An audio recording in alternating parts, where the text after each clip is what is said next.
Okay. That's 1 and 2. Lovely. Okay. Welcome in. If you're just joining us on YouTube, hello, it's nice to have you. My name is Lieu. This is a live stream. All the messages that I'm going to be responding to, if you hear me talking and conversing with people, if you're on the vertical stream, we're going to be right here. If you are on the horizontal stream, we're going to be down here. Today, we're making cookies. These are going to be the Miso Pistachio Pudding Cookies. They are from 108 Asian Cookies by Dr. Kat Lieu. She is a really fantastic recipe developer and author, a literal doctor who whose cookies we've been making and enjoying for Cookie Club on stream now for, I think this is month 4, maybe. Anyway, that's what we're doing today. We're gonna get started. My oven is preheated and my butter is over here just off stream on the counter. If you are watching this at a time that is not live, please hit the subscribe button and the little bell button that's somewhere on YouTube. That will let you know when we are live next time. If you want to join us live, that would be lovely. You do have to be a subscriber on YouTube for more than 5 minutes to chat. So if you are joining us and interested in chatting, go ahead and hit the subscribe button. And the next 5 minutes, enjoy your lurk. And after that, we'll talk to you soon. Anyway, okay. What we're going to do first here is actually read the recipe, the full recipe, because that's how it that's what you should do when you're making a recipe. Pepper, welcome. Hello. This is the cookie that we're attempting today. I say attempting as if there is a chance of failure, which, like, there's always a chance of failure. I'm not like a professional here, but this one was rated difficulty 2 out of 5. The note on the difficulty says there's little here in the steps to stump you, which is great. We love that. Makes 24 to 25 cookies. That's a very specific number, which I also love. The prep time is 15 minutes. The inactive time is 30 minutes. So that means that we will be prepping we're going to prep two double batches today. So we're going to prep, rest, prep, start. And then while the second double batch is resting, we're going to start cooking. Baking? Yes.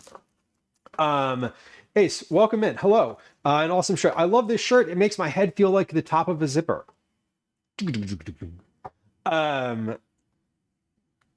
That's literally why I bought it. It is a tie-dye. I got this from where did I get this from? I got this from somewhere in Rehoboth Beach, Delaware. There's some tie-dye store there. Anyway, it literally doesn't matter where I got it. Thank you for the compliment. Miso Pistachio Pudding Cookies. Let's read the blurb here, because we love the blurb. I love the blurb. She says, I've always gravitated toward green desserts like spumoni ice cream and verdant macaroons, especially if they have pistachios in them. Pistachios originated in Central Asia, Pakistan, and India, where they were first cultivated over 3,000 years ago. With the addition of both ground and chopped pistachios, these pudding cookies are appealing to me, and me aside, since every bite is generous with nutty, buttery pistachios. A good dollop of miso in the dough adds a pleasant umami. And thanks to the pudding mix, the cookies come out of the oven soft and tender. Maybe it surprises you to add pudding mix to a cookie, but sometime around the 1960s or earlier, Americans became obsessed with incorporating Jell-O pudding mix into their desserts. We always had Jell-O in my childhood home in Coney Island. The strawberry, lime, and pineapple Jell-O and pistachio pudding mix boxes were right at home next to our Asian baking staples like rock sugar, rice flour, and tapioca starch. Today, retro Jell-O desserts like pretzel salads and trifles are making a comeback, so it's definitely a good idea to keep some in your pantry for treats like these. This sounds great. It is a no, this is not a V-neck. This is totally just part of the dye. Softy, welcome in. Good to see you. Kathy, they do sound really good. These are the ones that I've had tabbed as like, I really want to make these for, since I got this cookbook. Okay, let's make sure that we know what all the steps are. And I'm going to get, first off, let me get my ingredients out while we are working on this. So if you were here for the last stream, you know that I just cleaned out the baking cabinet. Fantastic. I got some of the ingredients out already. And here they are. The other ingredients I did not get out because they're in the baking cabinet and whatever. All-purpose flour. So I need to get out flour, baking powder, baking soda, light brown sugars here, and granulated sugar. Okay. So let's get out our 1, 2, 3. Okay, so we have our granulated sugar, baking powder, baking soda, flour,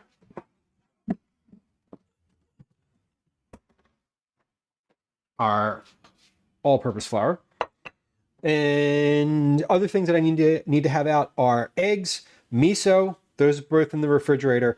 Ground pistachios or pistachio flour. We do need to grind some pistachios today for our flour. So I'm going to do that in the food processor first. That's step 1 today. Okay,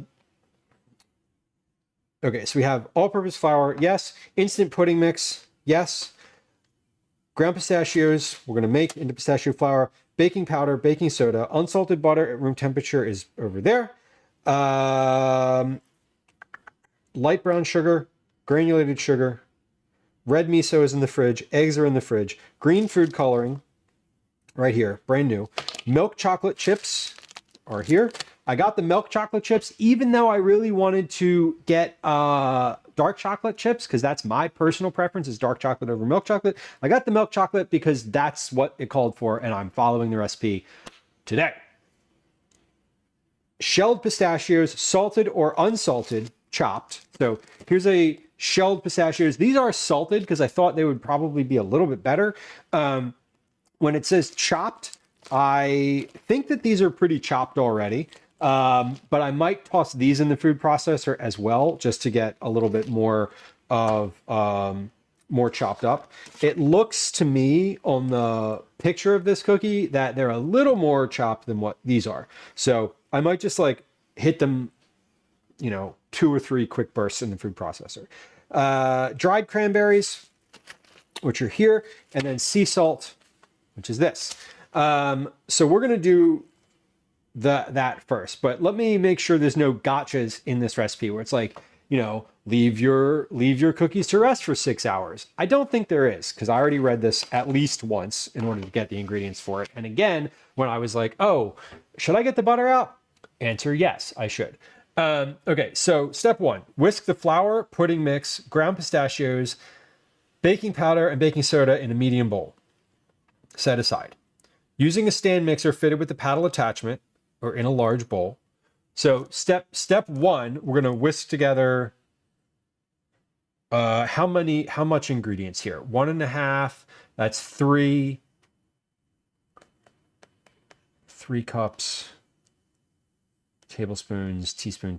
Okay, so I can probably do this in a quart container, so like 2 quart containers. Using a stand mixer fitted with a paddle attachment or in a large bowl with a hand mix. Okay, we're gonna use the stand mixer.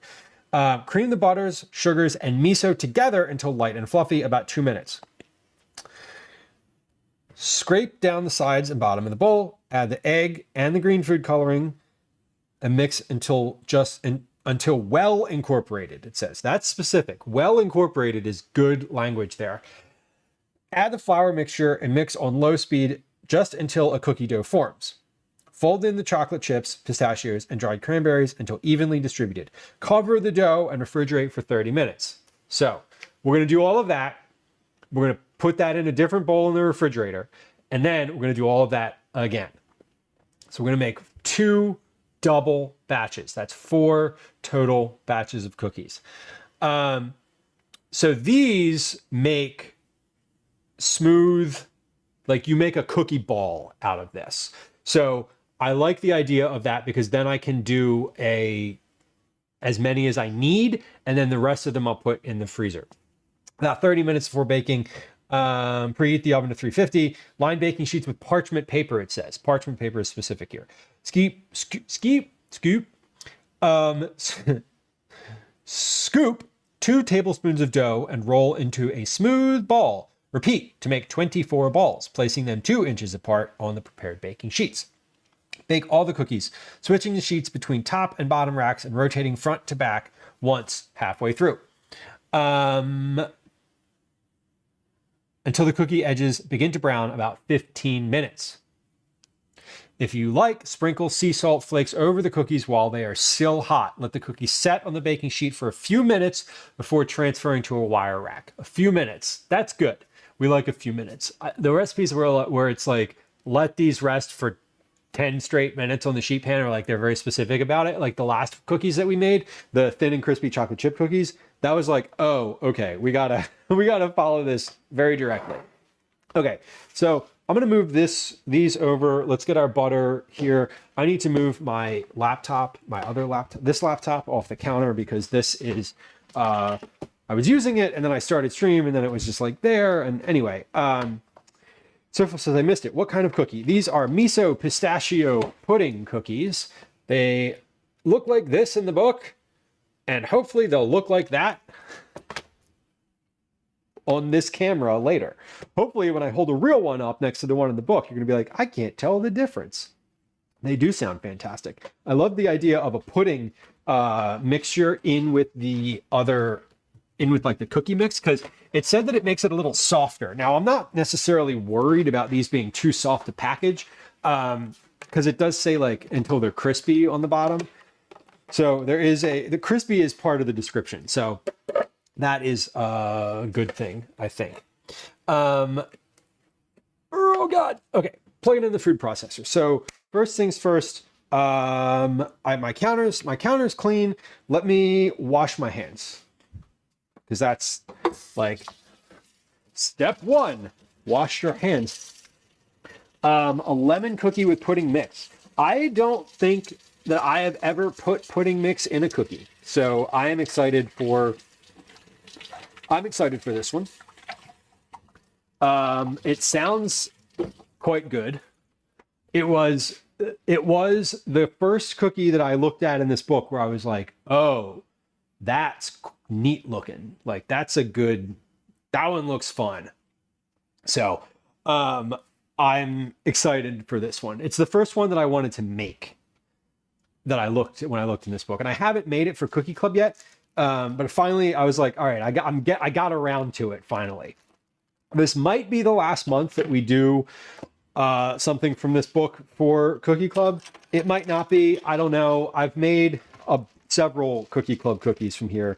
We might transition to something different for the summer, but we might not. I don't know. We'll see. Okay. So we need 3 tablespoons, 3, 6, 9, 12 tablespoons of ground pistachios. So 1, 2, 3, 4,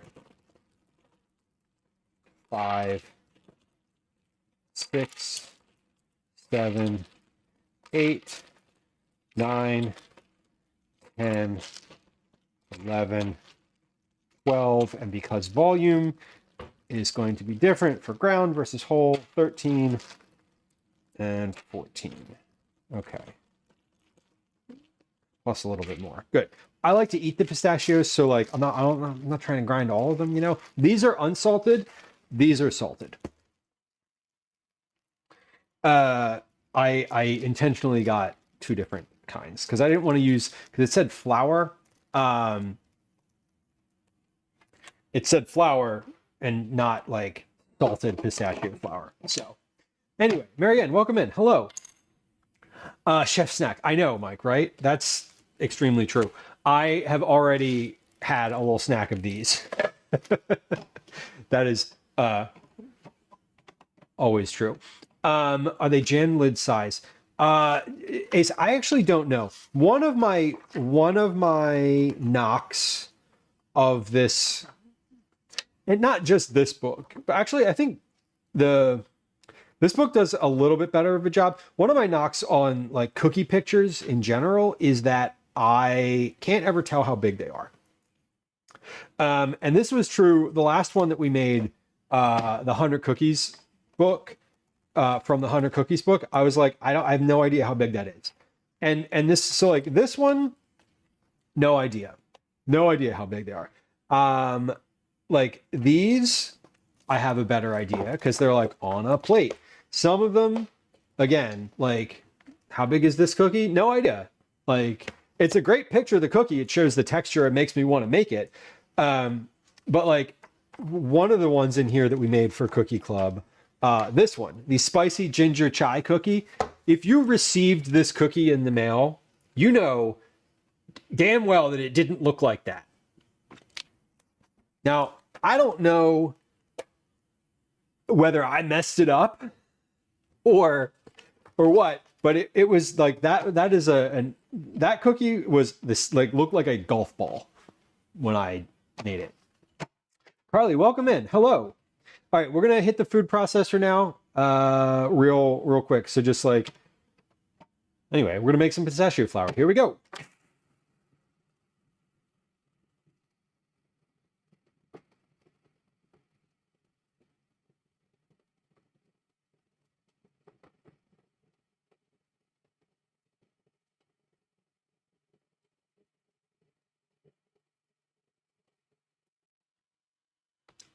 Almost there.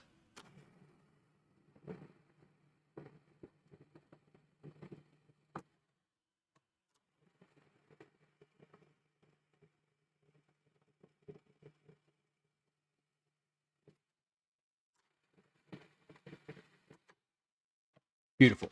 Ace, that's exactly right. You make them the size you want, and if it's a different size, you'll get more. Exactly. I am going to make these, when we make these, I'm going to measure the bowl.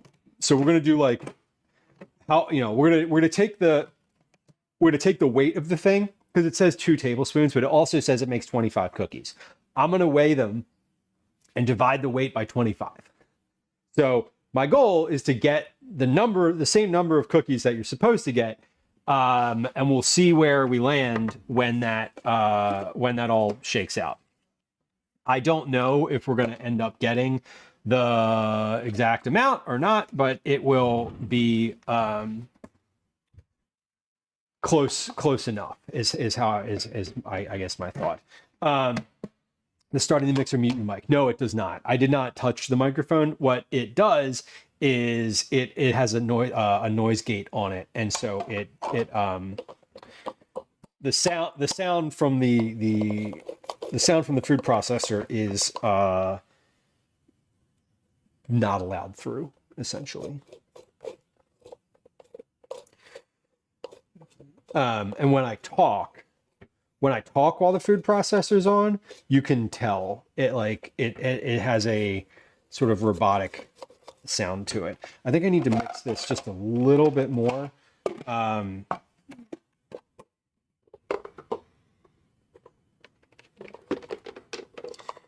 Just a little bit more.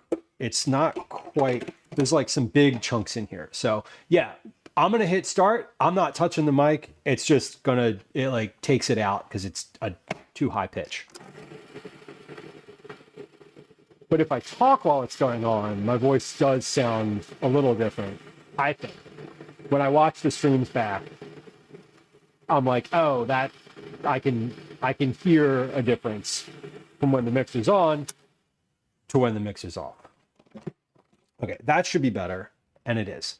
I'm going to take this and we're going to dump this into a container. I think this should work. This should be the right size. So I'm not going to, I'm going to put the blade right there. I'm not finished with the food processor yet.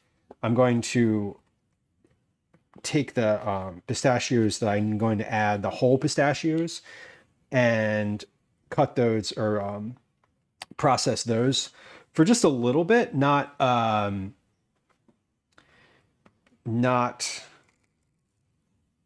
more than a few pulses. I basically just want to cut them up, chop them a little bit more. And it says chopped, and I just don't want to do that by hand because I'm making 4 batches. So that's what a food processor is for. So we're going to use it while I have it out and have pistachios in it and literally don't need to wash it between things. That's what we're going to do. Okay. Yeah, Ace, I don't know. Sometimes it does. Sometimes it like, I honestly, it's like an environmental thing. I think, I don't know why, because sometimes I'll be, when I watch the streams back, I know what you mean. Where like, sometimes it's more pronounced and sometimes it's not. Got some pistachio dust on my book. 2/3, 90 grams of shelled pistachios. That's a great number. I love that. You know why I love that? I love that because that's a weight, and I can work with that a lot easier. It does make it easier when I get out the scale instead of the trivet for hot pots. Anyway, move that over there. We have 9, 18, 27, 360 grams worth of pistachios, which I'm going to probably put a little bit more than that because we'll end up with some dust. And there we go. We're going to weigh these anyway.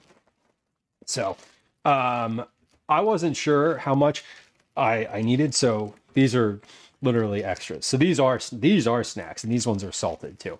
We'll just mix in the dry. We'll mix in the unsalted ones with the salted ones when I'm sure that I have enough for everything. Okay, let's give these a little bit of a chop. We're going to pulse a couple times here.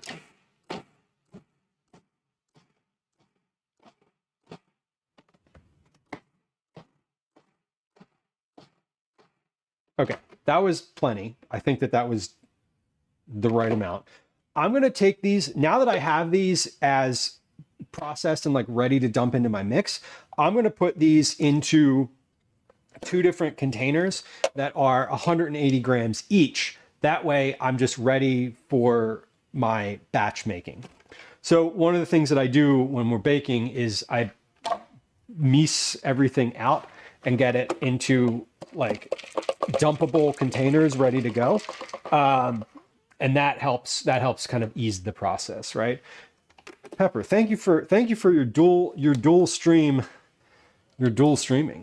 I always appreciate that. We are live on both on both.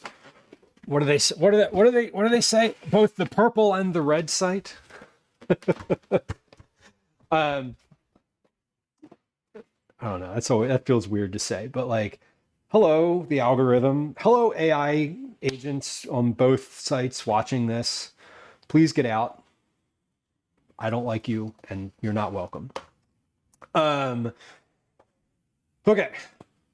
180. Let me tell you how I really feel. 180 grams worth of pistachios in each of these 2 things. Ace says, you're American. You can cope with weight. I can cope with weight in a recipe. I, in fact, prefer using weight in a recipe, especially for baking. I feel like baking is like, you got to use weight. If you're watching the screen, what do they say? 180 grams, right? 970, 180. There we go. If you're watching the screen, you'll see my other obsession start to fall. Yay! Base 10. We love it. 180 grams in each of these because we're making 2 double batches. 40, 50, 60, 70, 80. Okay, perfect. Thank you for your dull streaming eyes. Dual. Not like back to back with pistols, but like dual is in two.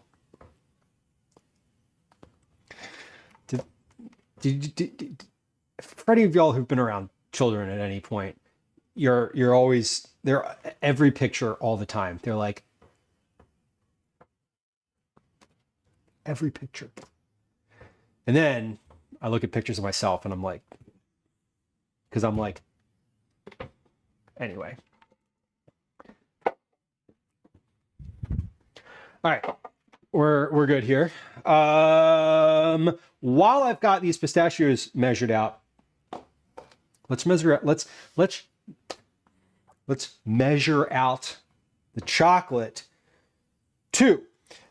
Each of these, for your question, is 1 1/3 cups. Measured cups. Savory Sailor, hello. Welcome. We're also, so into here, we're adding chocolate, pistachios, and cranberries. So I need my pistachios, chocolate, and cranberries. So each of these is going to have the same volume of stuff in here. And Ace, things are good. Things are good. All the things that I can control are good. That's how I would put that.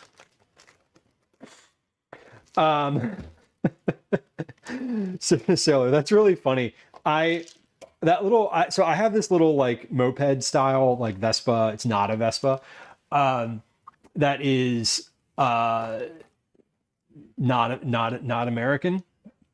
And initially I didn't realize that the speedometer was in kilometers. And I was like, I'm going really fast. And then I was like, oh wait, no, I'm not. I was. 226 grams of milk chocolate chips. 113 times 2. 100, 200, 10, 20, 3, and 6. 226. Okay, so 226 grams of milk chocolate chips.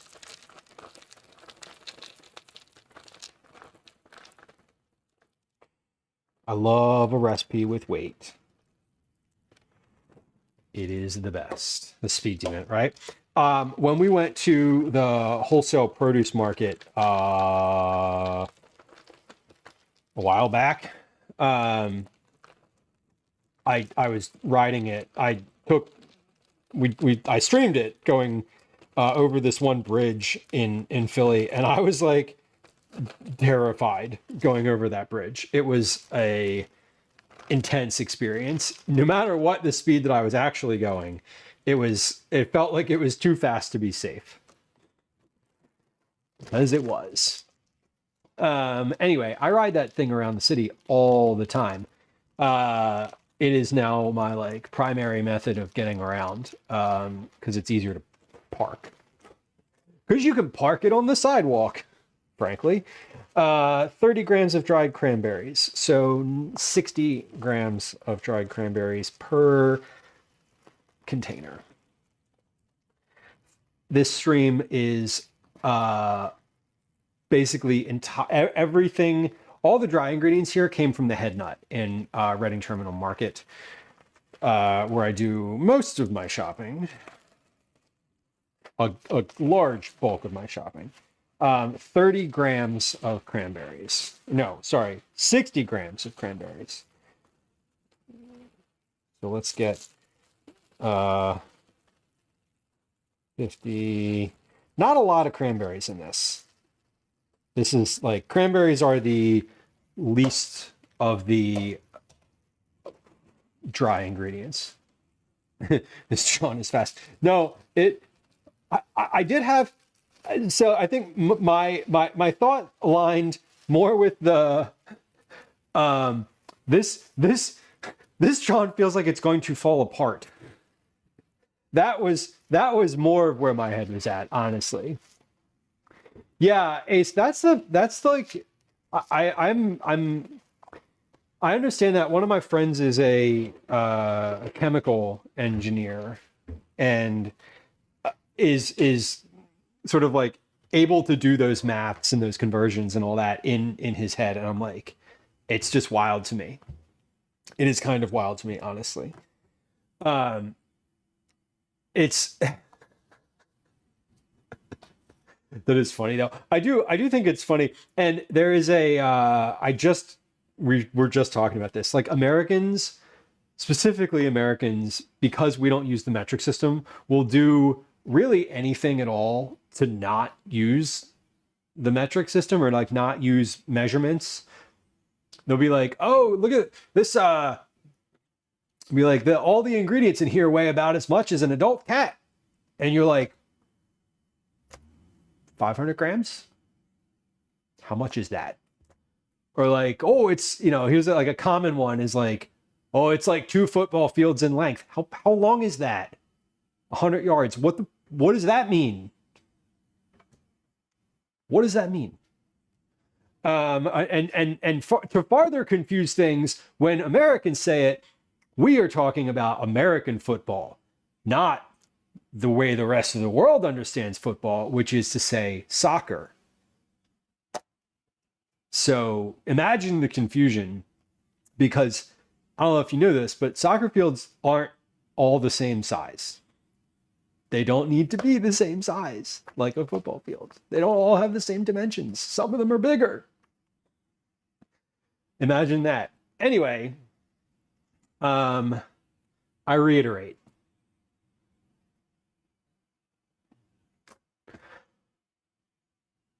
Let's measure out the rest of our ingredients by weight. Grams, specifically. Because that's what we do here. Flour, stand mixer. Okay, so we're mixing the sugars and miso. So let's measure the sugars, and then we'll measure the sugars, and then we'll measure the dries, because the sugars are the next piece here. So we have our like dry solids that are going in last. We have sugars, which are going to go in these containers. Mini Moon, welcome in. Hello. Oh, wait. Sorry. Mini Sandwich Storm. I saw the first in the middle, and then I was like, my brain filled in the rest. Are you the same person? Are you different? Are we the same? I'm confused. This is scary. Not really. I'm assuming that you are one and the same, but like, let's not assume. Let's ask. An area the size of Wales. Oh my God. Yeah. Now, Ace, that's the one thing that we are pretty consistent on when we talk about natural destruction. Is like, this is how many acres of whatever, a nautical mile is derived from metric measurements. Of course it is. Name change because I'm creating a travel food show. Finding the best sandwiches. I love that. I want to know what the best sandwiches are everywhere, always. I love sandwiches. 150 grams of light brown sugar.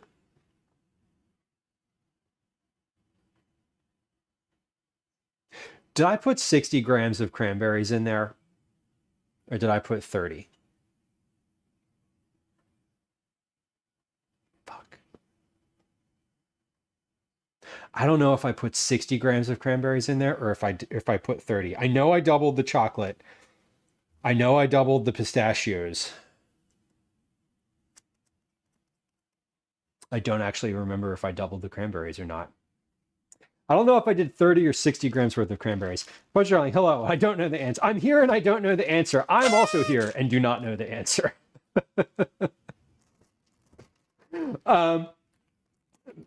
Midi Storm, if you have a YouTube channel, and you want to share that with me, that would be great. I would love to know what it is. So sorry, 300 grams of sugar, and then we'll go back and I will measure. I will re-up. I will figure out how much cranberries I put, because I'm pretty sure I only put 30. Okay, so sugars. 300 grams of brown sugar. 300 grams of brown sugar. That's doubled. We are doubling the brown sugar. 300 grams. That's 200.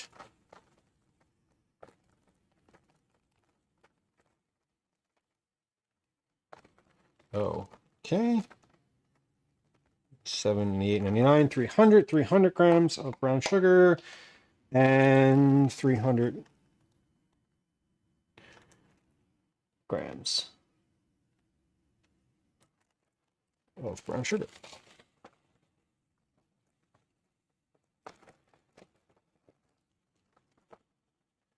There we go. 67, 70, 80, 301, 301, close enough. Lady Lyra, hello, welcome in. Happy Wednesday. Ace, it is Pride Month here as well in Philadelphia and the United States. Generally speaking, we do Pride in June. And I need 100 grams of granulated sugar. Now, I'm a little concerned that I can't maybe fit 100 grams of granulated sugar in here because I used the wrong size containers. So we're going to switch containers. Perfect. And we're going to measure again. Yep, 3, 3, 3. Do we have a Pride event? We do. We have lots of Pride events actually throughout June, but there was a big one last weekend, and sort of in Philadelphia throughout the month of June there are sort of ongoing Pride events. We need 100 grams of granulated sugar.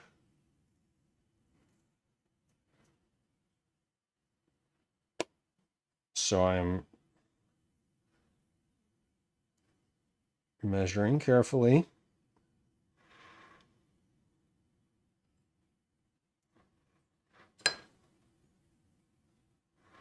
$100. Okay, next.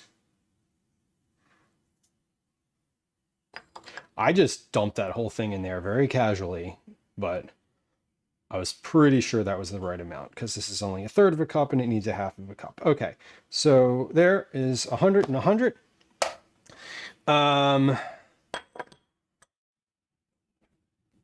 Now, sugars, solids.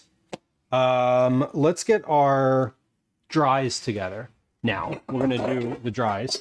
And I am going to go back in just a second here. The dries I'm going to put in bowls because I think it might be too big. I want to be able to mix the dries together. So I'm going to put them in this bowl. That way I can actually like whisk them as opposed to just having them in like a container like this and just kind of having to like shake them up or whatever.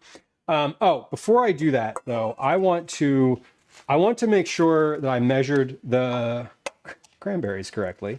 So I think I did. I feel like I did, but I just want to make sure because it doesn't look like a lot. Oh yeah, okay. I definitely did because I definitely put 60 in here. I did double this because this is 30 right here and this is like visibly half of what's in the container. Okay, cool. So we're not actually doing this in a scientific way. That was a very anecdotal, like, does that look like the right amount of cranberries? Yeah, it does. Like 30 grams of cranberries is not that many. So I think that was good. Okay. Now we're gonna get these dry ingredients together. Hey, science indeed. Last Bardu, hello, welcome in. We are making miso pistachio pudding cookies. They are from this cookbook, 108 Asian Cookies by Dr. Kat Lieu. It is, they're bright green, according to the imagery. Now we're going to see if they turn out that way. We're making them for members of our community on both Twitch and YouTube, as well as Discord. Command cookies, if you'd like to know how to receive cookies potentially in the future. I send these out. I'm making these today on stream to send to members of the community. I have my boxes packed. We're ready to go. I'm going to make these, cool them and package them, not in the boxes, but in a vacuum sealed package today on stream. So we'll be sending those out. Troy, hello, welcome in. Troy, I saw you say hi just a little bit ago, and then I did not say hi, but hi, hello. It's good to see you. Stop by Porco's. We love Porco's. Porco's is the last stop on Washington Avenue when you're like heading out to the when you're going down Washington Avenue to get to like the highway, right? Porco's is the literal last place to get coffee. I know this because I've stopped there before. We've stopped there on stream actually. It's a fun little spot. They have really good they have a lot of good stuff at Porco's. It's a bakery. Yeah, it's a bakery. So we need 80 times 2 is 160, 360 grams of flour. So 360 grams of flour, all-purpose flour.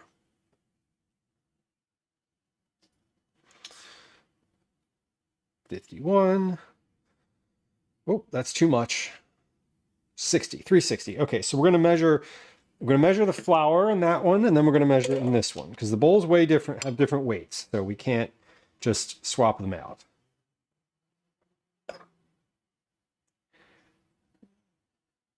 $340, 46, 360. Perfect.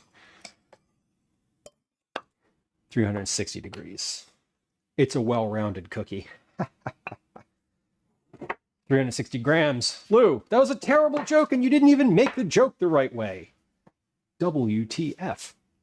Had to stop by. Yeah, oh, it's too bad when the bakery that makes delicious cookies is right next to the place you were going anyway.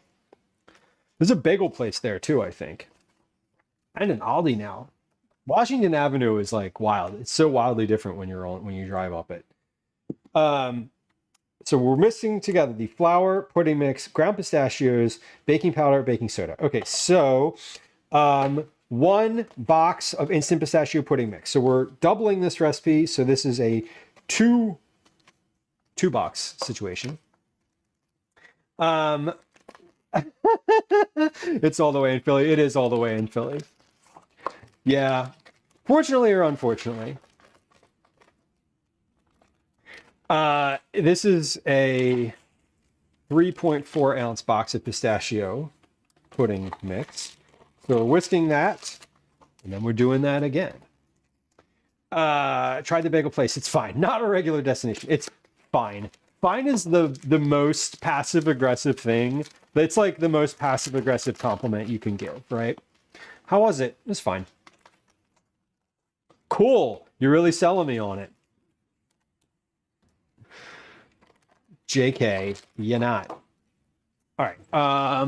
Let's get those. And then, so I don't mess it up and put double the pudding in one, we're going to put the rest of this pudding in the other. Do I chat while it's in the oven? While it's in the oven, I am, what am I going to do? Well, while it's in the oven, I'm going to be making more cookies. So we're going to make about 100. We're going to roll 100 cookie balls today. We're going to bake about 70 cookies or so. So while it's in the oven, we're going to be like rolling cookies. And then while the last one is in the oven, we're probably going to be packaging cookies. So last Bardu, we're probably not going to have much of a like downtime. One of the things that you may come to find about this stream is that I don't do downtime very well. I get anxious about downtime. I juggle and show off the many cats I have and do awards on stream. All of those things are actually true, minus the juggling. Although, honestly, can I be honest with y'all? I had an idea for a sound redeem that was like, learn the thing. And basically have it be like, hey, stop what you're doing on stream for like X number of minutes and like work on the thing that you want to learn. Like, things that I want to learn, I do want to learn how to juggle. I want to learn how to whistle with my fingers. Do any of y'all know how to do that? Can y'all like do like the loud whistle thing?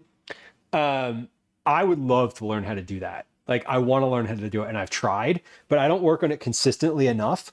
And I think that it would be fun to do, like, okay, it's downtime, time to practice that thing. I don't know, maybe. Okay, so let's do our dry ingredients. Downtime is like my enemy, though. Not just on stream, like in life. I don't do downtime very well. Flour, pudding mix, ground pistachios. We'll do those in a second. Baking powder and baking soda. So I have baking soda right here. I need 1 teaspoon of baking soda per bowl. This is a teaspoon, yes? 1 teaspoon in that bowl. 1 teaspoon in this bowl. Move that out. Baking powder. Confirmed. 1 teaspoon of baking powder. So it calls for a half teaspoon, but I am doubling these. So fear not, I have doubled both of those as it calls for. Then we're going to mix in our ground pistachios. So I need 3 tablespoons, so 6 tablespoons. It also says that is 24 grams, so that's 48 grams of ground pistachio per bowl. Scale is zeroed. Let's just go. Let's see. How much is 1, 10, 2, 3. Yeah, that's 24 grams. So that's right on. So we'll do 48 grams of ground pistachio. And I'm going to just do like some big heaping tablespoons now. 47. 48. Now we mentioned the cats, and I do want to be like upfront today that until the cookies are finished, we're not going to have cats on stream.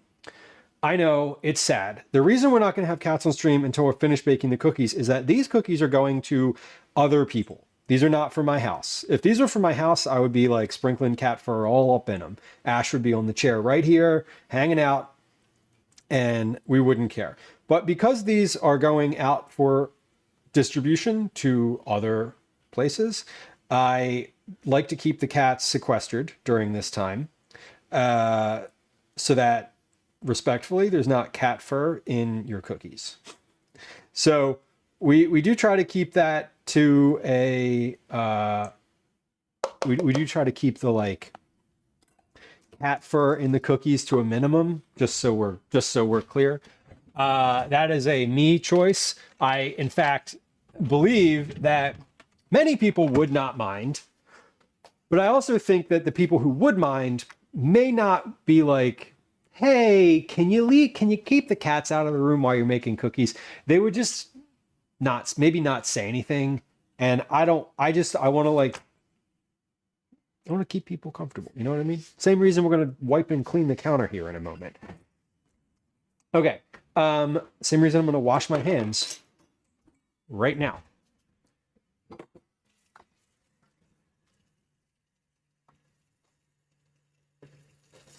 Yeah, complimenting your parking today. Parking fine, which was nice. Okay, that's a good one, and I like that one. That's a good dad joke. I'm into that one. I'm only one of my family who can't do the finger whistle. It's devastating. That's really that's funny. That is devastating. My dad can whistle with his fingers, and I'm always like, I should learn that, and then I don't. I was very excited to hear memory. Troy, different kind of cats. If you want me to sing cats, I could. I've seen it. When I was growing up, we had the Cats musical double cassette edition in the house, and I definitely used to listen to that. Last Bardu says, can you talk about your cats? Ow, twist my arm. Yeah, I'm happy to talk about my cats. We have 3. There's 3 currently in this house. There are 3 full-time cats, Ash, Elsie, and Obi. We have 3 bottle feeding foster cats and 2 that are slightly older that are also foster cats. So we have 5 foster cats and 3 permanent resident cats in the house at the moment. Hey, did you hear that? Did you hear it? Look for your channel points. There's a channel point redemption for you. You got 90 seconds. We have our dry ingredients, our sugars, and our solid ingredients. Cream the butter, sugars, and miso together. So we need the miso and the eggs. We need to get the eggs out. Let's do that. These are how many eggs do I need per recipe? I need 2 eggs per recipe. 1, 2, 3, 4. We have a channel point thing going on right now. It's 90 seconds long. Eventually, if you redeem it enough times, it will add up to a Cookie Club entry. That when you hear the little boom boom sound, that means that it's over and the channel point thing will go away. And it fires every hour and after every ad break. Eventually, I'm not going to mention it as much anymore, and we're just going to like have it. And if you're like active and listening or watching, you'll see it pop up. Okay, so eggs we got out. Miso, I'm going to get the miso out. Miso is red miso. Now I used up, let's see, one of these is brand new. Hold on. Hold on.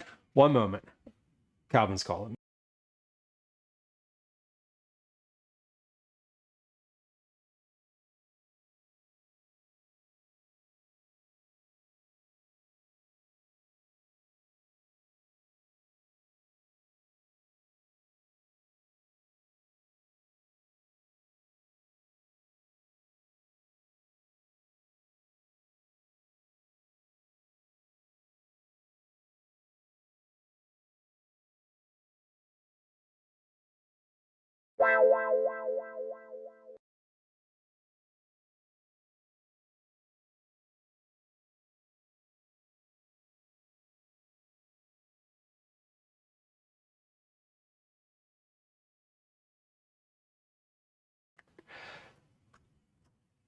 Hello, Calvin. Hello, Calvin's friends who are watching. Thank you for the phone call. I appreciate that. Miso. What even time is it? How is it? Get off the internet. You're supposed to be in school right now. Get off the internet. Get off. Yeah, chat. Children are watching. Be yourselves or don't. Anyway, let's get back to what we were doing, which was making cookies. I forgot that I could have had this camera on the whole time. I'm in danger. Damn right I'm in danger. Let's start saying things that are mean and bad. Just kidding. He's texting. His teacher gave him free time. Okay, it's fine. Cal, I can't respond to both things at once. When you call me, it makes me think there's an emergency. Okay, but I am okay. He's probably watching me on YouTube, actually, now that I'm thinking about it. Okay, so using a stand mixer, cream the butter, sugar, and miso together, and butter, sugar, and miso. So all of these things. 1, 2. Let me cut these butters in half right now. Let me cut 2 of them in half. Let me cut 2 of them in half. That way I know that they are ready. 1, 2. Okay. Now it's time to tell embarrassing stories about Calvin's childhood. I'm just kidding. I'm not going to do that, but you be nice. We're not going to do that. I was just kidding. That is in fact a joke. So we have 1, 2 and a half, 1, 2 and a half. So we have 1.5 sticks of butter per batch. So let's put these in the order that they need to go in. We have the dries, then the solids are last, then the dries, then the eggs, then the butter, sugar, and miso are all going in at the same time. Okay, so we're lined up here. We're lined up here. Cringing Dragon, hello. Welcome in, by the way. I saw you say hi, but I was in the middle of thinking, I was in the middle of having a panic that something was happening that I needed to be responsive to at school. It wasn't. That was not actually happening. Ace, I was not. I very much enjoy being a dad, but we're not going to get, what's the word? We're not going to get mushy over it. Yeah, Ace, and yeah, 6-7 is old. We don't do that anymore. We, the adults, did it too much, and now it's not fun anymore and cool.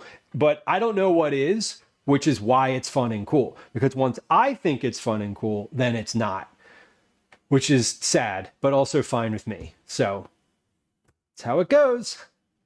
Darlene on YouTube, welcome in. Hello. Good afternoon to you too. Good afternoon to you too on YouTube. Hello. Okay. So we're almost finished. I don't need this sheet pin anymore. Our ingredients are like ready to go. Hand mixer or mixer with paddle attachment. That's what we need right now. So we don't need a cutting board or a knife. Those were only for the moment. Let's get the mixer out now. So I had a over the weekend, I was like digging through my cabinets, like in a frantic state looking for something. And in doing so, I literally reorganized my cabinet with all my appliances in it. What was I looking for, you ask? The lid to the cocktail shaker. Why was I looking for it? So I could make a nice chai for Gwen and Calvin. Did I find it? No, I did not.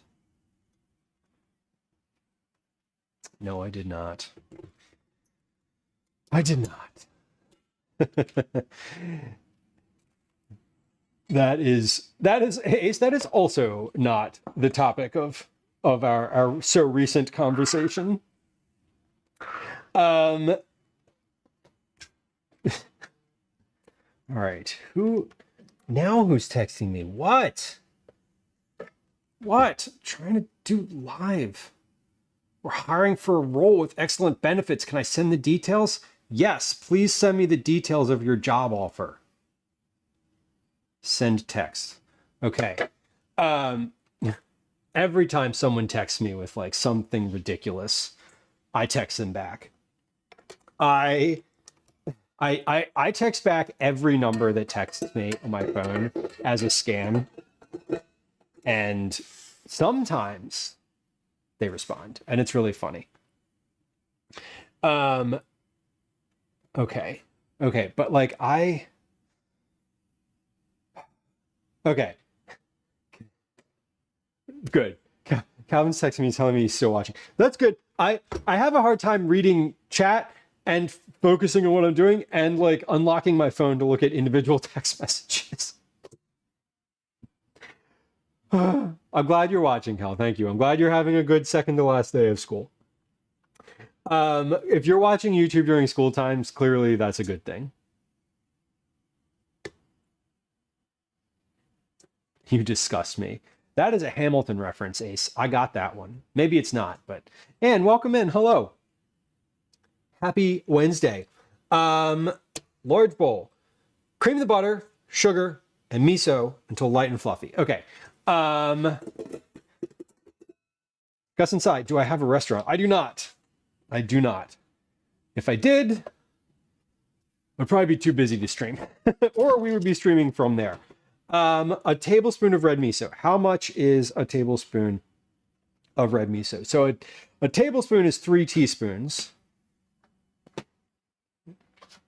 I need 6. So if a tablespoon is 3 teaspoons, and I need to double it, I need 6 teaspoons, which means I need 30 grams of red miso per batch. That's a doubled version. So because that is a number that I'm not going to keep in my head for all that long, we're going to measure 30 grams into this bowl, and then we're going to measure 30 grams into a separate container so that I can only do this once.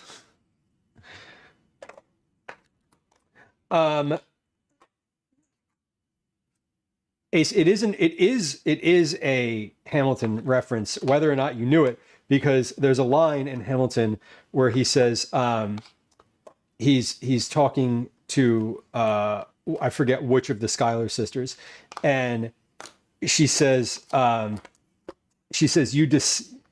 you disgust me, and he makes that pun in the song, and he says, like, you know, so you've discussed me. And then he says, I'm a trust fund baby. You can trust me. Anyway, I might have seen it at least once. Anybody else? Hamilton? Do we love Hamilton? Angelica, right? Angelica Schuyler. Yes, Sky Blue. Thank you for the clarity. Also, welcome.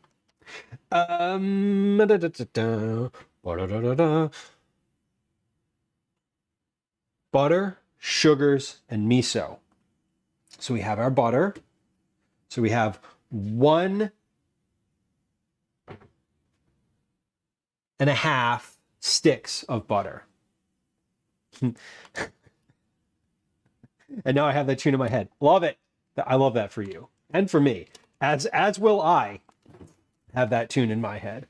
So there's 1/2 and 1. There's 1/2 and 1.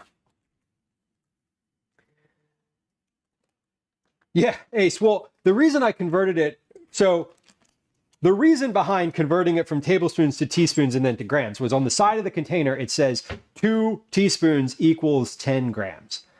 So I needed to know how many teaspoons it was going from like the recipe calls for 1 tablespoon. I needed to double that, so I needed 2 tablespoons. So I needed to know how many teaspoons it was so I could weigh it out. There's a reason for this.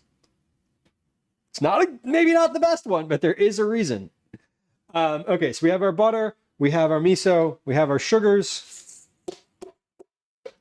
Ready to go. Araya, welcome in. That's one of my favorite.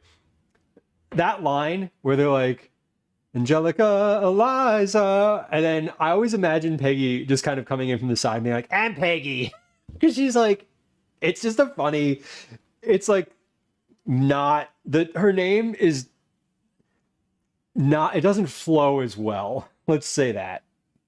And I'm always like, oh, sorry, Peggy. Sorry. Okay, so we're gonna cream these together. Light and fluffy, about 2 minutes. Let's lock the thing. We're going to do this and start out slow. I don't love the name Peggy. No, I didn't say I don't love it. I'm saying lyrically it didn't flow as well. We pass no judgment on Peggy, who in the second act of the show, when the Schuyler sisters come back and then they are like, oh, they sing, they're like, Angelica, Eliza. It's sad. And if you know, you know. And if you don't know, I'm not going to spoil it for you. Anyway, or maybe I just did. I don't know. I probably just did. She dies. Anyway. Well, 2 minutes. Let's cream these together. Carla, welcome in. Hello. Happy Wednesday. Good to see you. I am a Hamilton stan. This is accurate. Calvin, yes, I am. Yes, if you're still watching.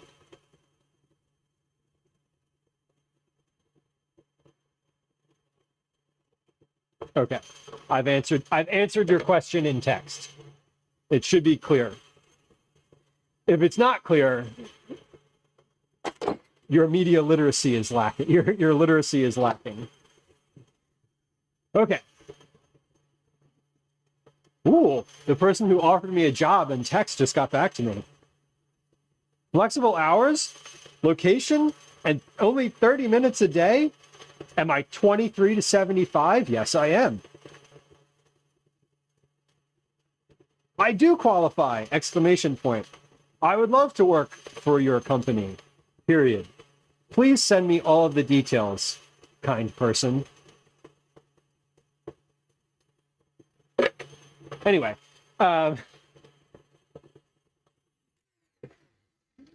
we love a good text scam. Crawl, redeem, catch me up. Well, let's see. We spent the first hour of stream drinking a coffee and talking about StreamerBot, which, if you were a streamer, which I know you are, is a good bot to use, a very good bot, and I'd be happy to talk to you more about it. I updated a bunch of stuff on stream, so I spent the first part of stream talking about that. Then we updated the not update. What updated? What? What does that even mean? I didn't know. Ooh, that was a weird thing to say. Anyway, then I read through the cookie recipe. I'm mise en place everything that I need to make these cookies. Now we're on batch numbers 1 and 2 of 4. So that is where we are currently. We've been live for 2 hours. So it doesn't seem like we got a lot done, but I did. I got a good bit done. I didn't, actually, but it's fine. Okay, we're whisking together creaming together the butter, sugar, and miso. That's what's going on right now, until light and fluffy. So this is, I just scraped down the sides of the bowl. I'm giving this another, probably about a minute or so, maybe 30 seconds, do 30 seconds. And then we will add the egg and the green food coloring. So afterward,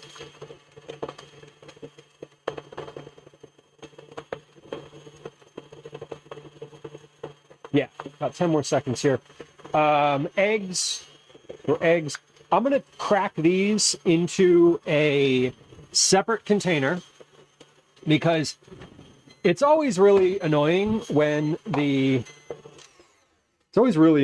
crack an egg into a bowl and like some of the shell gets in there. So I'd rather crack an egg into a container and then have the shell get into the container and be like, oh, okay, Kathy, thank you.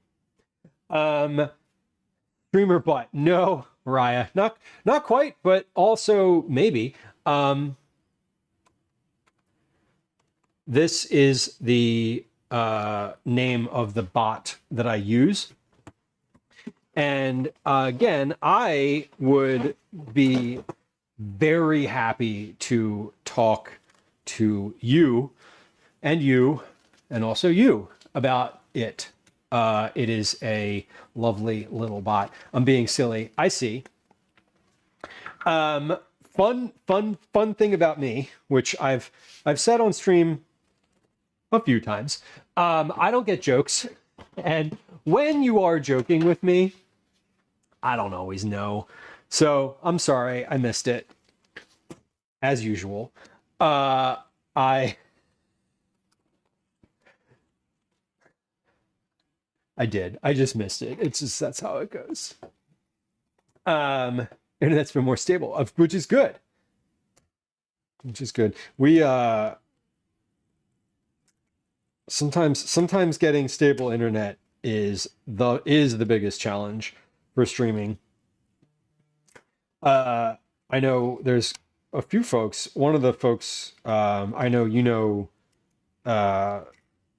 Cooking Class Poor. I'm aware that you know who Hammer is. But like that's one of the things that I know like has been a challenge for him and for others. I think sometimes the more rural you are, the more difficult it is to stream. You know what I mean? And I know you know what I mean. I don't know if you're rural or not, and you don't need to answer that. So the poor man struggles. I know it is. He does sometimes, but like it's yeah, it is definitely a challenge. I remember I used to work a place that I worked as like an outdoor sort of maintenance person for a period of time was at like the very end of a very long road in a very rural area, and we tried to get our internet to be upgraded from like dial-up at that time, and the company was like, no, we're not going to do it. Like, we're not running internet out there. And we're like, why not? And they were like, no one's going to use it. Who's like, it's not, we're going to pay all this money to put internet out there, and no one, like, we're not going to make any more money off of it. So like living in a rural area too can be really frustrating because they don't give a shit. That's why I think internet should be a public utility, because then they would have to provide it to you. Anyway, scrape down the sides and bottom of the bowl. Add the egg and green food coloring. So egg, how many eggs? 1 large egg, that means 2 because we're doubling this. So 2 large eggs. And then green food coloring. Where did I put you? There you are. So it says about 6 drops of green food coloring. Whoa, that is coming out. That came out a lot quicker than I was expecting it to. We're talking about food coloring. Anyway, so about 6 drops. Now, I don't know what a drop constitutes, but like 1, 2, 3, 4, 5, 6. Let's do a couple more because I don't really know what a drop means in the context of this. It's not coming out in drops. It's just like dripping. Add the egg and mix until well incorporated. Okay. So egg and green food coloring. So this should be green at the end of this, right? That is the expectation, green. If this isn't green, we're going to add more until it is.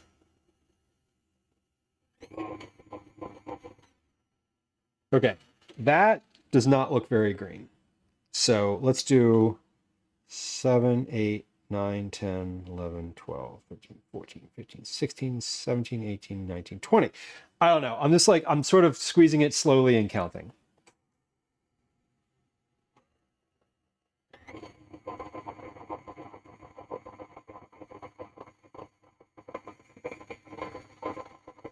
This is not looking green.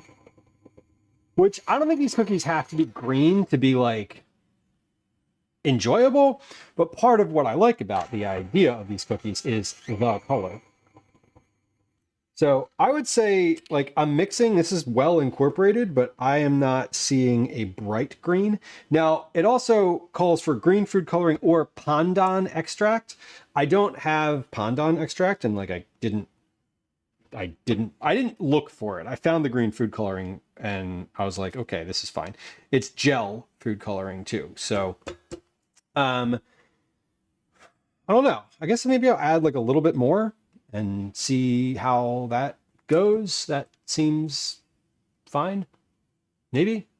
Carlos says, I've seen that people are starting to consider internet to be a human right. Yeah, I mean, I think it like, yeah, I'm on that side of the equation for sure. And yeah, Araya, I believe it. 8, 9, 10, 11, 12. Like rural internet, like because it's like they're trying to get money out of it. Like if people aren't going to be there to subscribe, they're not going to pay hundreds of thousands of dollars to like pay the people to put the lines in and the infrastructure for it. But like I think they should. Adele, welcome in. Adele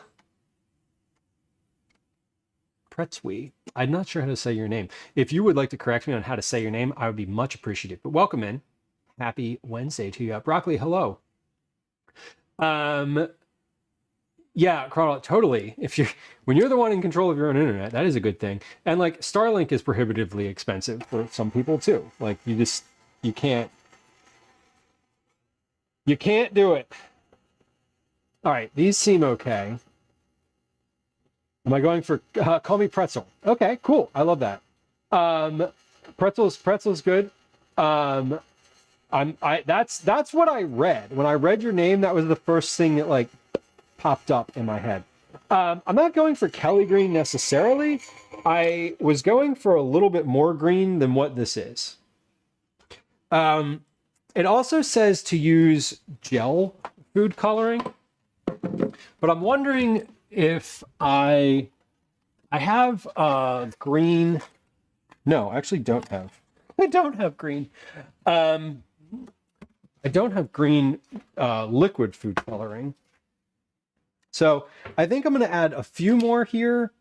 Does it say any specific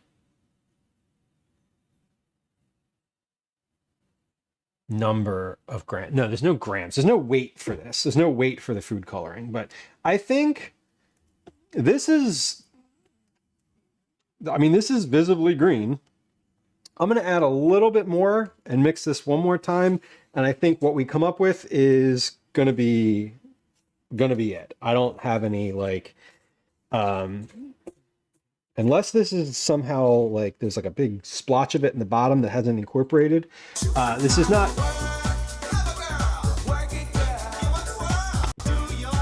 not getting to the point where it's like bright green,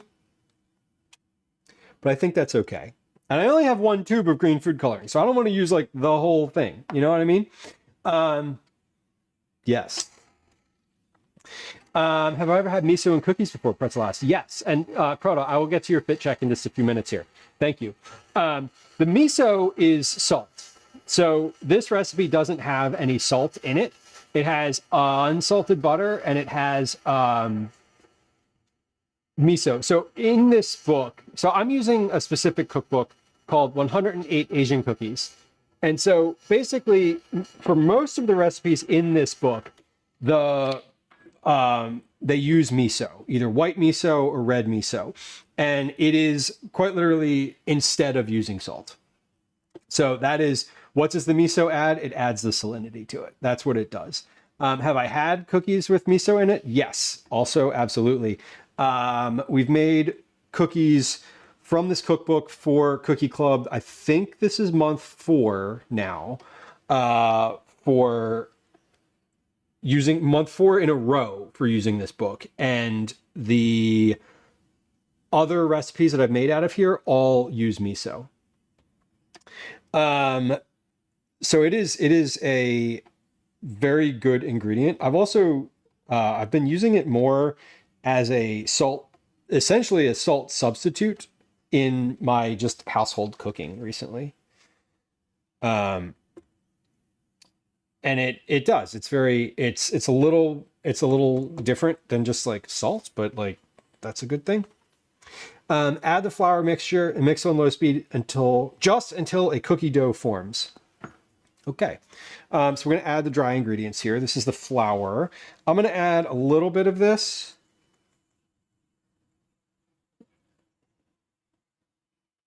I'm gonna add a little bit here and we'll pulse this.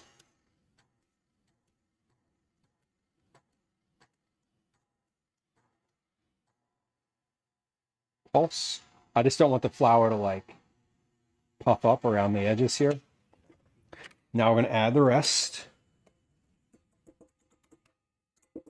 I'm done with that bowl. All right, I'll add this.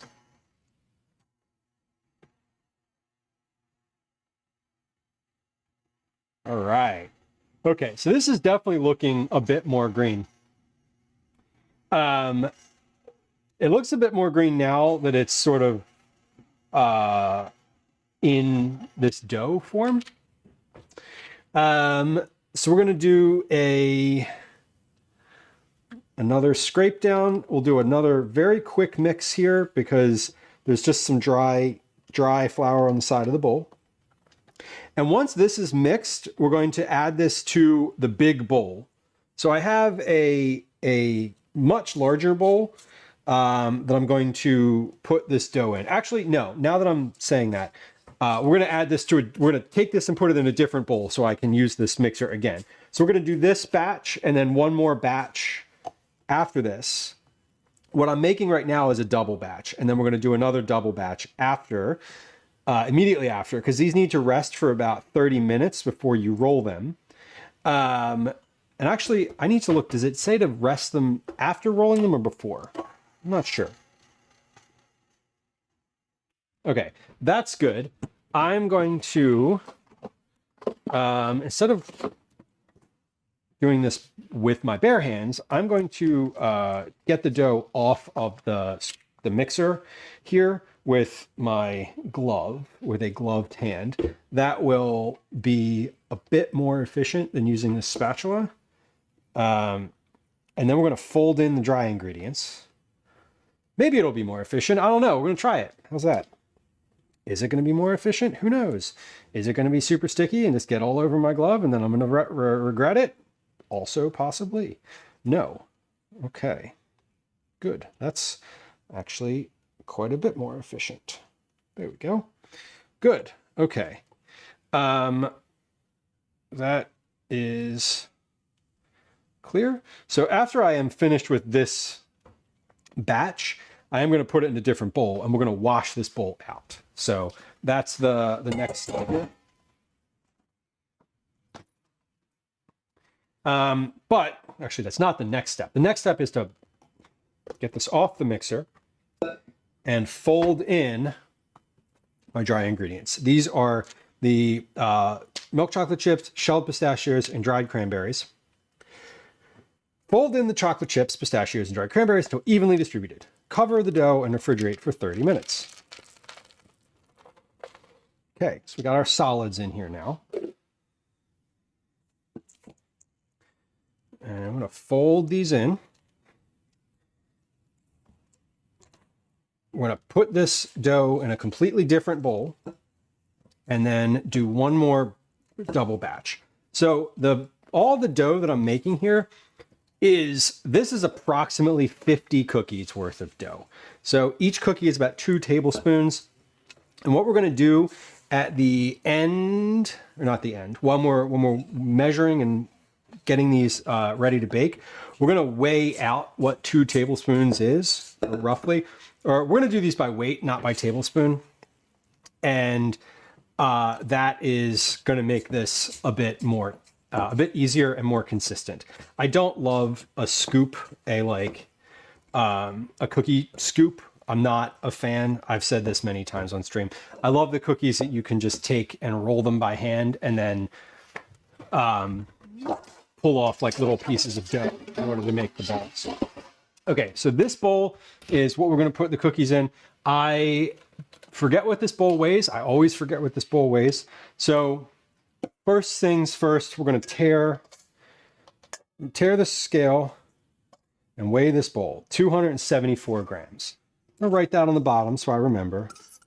274 grams. It's a little tip. This always comes off in the wash. But I feel like if you have a bowl that you're going to try to measure things out of like that, it's good to just write it on the bottom. That way you don't need to have it anywhere else written down.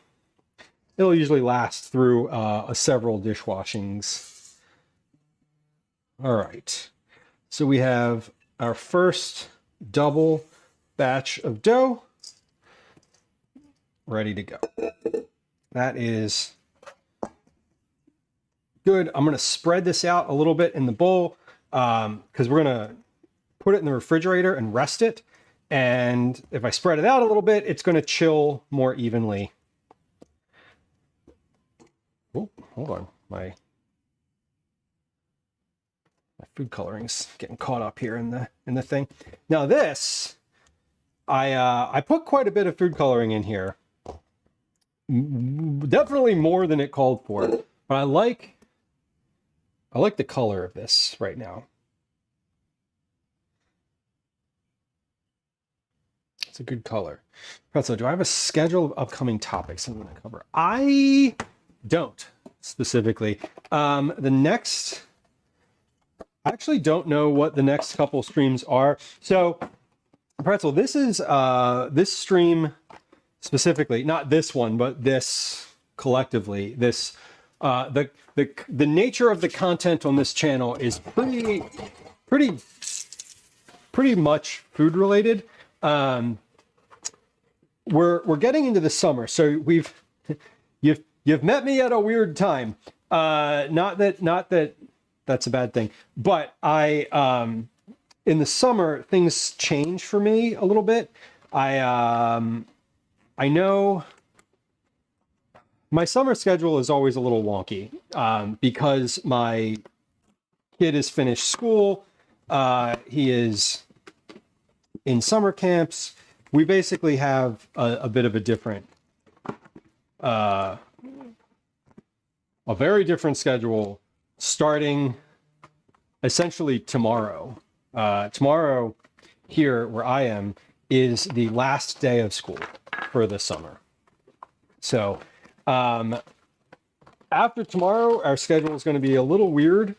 I don't know exactly what my timing is going to be, but I'm pretty certain that we're going to be live like twice a week or more throughout the summer.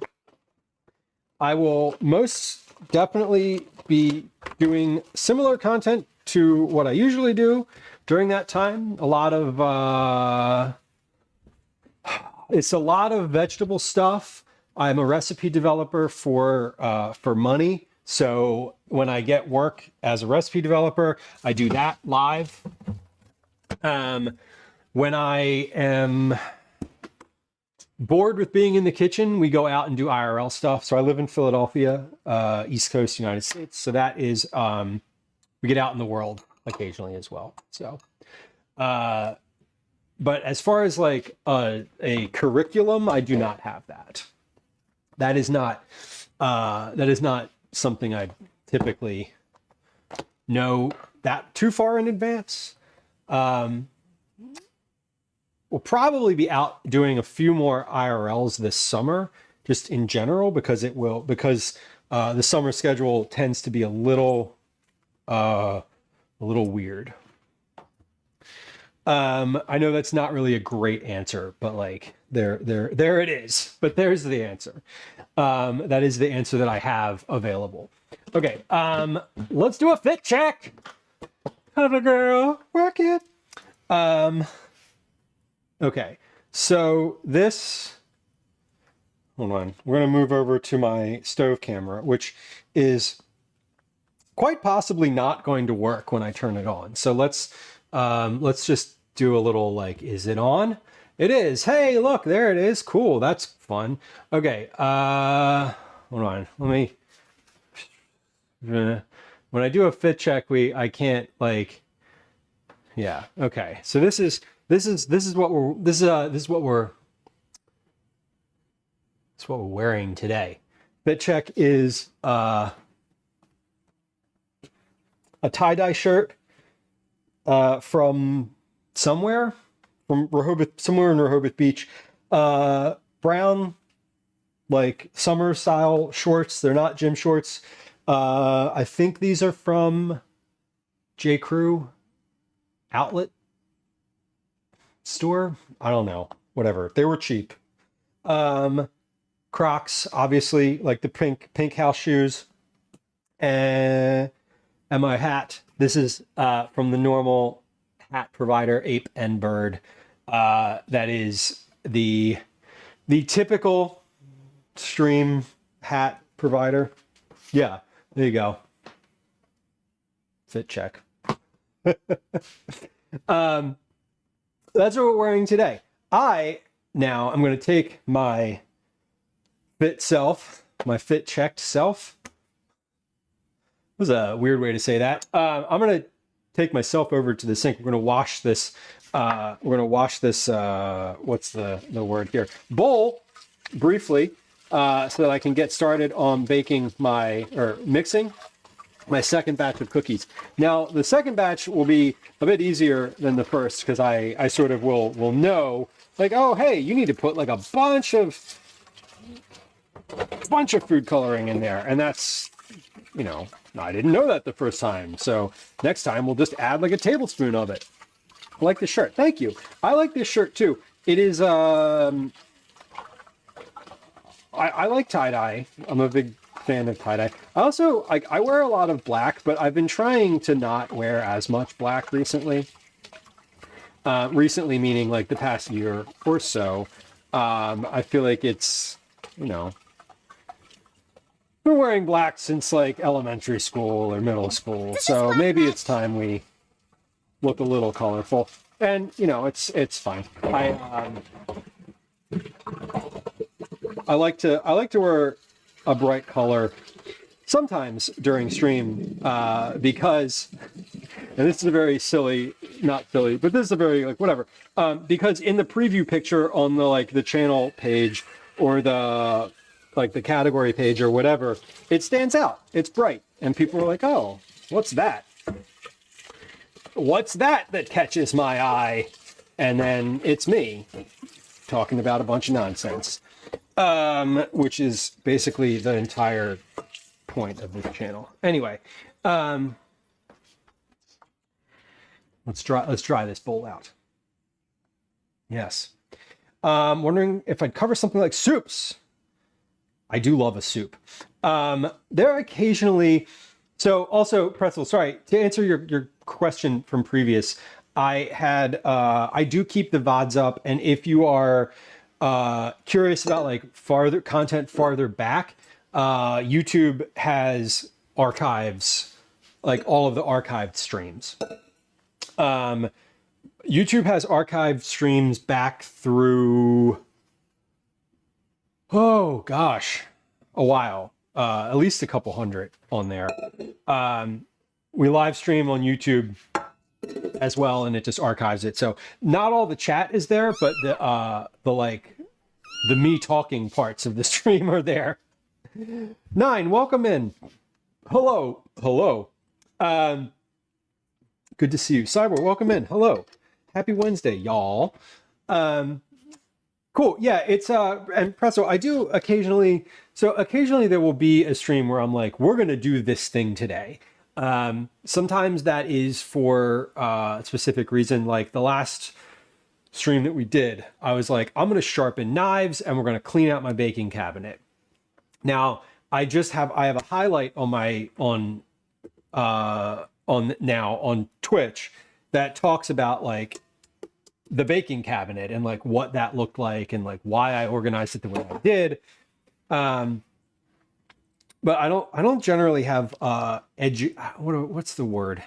Educational like stuff in that way. I'm more conversational, and then like when an educational moment happens, I'm like, oh yeah, let's talk about it that way, you know? If that makes sense. So yeasted bread. Carl, nice. Pizza dough and shoved it into a bread pan, which it was, I'm sure, happy to be there. I love that. That's exciting. Any particular reason? Like any particular reason for the inspiration? So we're adding the miso, the butter, and the sugar in here. This is just step 1. We're going to cream that together for about 2.5 minutes. Why isn't there a butter emote? Cyber, that's a good idea, honestly. I feel like there should be a butter emote. There is a sound, if you're a subscriber, you can use the SBF, command SBF sound that will give you a sound that talks about sugar, butter, flour, sugar, butter, flour. There it is. I like that one. If you want to do command remind and just put butter emote, I will be on it. Because I do have room. I have room for some more emotes. I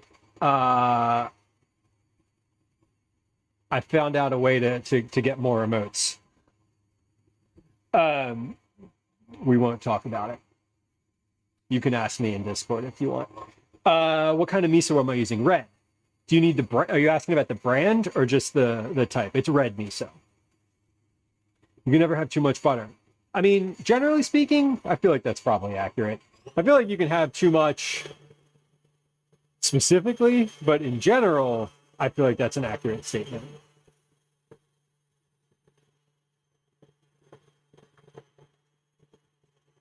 Okay, we're gonna take a pause here and scrape the side of this mixer down. I washed all my shit. Whatever miso you want to share. Yeah, it's red miso, and I'll tell you the brand in a second. I got it at our like regular, my like big box grocer. So this was not red miso is generally, I mean, it's been my experience anyway. And like caveat, I live in Philadelphia. There's a lot of stuff that I can get in my normal grocery store that like some people probably maybe can't get in their normal grocery store, which like obviously I'm very privileged to live here and have that as a thing. Anyway, but you will find the red miso, if you're curious, in the fridge. Usually it's in the cold section. It should be staying cold.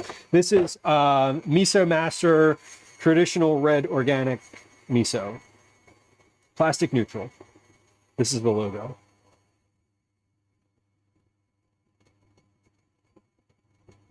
Can I share a miso link?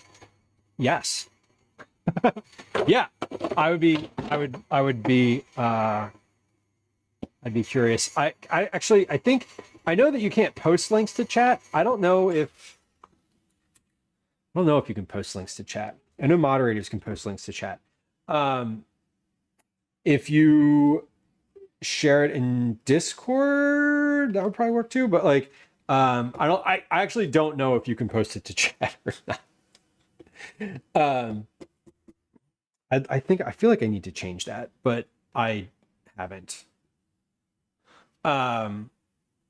Okay, so yes, so VIPs can post links to chat. Okay, Yoka. Yoink. I'm opening that in a browser window so I don't forget it. Copy. And paste. Okay.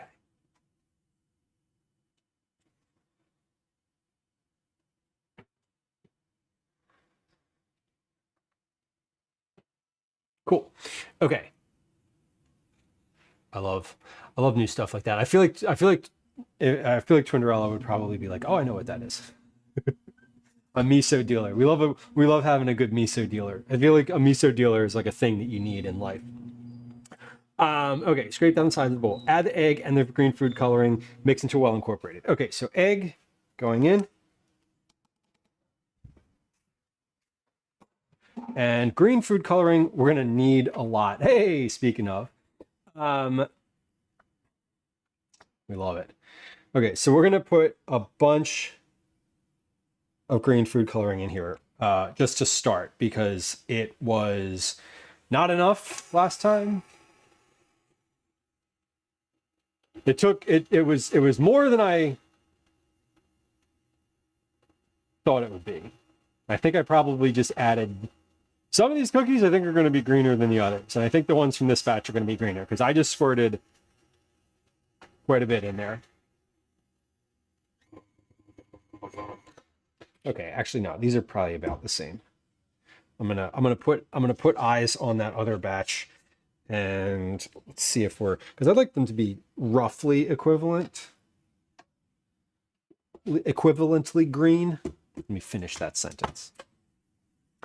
The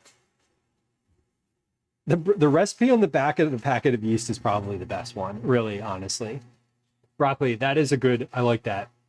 I like any recipe that uses a whole packet of yeast because I get so annoyed when you have, when it's like, calls for like a teaspoon of yeast or like a quarter teaspoon or something like that. And you're like, what am I going to do with the rest of it? Built a hot tub for the hot tub time machine. That is I will say that is a verified fun fact. That is a verified fun. I love that. Crawdad says this won't reach my long-term memory bank. That is how I feel often. That's why I have the command in chat, the remind command, which literally anyone can use, so that if you say something like that in chat and you want me to remember it, you remind, and then I will have it, because that dumps into Discord for posterity. Corn chowder. Ooh, did you know that tomorrow is National Corn on the Cob Day? It is. Cinegang again, Twinderella, you can't get over it.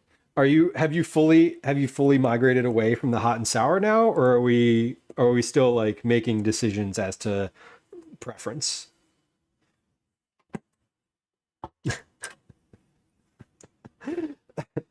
Alyssa Edwards quote. I feel like Automod has some weirdness about it. It probably auto-modded it, Araya, because it was like, it caught it not because it was naughty, but because it was like, it thought that it was like, I don't know, misogynist in some way. There's a setting for that, and I have it turned up.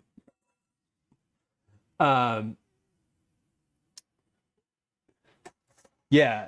Oh, see, I didn't even see your chat. Yes.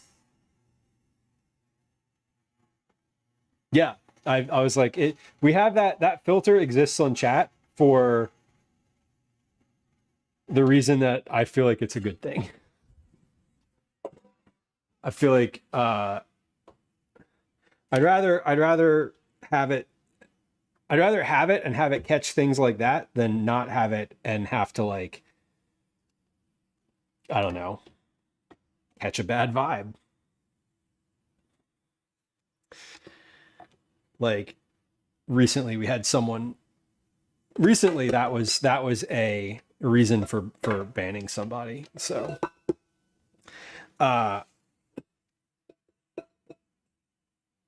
yeah, so there's that. I was like, I'm just gonna leave this right where it is.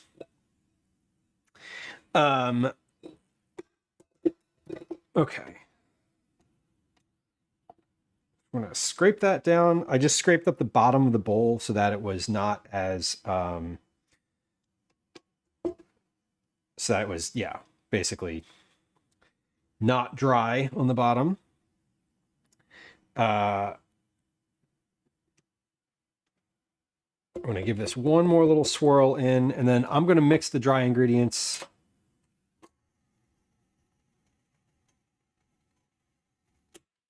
Okay, separately. Araya says, I'll never understand trolls. You know, interestingly enough, yes, correct. I understand it. I don't know.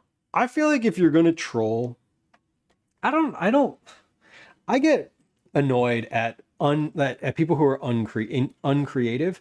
Also, I think the last person who, the person who I'm talking about, that we banned, I don't think they were trolling. Let's be clear. I think they are just like that. And they were sort of they're like trolling behavior, but it was just like they were being intentionally intentionally saying inflammatory adjacent things that were like just on the edge of like,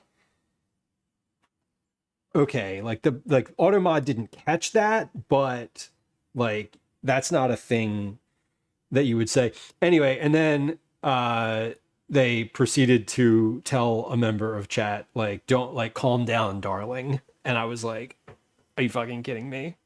Like, because they were like, don't do that. Anyway, if you want to, we have folks in chat who have darling in their name, and you know what? That's their choice. Anyway, we're not gonna get too far down the rabbit hole of being annoyed about that person. Anyway, I went back and looked. They'd been following the channel for like a long time and had a chat history as well.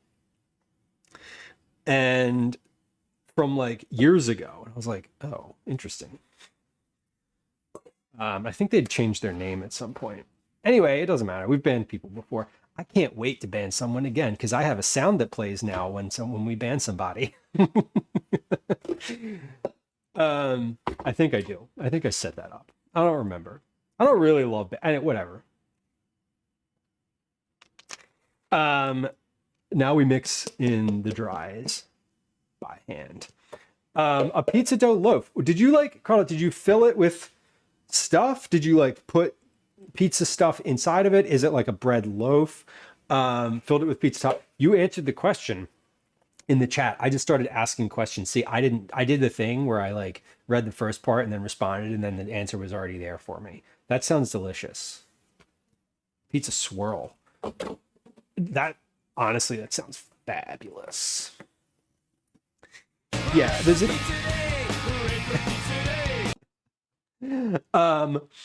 Can't even bring me back. Yeah, I don't actually, you know what? There might not be a sound. I don't see. Here's the thing, Pretzel. I know how to ban somebody. I don't know how to unban somebody. I mean, I know how to in a what's the word? Conceptually, but I don't have the capacity to do that from my Stream Deck or without having to figure it out in my settings. So, just bring a bunch of casual misogyny and be told to stop and then don't stop, and we'll ban you anyway, but then we won't bring you back. So that's the thing. But yeah, I can now do it from my Stream Deck though, which is super cool. But yeah, I definitely don't know how to unban somebody without having to look at the computer. Which is fine because I'm never gonna do that in a stream and then decide to unban them in that same stream. That's not going to happen. So I'm not too worried about it. We're gonna put this in this bowl. Why am I going to put it in a different bowl when it's already in a bowl? Well, because I want to make sure that I scrape out the bottom and do all the stuff. I want to weigh this bowl first. That's what I want to do. So I know what my final, what my weight is here. 1,004 grams. That's 1,005. Okay. Let's write that on the bottom. And then we're going to put this in here. So here's what we're going to do. In between this batch and rolling/baking, we're going to clean up the counter. I'm going to take a quick break and run an ad break and load the dishwasher. I don't think I'm going to do the dishes just yet because I want to do some other stuff. But we're going to I'm going to weigh this again after it comes out of the fridge. So I don't need to weigh it right now. I did weigh it right now, but I didn't write it down. I didn't write down the first one. So I know the weight of the bowl. So we'll do some math at the end of this, and then that'll be how we figure out how many cookie balls to make from each of these. Perfect. All right. That dough looks great. I didn't taste this. That is fantastic. Okay. This is great. Oh, that is really tasty. Carlos says I would not know how to unban somebody. Right. That's the thing. I don't need to know. If I've decided to ban you during stream, I'm not going to be like, oh, tee-hee, oops. I don't have one of those things. Some folks have the ban a chatter. I don't have that because I don't like that. I don't dislike it. I just don't want it for this stream. Or I don't want it for this experience, this community. How's that? There we go. The dough looks thick. It is very thick. And it's going to get thicker too as it cools in the refrigerator. So this is batch number 2. I'm going to let that rest in the fridge.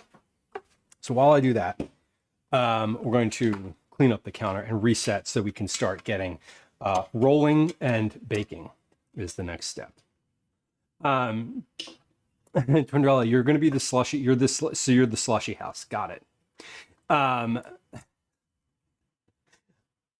Listen, you want to be the house where the other kids want to hang out. I think that's a thing that I know as a thing. Oh, look. If you'd like to get a channel point reward, it's available now. Did you hear the ding? The ding means, and this is the first stream this is available, so I'm going to keep saying it so that folks kind of know what it is and understand. That little ding means that for the next 90 seconds, or probably 70 seconds at this point, channel point reward is available. If you are just kind of hanging out and passively listening and you want to get some Cookie Club entries eventually, the channel point reward will add up. And when you hit a certain threshold of having redeemed the click me enough times, that will be a Cookie Club entry. So that's what that sound means. And at the end of it, it's going to be like, it's going to have like a little Windows XP error sound. It's the specific sound that it plays. Anyway, Trindle says, well, also the house to hang out because we have a hammock. Yes. And with this, they all jump in the hammock and swing. And you're like, please don't break it. Please don't break it. I know. One of my favorite things when we go camping is inevitably, this has happened a couple of times. We go camping with like a big group and a bunch of kids. Someone buys a hammock, like a cheap hammock, you know, like whatever, like, oh, this is going to be fun. And they buy it at like the grocery store. Well, that hammock breaks 100% of the time. The cheap hammock has broken on every single trip I've ever been on because like 7 kids get in it and decide that they want to swing and like swing each other in loops and shit. And you're just like, well, now it doesn't work anymore. That is how it goes. Okay. Let me put my ingredients back in my baking cabinet. So I have a very nicely organized baking cabinet at this point. So I'm going to put these things back in an orderly manner instead of just stuffing them into the cabinet as fast as possible like I usually do. So let's put this where it goes. We'll put the sugar where it goes. We'll put the chocolate chips where they go. Yes, I have dark brown sugar. I have light brown sugar. I have chocolate chips where the chips go. All right, now the nuts and the cranberries have not historically had a place in the cabinet. We didn't account for those. So we're going to put the cranberries on top of the raisins, and then we're going to put the nuts right next to the raisins as well, because that's sort of, they're in the same sort of genre of ingredient, right? Right. Okay. Got it. Get the serious camping hammock, or don't let all of the kids on the trip get in the same hammock. But seriously, like the hammock from the grocery store, like the hammock, you know, if you're like an Aldi shopper or like any of those, you know, your grocery store, your grocery store, as well as your grocery store, and you probably have a seasonal aisle. I'm talking about the hammock that they sell in like the seasonal aisle of big box grocery store, right? Like that's the one that breaks. That's the one where you don't want to let all the kids get in it at the same time and spin. Yeah, the boys will destroy it. They sure will. That's what they do, as far as I know, as far as I can understand.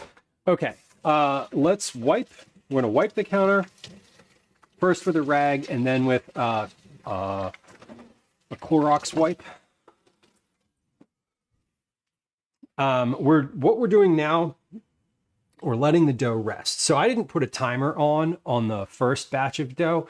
The first batch of dough it says that really they only need to rest for like 30 minutes. So I'm confident that will have been in there for 30 minutes by the time we get to it.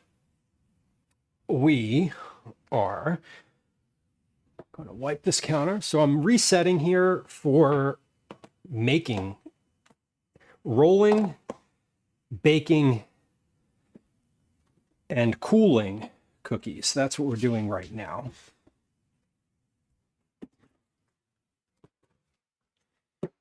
So this is step next. I don't know what that means. I don't know. Step one was standing around and talking for an hour. That was step one of stream today. We're wiping down the counter here. Hello. I know Gwen just got home. Can you, I know I'm not asking anything of you, but if you could keep the cats in the basement still, I know they're, Might have left. Okay. The others are down there. okay. But if you could keep them down there, that would be great. Cause we're like, I'm doing cookies for Cookie Club. So cats are unwelcomed. Unwelcome at the moment. You okay? Yeah. Okay. But John says I'm making orzo for the first time. Nice. No recipe. Yeah, you don't really need a recipe. It's pasta. It's basically pasta. Butter forward ground beef. Butter forward is always fine. Orzo is great. Orzo and feta. I have an orzo feta recipe on the website for like a one pot orzo lemon orzo pasta that is really good. And now I want that. I accidentally got orzo at the store yesterday. I meant to get farro and I got orzo instead. And I was like, oh, oops, but also like, okay. Pretzel found the stream on YouTube. Nice. Well, welcome in. Please like and subscribe. I think I'm supposed to say that. Okay, let's get our sheet pans out. And it also says to use parchment paper for these. So we're going to cut some parchment paper. Let me wash my hands here. What's that? Swimming bag is the denim one and it's underneath there. Yeah.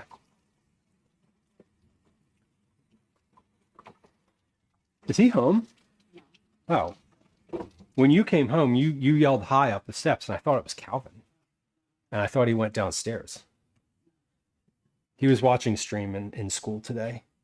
He kept texting me and being like, our teacher gave us free time. I'm watching you on stream. And he FaceTimed me and like a bunch of kids were like, is that your dad? In the background. And I was like, that's fun. There's swim gloves, there's a snorkel, there's a mask. He only needs the goggles out of there. Accidentally getting orzo is not a mistake that I minded making. I already had orzo and I wanted farro. So I'm a little like about it, but I'm also like, that's fine. That's fine. The worst, it's not the worst mistake I've made when purchasing groceries. The worst mistake I think I've made was the time that I meant to get a pound, or like I meant to get one onion. I forget the ratio. Something was off. Anyway, I ended up getting like 10 pounds of onions instead of one onion. That wasn't great. I didn't love that. But we dealt with it. We dealt with that by making a bunch of onion-based things on stream. I know I made French onion soup and onion rings and something else.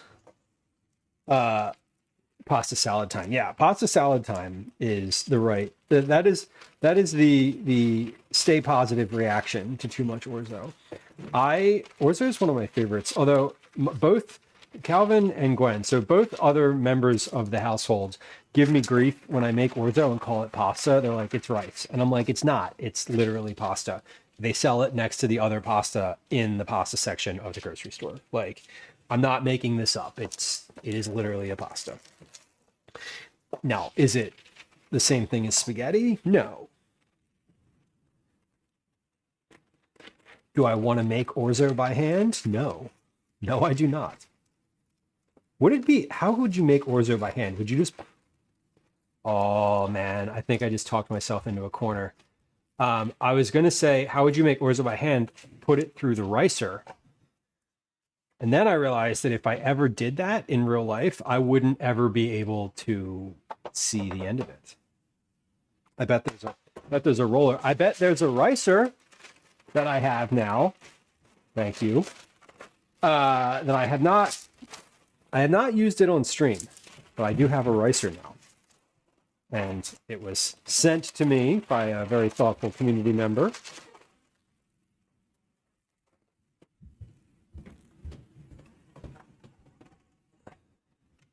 Anything spiral shaped. Now, the other hill that I'll die on, the other hill that I will die on is the people who are like, zucchini noodles are basically the same thing. No, they're not. No, I'm sorry.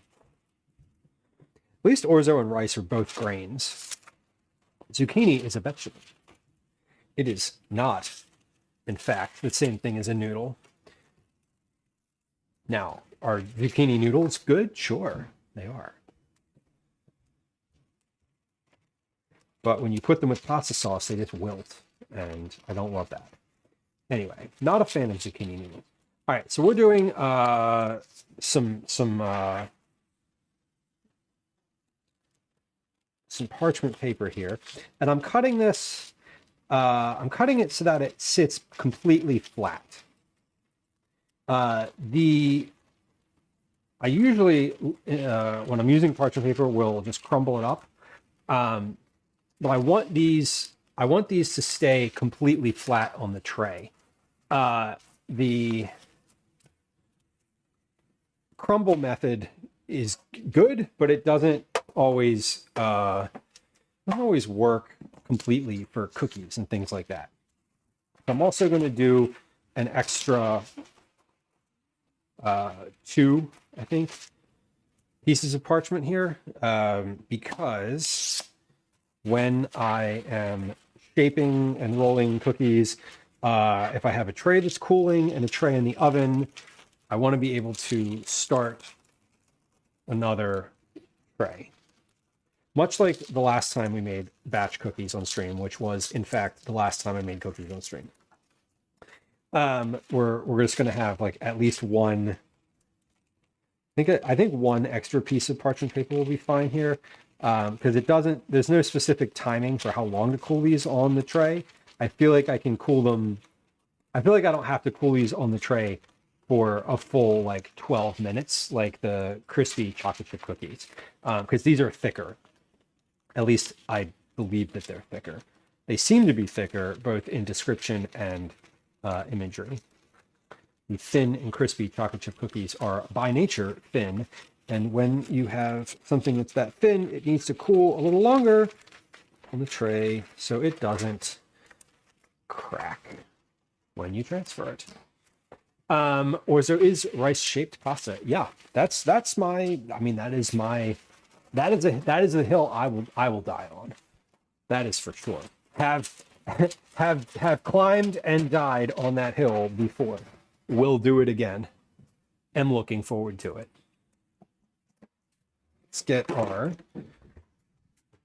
So I'm still just getting set up for my rolling and baking.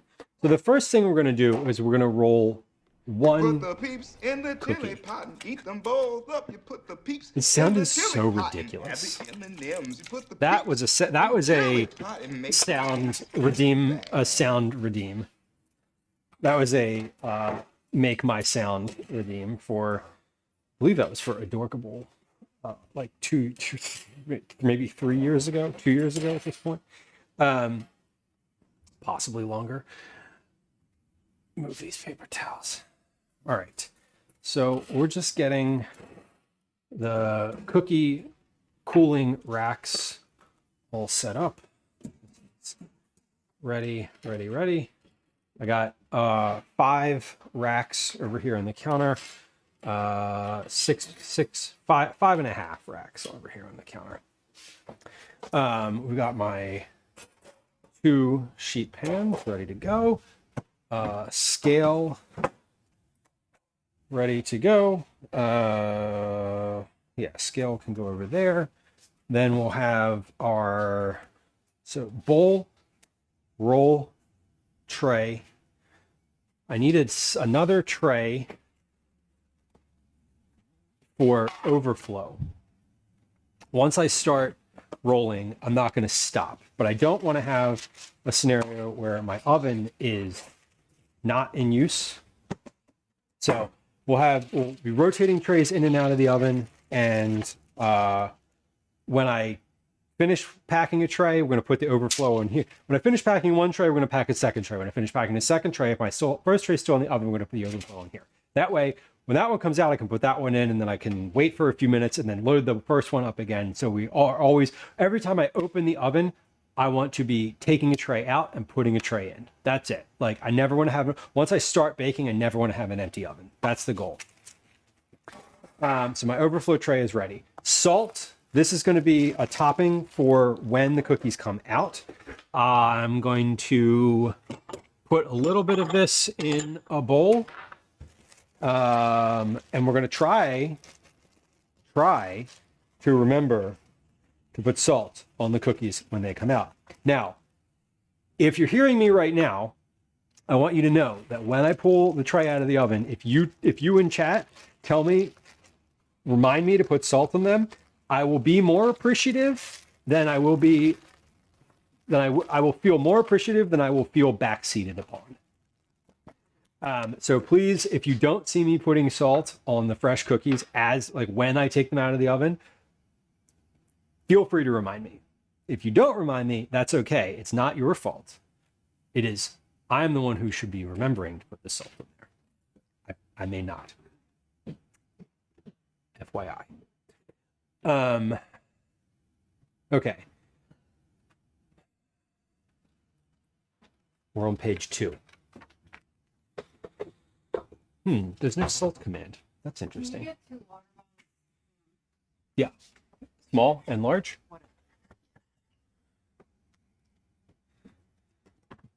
Okay. Okay, oven is on. Baking sheets are lined.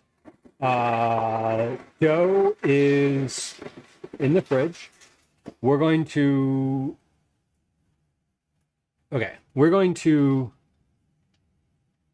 take a very quick break. We're going to play a game of words on stream, and then when we come back, we're going to roll and bake cookies. There you go. Hey, look at that. Cyber says something salty. Let me check and see if that worked. I just updated the Discord. I updated the thing to put that in the stream reminder zone. Cyber K Chop redeemed add a command, and this is what they said: something salty. Cool. So that posted to the stream dump reminder channel in Discord, which is exactly what it was supposed to do. Beautiful. Okay. We're going to play a game of words on stream. We're going to run a 3-minute ad on Twitch. I'm going to put the dishes in the sink, in the dishwasher. And when we come back, we'll be ready for our cookie process. For folks who are new to stream, a couple notes. We're going to run 3 minutes worth of ads on Twitch. If you don't like the ads on Twitch, you can go watch on YouTube. There's a link to that in chat. When we come back from the ads, there will be another little ding, and you will have an opportunity to submit to the click me redeem will come on, and you have the opportunity to click that.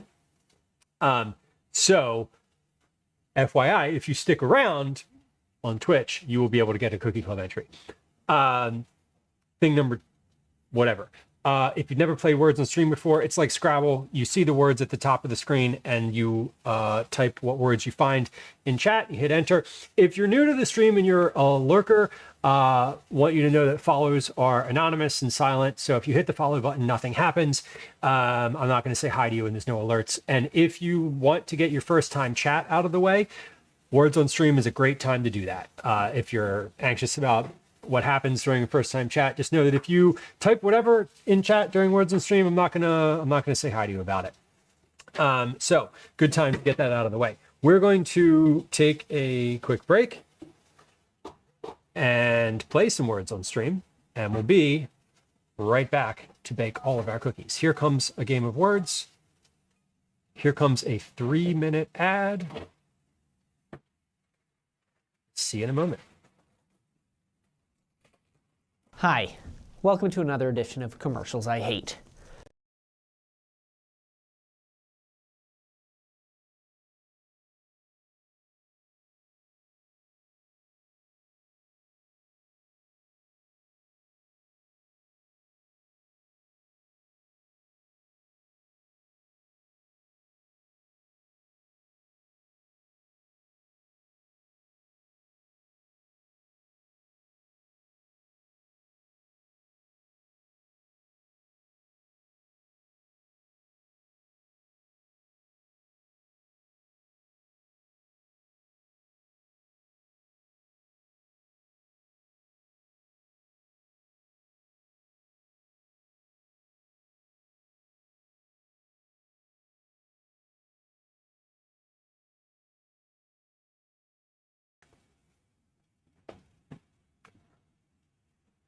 Okay, let's see. The white balance is way off on that thing right now.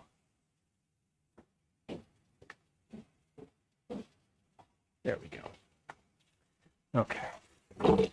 Not that y'all really care what the sink looks like during ads. Maybe you do. I don't know. I do, clearly. It was clearly bothering me enough to stop what I was doing and fix it. So, there's that.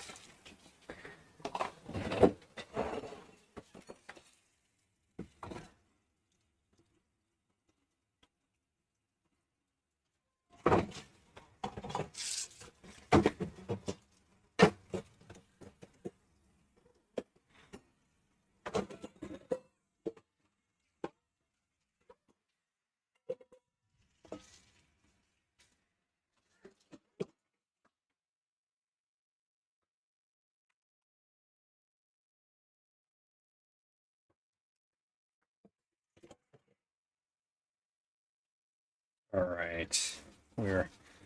All I'm doing is what I call sink triage. I'm just getting the sink, everything that goes in the sink while I'm doing the initial part of stream is now going in the dishwasher, and we're working towards not having anything in the sink. That's the goal. Or not having any dishwasher items in the sink.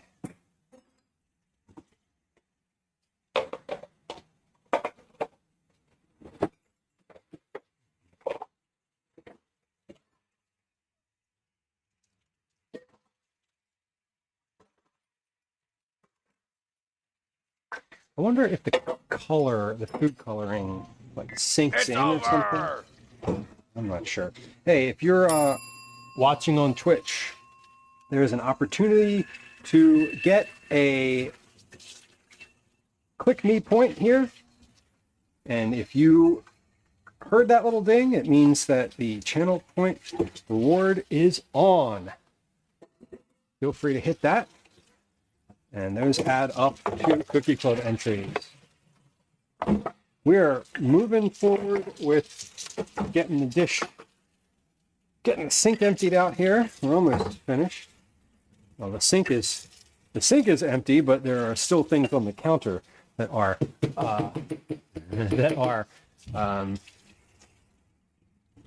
in progress. So getting the final bits of everything. We'll be back in just a moment here. Last guesses. Okay. How about one more game, because I really need to use the bathroom. One more game. All right, I'll be right back. I'm gonna use the restroom real quick.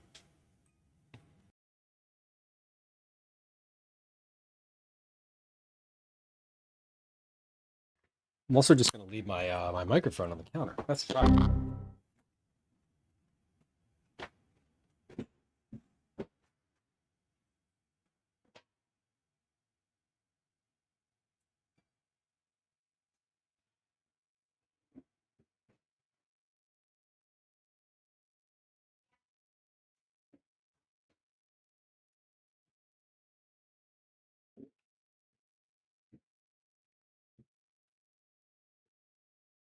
Hello. I was watching you earlier. I know. You can tell. Don't come on stream if you have your shirt on. Yeah. Sure. Okay. Okay, we're back. That's weird. It took a long time for that text to go away. Why did it take so long for that text to go away? Oh, I bet I know. I bet.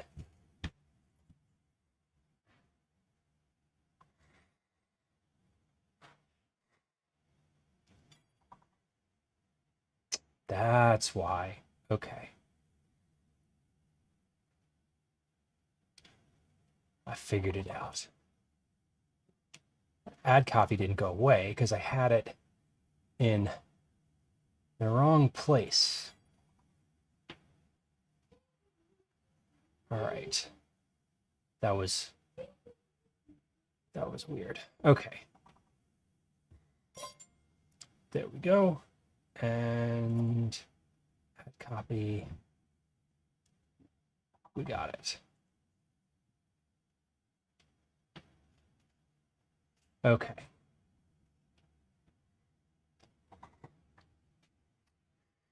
Very good.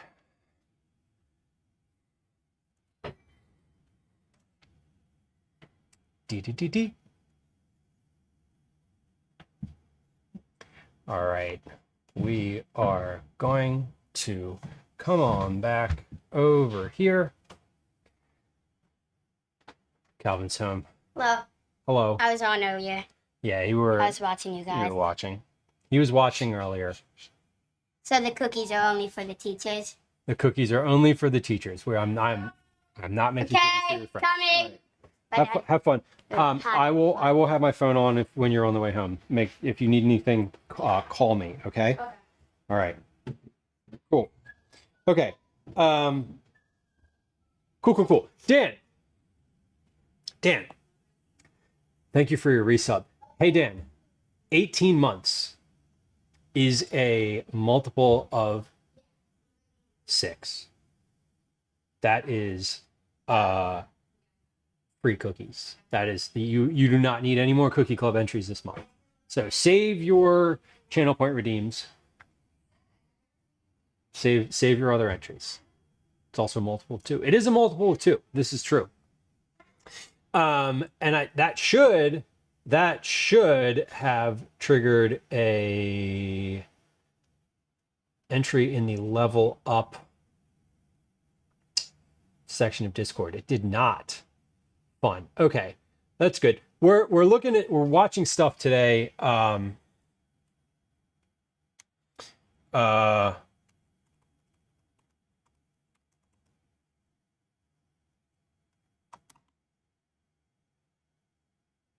it. Okay.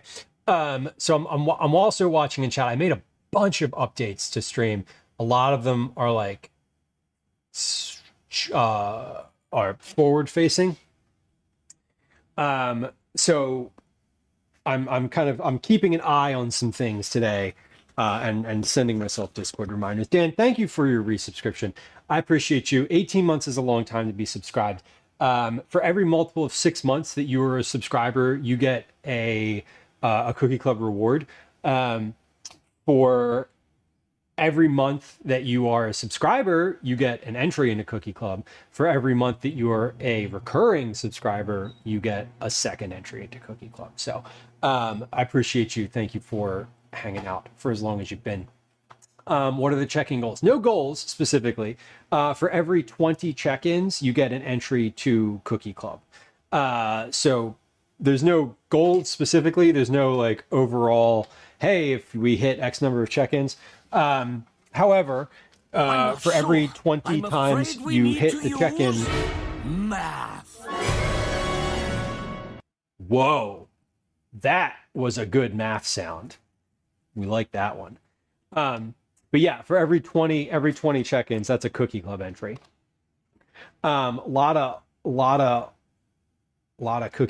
ways to earn Cookie Club entries, honestly. Okay, this is our first batch of dough. So how much does each batch make? That was a question a little earlier. I saw in chat and then I did not answer it. Each batch makes 24 to 25 cookies. each bowl is a double batch. So there should be 50 cookies in this bowl. So this bowl weighs 274 grams with nothing in it. Let's get our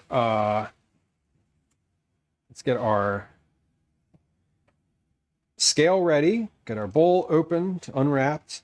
We have 2,210 grams in this bowl. So we have 2,211, 11 actually, minus 274. So we have 1,937 grams of dough in this bowl, which means when we divide by 50, each of these cookies should be 38 grams. That's a lot of grams. That's a hefty cookie. So 38 grams, 38.74 grams actually. Let's do that times 50, make sure we get the same number. 1,937 plus 274 equals 2,211. Okay.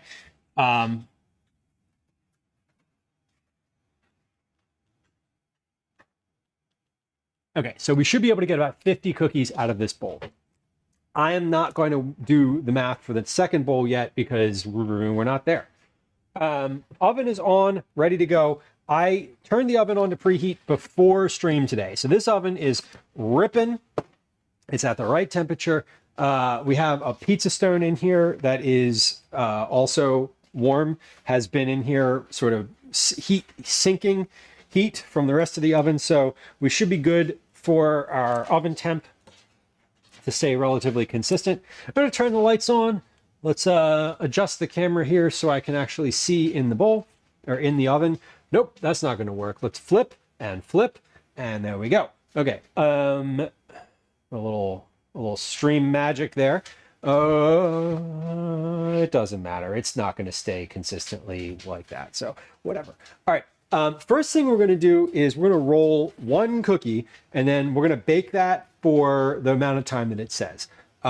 So it says 15 minutes per batch. That's quite a bit.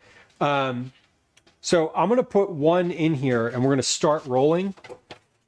Once I sort of see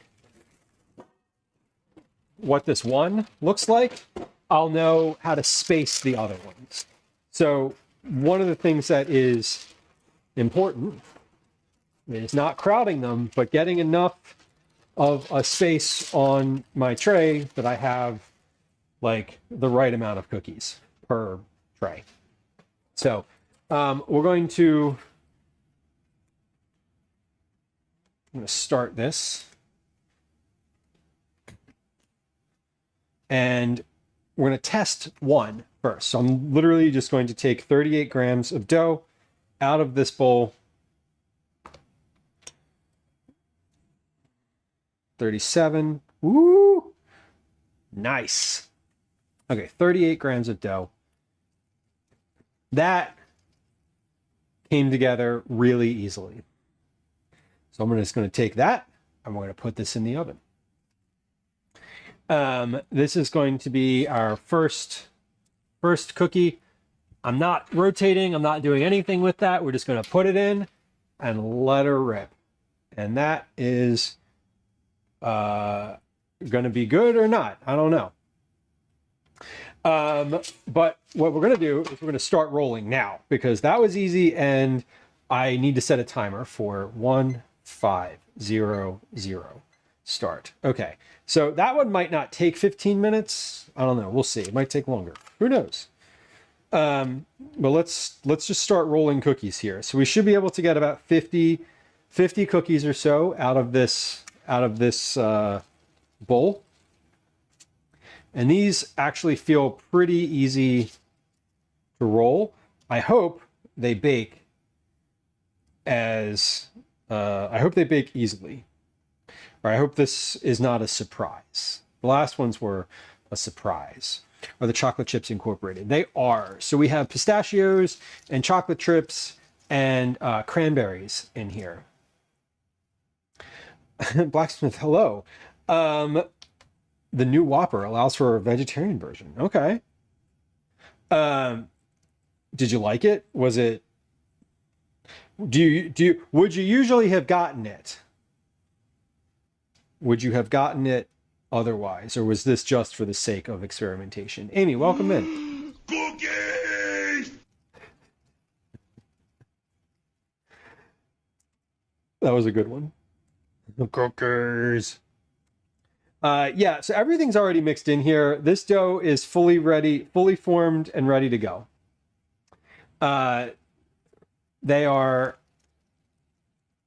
I'm rolling these now, like this, because I know what the weight is going to be. I'm not like adjusting the weight, unless I will say this: if that cookie in the oven somehow ends up being like this.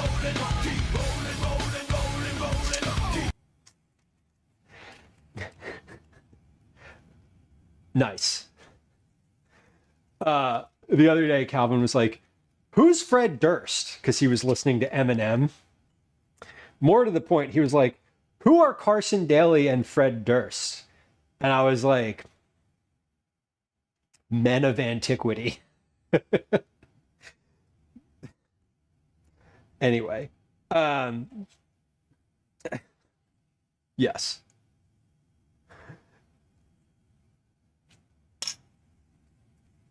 Ooh, blacksmith. That, I mean, honestly, that kind of sounds good. Sounds like, it does sound like a lot of jalapeno, though. You're right.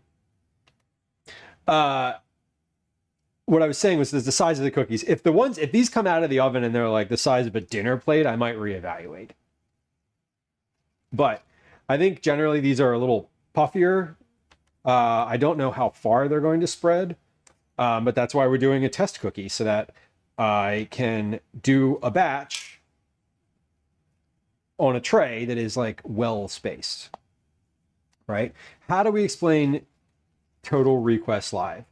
I think using the framework of understanding that he already has. I'm like, well, you know what music videos are, right? And he's like, yeah. Yeah, Dad, of course I know what music videos are. Like, all right. You used to have to request those on a telephone. And there was a man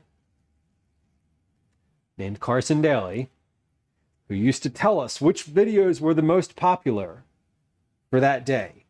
Which video had received the most telephone calls?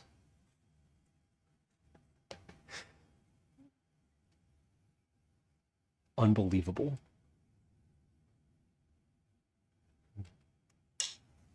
Sometimes I like the world better the way it is now, honestly. Mostly not, but sometimes. In certain circumstances, like that one. The good old days. I know, right? It is funny. Like, I hate the way that music is currently in some capacities, but sometimes I don't.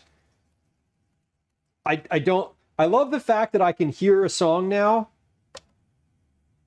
and know what that song is and listen to it again immediately.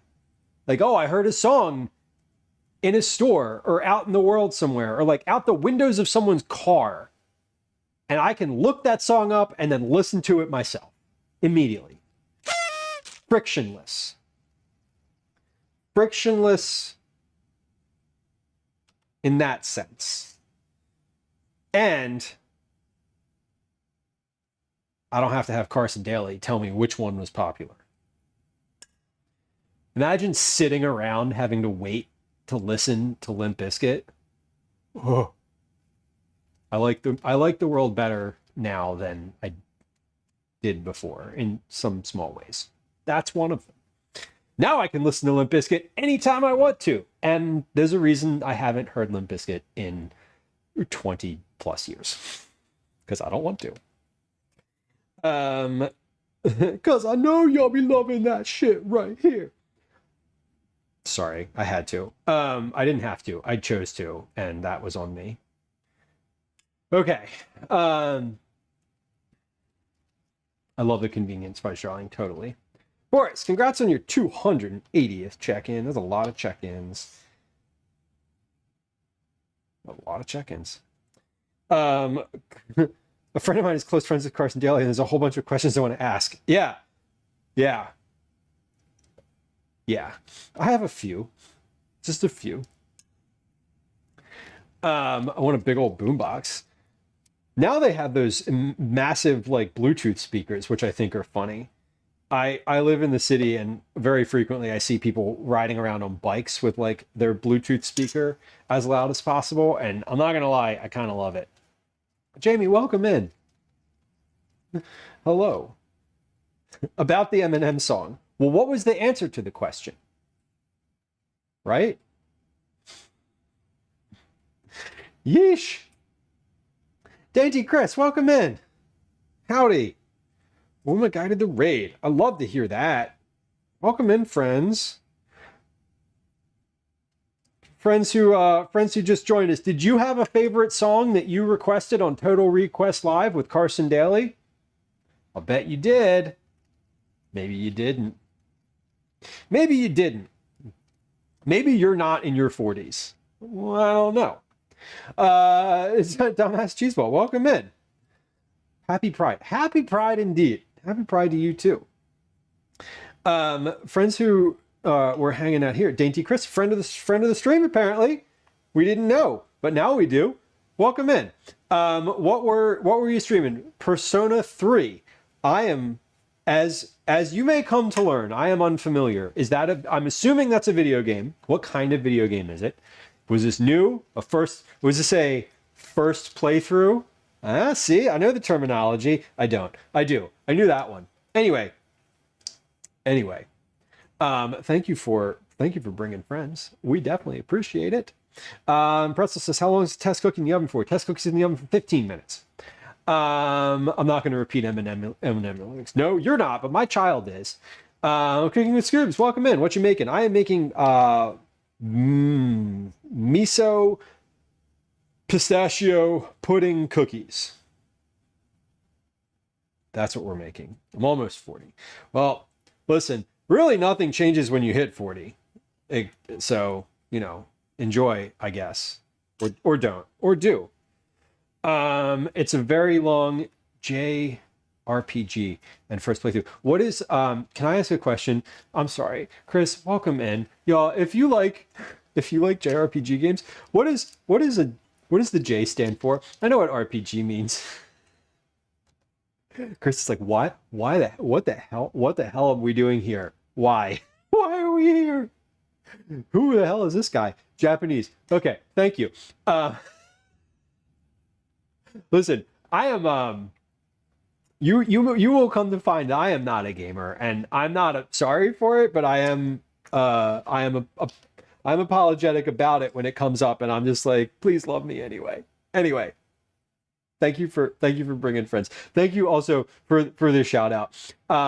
Dainty Chris bakes and cooks. Okay, awesome. Okay, so you're like in the cooking. You're cooking adjacent. Got it. Listen, if you ever have questions about setting up or any like cooking related stuff, you can feel free to like hit me up, like DM me on the Discord.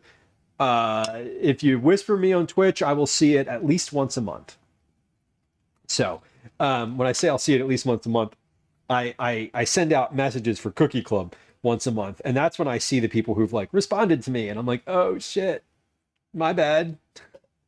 Because after today, I don't look at Twitch Whispers again. Popular. You're gonna be popular. I'll teach you the right cohorts. You'll be good at sports. All the slang you've got to know. So let's start, because we've got an awful long way to go. To the country, I'm gonna eat a lot of peaches. I'm moving to the country. 5 shifts. I'm gonna eat me a lot of peaches. Anyway, sorry, I was fully about to like dive into the musical side, and now we're back to rolling. Anyway, friends who joined us, welcome. My name's Lieu. This is definitely a cooking stream. We cook, we chat, we work on some recipes. I bake at least once a month.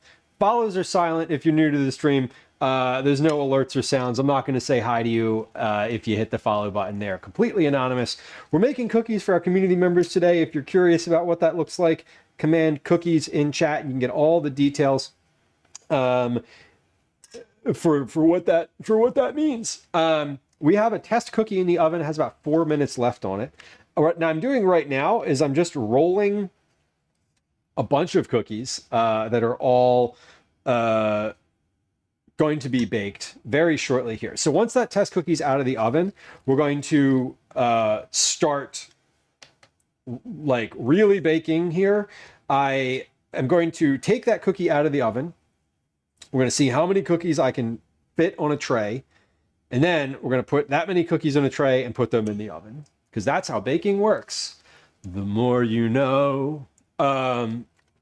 Anyway, once I know how many cookies I can put on the tray, then I can put like a bunch of cookies in the oven and fill a tray confidently. That's what I'm trying to say. Miso is an underrated ingredient. It is, and I will admit that I am newer to the miso scenario. When I say that, I mean I'm newer.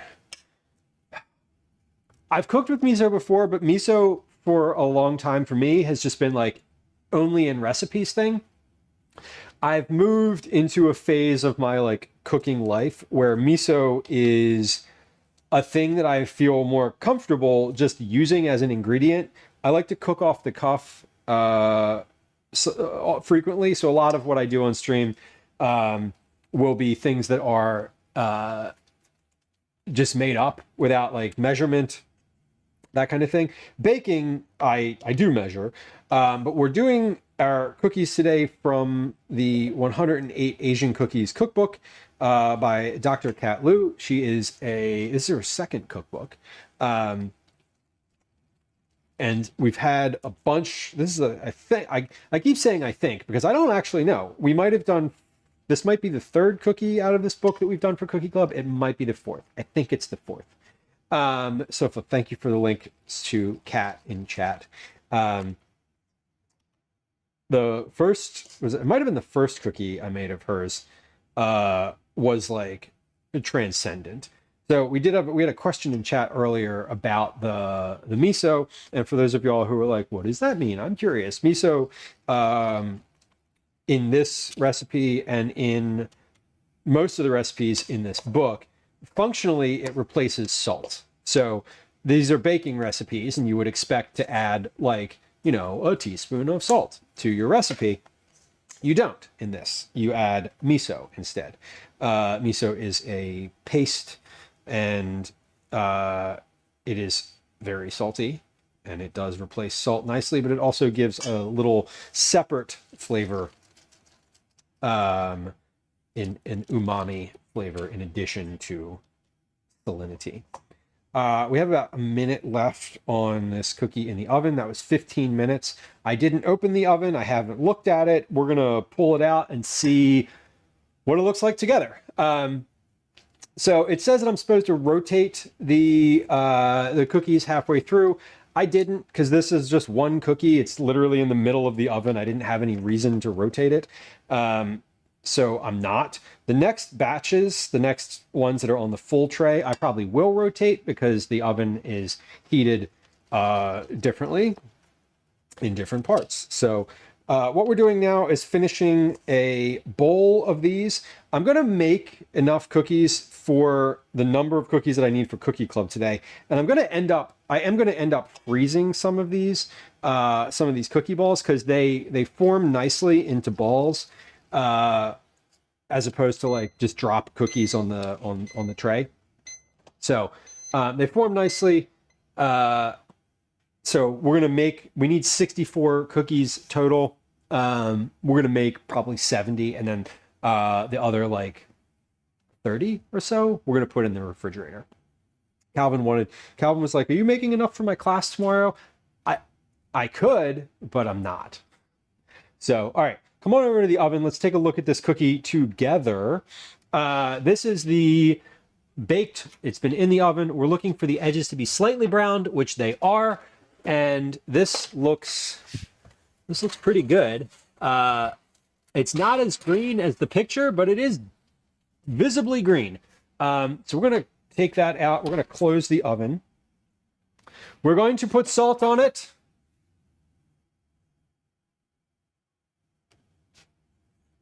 We are putting salt on it. And we're going to let that cool. So this is, hold on, I'm going to show you this from the overhead view. This is, because I don't want to hold it to the camera, but this is the cookie. It is probably greener than the camera is showing. Less green than the book makes it out to be. So I am happy with this. It looks fine. It looks to be about right. So I'm going to put this on the mat here. But first, what we're going to do is we're going to determine how many I can put on my tray. Might be a bit heavy on the salt. It could be. That's true. Oh no.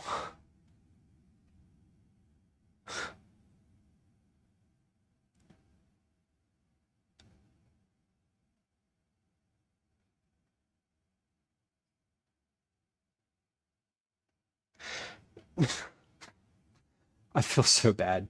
Not in anything I did. It's okay. Hold on.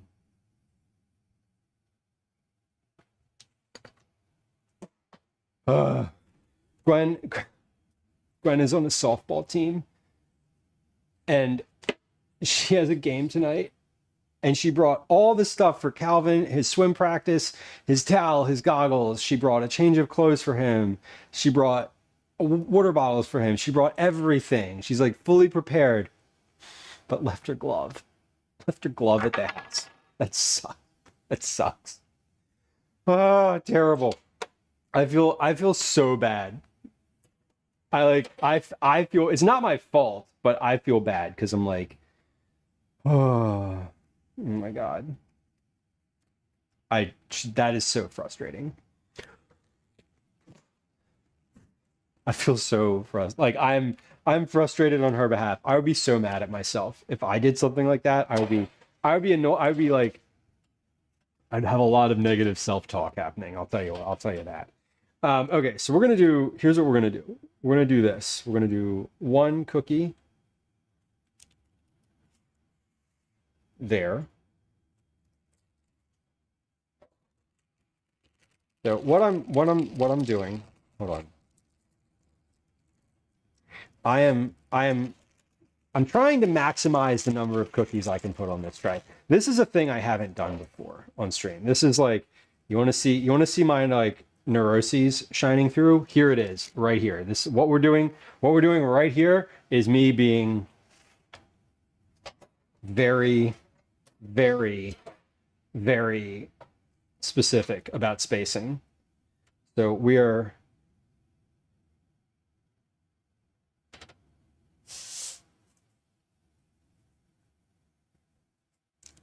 2, 3, 4. Okay, so 4 across, 4, and then 2. If these all spread relative to the one that I just baked, as I said, I want to maximize my tray space. 1, 2, 3, 4, 5. Yeah, so 5 by 4. So 20 per tray, I think, is going to be about right. Because if I can get that number per tray, that's 80 cookies per hour. So I am going to be baking for an hour. That's why I'm like, I'd rather spend a few minutes right now making sure that I can, is it 15 cookies on my tray or 20? It's 20. Now, here's what's going to happen. I'm also aware that I'm going to have extra cookie balls, right? Like I'm planning on having a tray's worth, one tray worth of extra cookie balls. So if these all melt together somehow, it will not be I won't be devastated about it. It'll be fine. These will just be like the house cookies, and I'll cut them apart with a knife, and then that'll be okay. But yeah, this is good. Now for the next tray, I'm gonna cook these. We're gonna keep rolling here. For the next version or the next one, I'm gonna cook these on this tray now and make sure that they spread okay. Let's get these in the oven.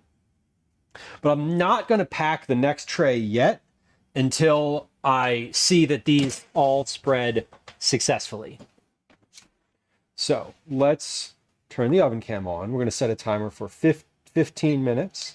And we're also going to set a timer for 7 minutes and 30 seconds because it does say to rotate these halfway through. Now, I will rotate the tray. I'm not going to put the tray top to bottom because I've only got one tray in the oven. There's no top and bottom tray. I've had crooked rows before. Maybe 1 or 2 cookies left to bake in the last batch. Yeah, exactly. And that's like pretzel. I want to, because I'm batch making these and I'm making 4 batches worth of cookies. So if I was making one, I would just, 25 cookies, I'd put 12 on one tray and 13 on another plus a test, or 12 and 12, one test plus 12 and 12. Like that's what I would do. I would just do the math that way. But, because I'm making 100 cookies worth of dough, we're trying to make this work here. So we're going to keep going. Now 38 grams per cookie seemed to be like a very good amount. That cookie right there, the one that I pulled out, is a good size. It looks like a normal size cookie. It's probably exactly what I was expecting it to be. I don't know if that, whatever that means, size wise, it does look really nice. You can see you can sort of see the pistachios in it, which I always love. We're going to wait for a few until that cools off. Now I took it off the tray. It says to leave it on the tray for a few minutes before transferring it to the rack. I took it off the tray right away, but again, tester cookie, it's not going to spread any further when I let it sit for a while. If anything, it might get smaller. So we have cookies in the oven. They're there, and there's enough of them now that you can see them when they start to spread. So that's always kind of fun. But we're working on a bowl right here. We have our big bowl almost finished with the cookies from this batch. And then I want to count and make sure I've got the right number of cookies here, because I should have ended up with exactly 50. Actually, I probably will end up with a few more than 50 cookies, because it was like 38.7 something grams per cookie was the actual math. I just rounded to 38. So we're going to probably end up with like 52 or something like that. Carla, I do still have a frozen cookie bowl stash, and I bake from it. Every once in a while, I'm like, you know what? I need some cookies. Now, recently I've been baking a lot of cookies. I made some recently because Gwen just wanted some chocolate chip cookies. I made some last week for Calvin's class because they were doing a pizza party, and I said I would bake some snacks. These are for Cookie Club, so I haven't needed to pull from the stash in a little while, but I do have it. The fun thing about having a cookie ball stash in my fridge or freezer is that I don't really know what those cookies are. When I pull stuff out of there, I set the oven to 375. I put them on a tray, and I set a timer for 15 minutes. And then I look at it when the timer goes off and I'm like, are they done or not? Sometimes they are, sometimes they're not. I just put them in the oven frozen. Every once in a while when I do a cookie bowl bake, I will let them thaw out a little bit. Sometimes you just need chocolate chip. Yeah, I was making cookies and I was like, hey, I need to I don't know what I should make. Here's some options. And those were the ones that she came back with and was just like, soft chocolate chip cookies, please. So that's what we made. Hey, look at that. That was 38 grams. Y'all, I literally, that was 38 grams. I am not kidding. This bowl is empty. Beautiful. Hey, did you hear the ding? There's a redeem ready for you if you want it. 1, 2, 3, 4, 5, 10, 15, 20, 25, 26, 27, 28, 29, 30. How many were on that tray? 20? No. 15, right? No, 20. 51 cookies in that batch. 51 cookies. 51 exactly. Exactly. That's an intense math perfection. That appeals to me so much. I'm so fucking happy about that. I'm so happy about that. I love it. I do love it.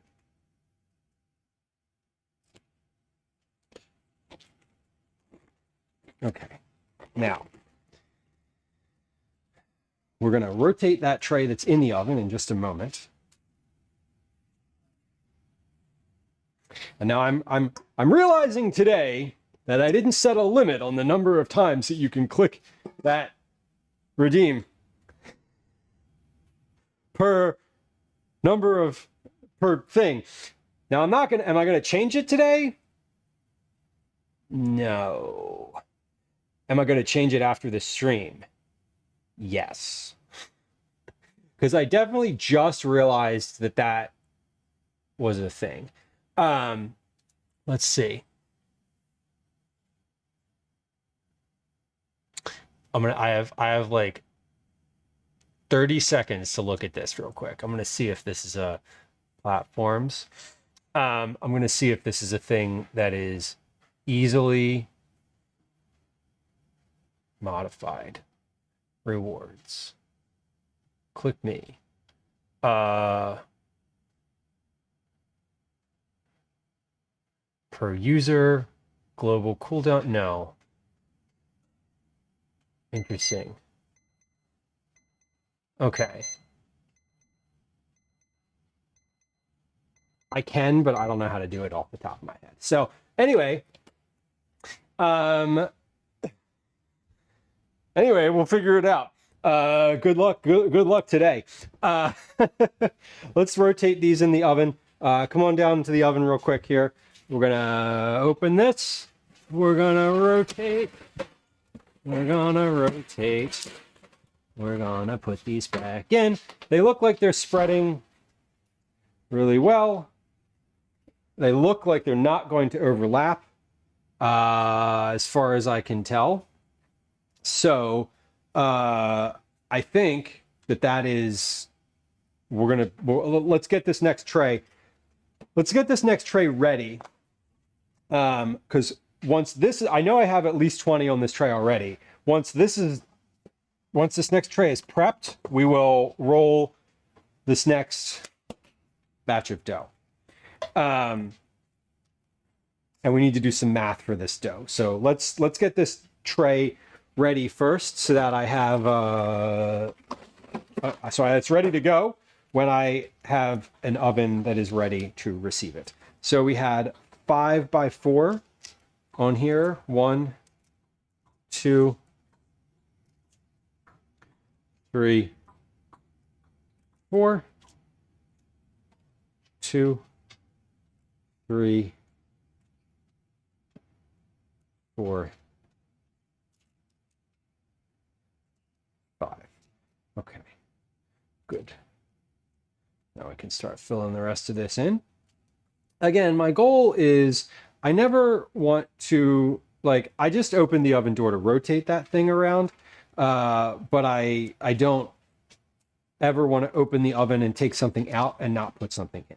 So the priority is making sure that I have a tray ready to hit the oven when we're ready to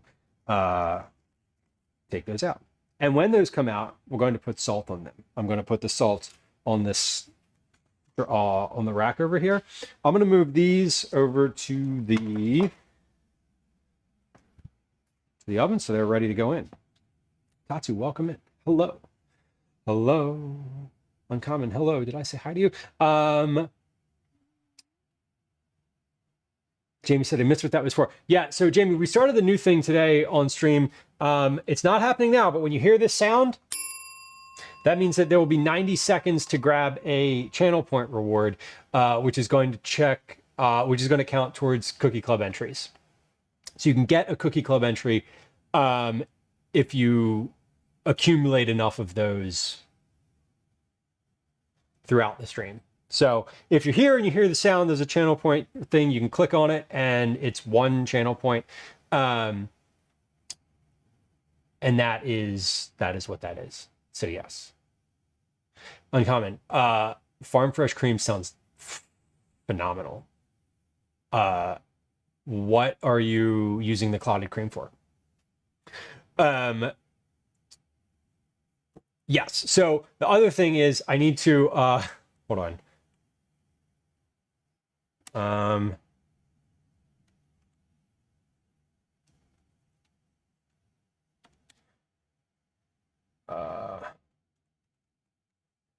Reminding myself of something. I also really only want to be able to click the thing once per time. Yes. Scones and clotted cream. Oh, nice. Uncommon. Glitching gladiators. Nice. That's awesome. You know, I love that is a thing. And I have not participated in it, but I appreciate that it is. I appreciate that it exists, and I love seeing the little wrap up videos. I love seeing sort of all of the things around Kitchen Gladiators. I think it's a really lovely aspect of the food and drink community. Kitchen Gladiators, for those of y'all who are unfamiliar, is basically a challenge. It's like a cooking challenge every month that you can opt into and do anytime during the month. That is open to anyone who's a food and drink streamer. Lord Tox and Seren Debakes run it, essentially. 1,005 grams. Okay. So there's like a theme every month, and it's pretty intriguing. I like it. I appreciate it. I had not participated in the theme, but I am glad that it happens. Okay, so each of the cookies in here, 1,947 divided by 50, 38 grams. So we should have more 38-gram cookies. Perfect. You don't have to be a food streamer. Also good to know. Uncommon. That is good. And yeah, I think it's interesting. I spend a lot of time in the food and drink category, and it's always fascinating to me when I see people who are in there like streaming for the first time, who are like usually gamers, and they're like doing a cooking stream, and I'm like, nice. And Discord is blowing up. Yeah, Liz, I feel like I hope they're all just going to the Stream Dump channel. I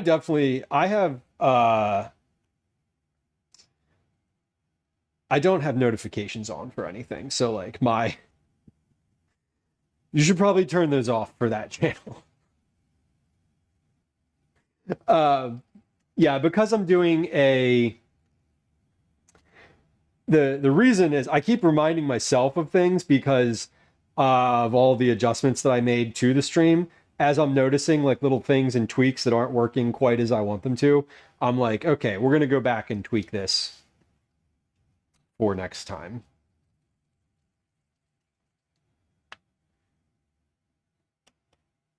That's the motivating factor. Okay, one more cookie ball, and then we need to get these out of the oven. I think it looks like they might need a little bit longer. Let's open the oven and see. I just want to see if these are roughly the same looking. They are not. Okay, so these I'm going to leave for another minute. Opening the oven in between things here, I think probably let some heat out. And I mean, I know it lets some heat out. And so I think they probably just need a little bit of extra time, but we'll do a minute and then we'll see where we're at after a minute. And if that is the case, what I will do is add a minute to my overall time. Probably add like a minute and 30 seconds to my overall time, and then I will just not pause it in the middle. That is my thinking out loud approach there. Iced tea with pineapple and lime juice. Oh, I love iced tea. We're in iced tea season, aren't we? I mean,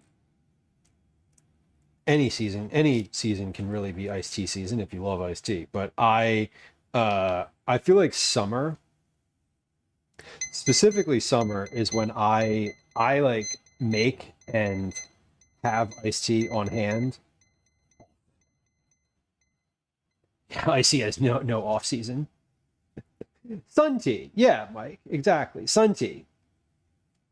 But if you love iced tea, it's good year round, really. It does only work when you have sun. These are facts.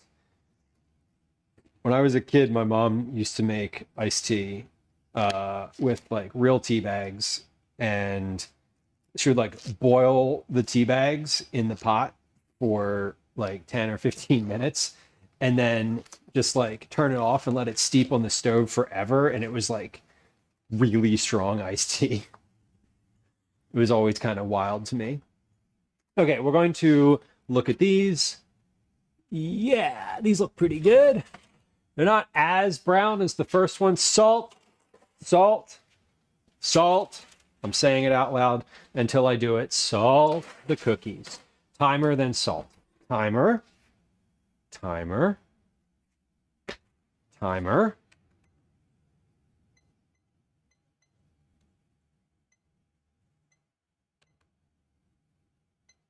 Then salt. Timer. And salt. I'm over here salting in secret. I realize I'm being covered up by the cameras, but this is a timely situation here. So we're salting. There we go. Okay, let's finish rolling as many cookies as we can. Basically, we're going to keep rolling. We're going to let those cookies cool off on the tray. And then once my rotation hits, we'll rotate. When the rotation hits, we'll take those cookies off the tray and then put the next batch, tee up the next batch, essentially. So I don't always love having to rotate cookies in the oven, but I do appreciate the sort of mid-bake break to like, because otherwise I will get hung up on time and I'll like forget, and my timer will be like, you have 30 seconds. And I'll be like, no. And then I panic and I don't get the cookies off the tray, and and it happens. Hibiscus tea, Liz, yes. Oh, the half tea, half lemonade. That is my favorite for sure. I have a big love for the half and half. I also like iced green tea, big fan of that. The only tea, and this is a personal preference, but there's I don't love lemongrass tea. And like I find lemongrass iced tea particularly unsatisfying. I also don't love tea with a lot of lemon in it in general. I'm much more of like a sweet tea person, even though I don't really like sweet tea. I just like iced tea, like black tea. That's it.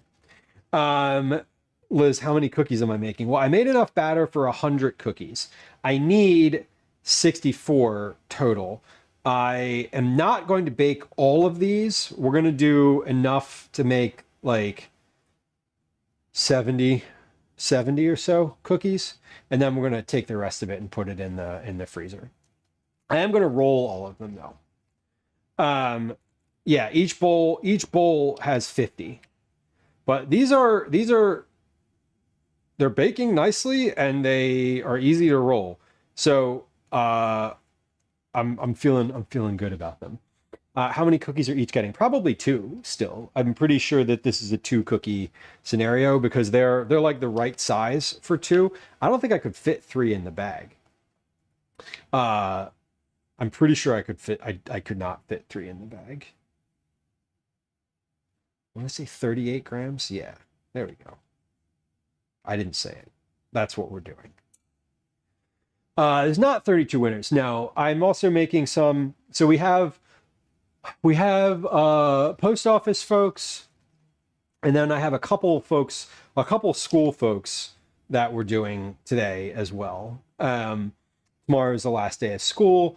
I always make cookies for teachers for school, but I think we're making a couple extra this time. Not I think. I'm making a couple extra for some additional teachers.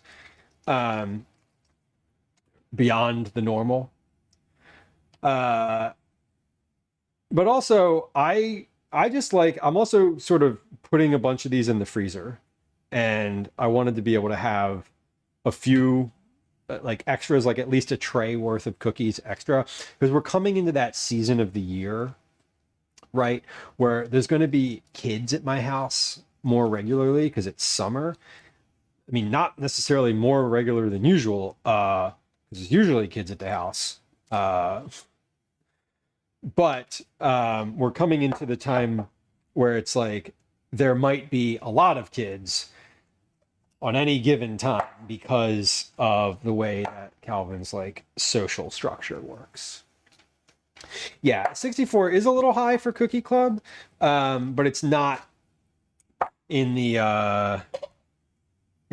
overall scheme this month. Now, this month also, and this doesn't happen every month, but this month enough. I think I only had one person who was eligible for cookies not respond, which that happens every month too. Like I send out the notifications and then people respond or they don't. And if they don't respond, I'll usually send like a follow-up, hey, ping, like, I don't mean to be pushy, but like, do you want or not? And some people were asked, some people got gift subs. But usually we have a few, like usually there's 2 or 3 people who don't respond, and that's fine. That's just like, that's the normal. And I've often considered to pull like a few extra names and be like, hey, just in case someone doesn't respond, you're like next on the list, like a wait list or something. But I also then was like, I don't want to do a wait list. That's just extra. Not extra. It's not actually any additional work, really. It's like potential disappointment is, I think, what I was more thinking about. And Crawdad, we all need reminders sometimes. I don't ever mind when someone like reaches back out to me. If I haven't done something that I like said, especially if I said I was going to do it, and someone's like, hey, you said you were going to do this thing, like, I think it depends on how they reach back out too. Like if they're like, feel like they were owed something in some capacity.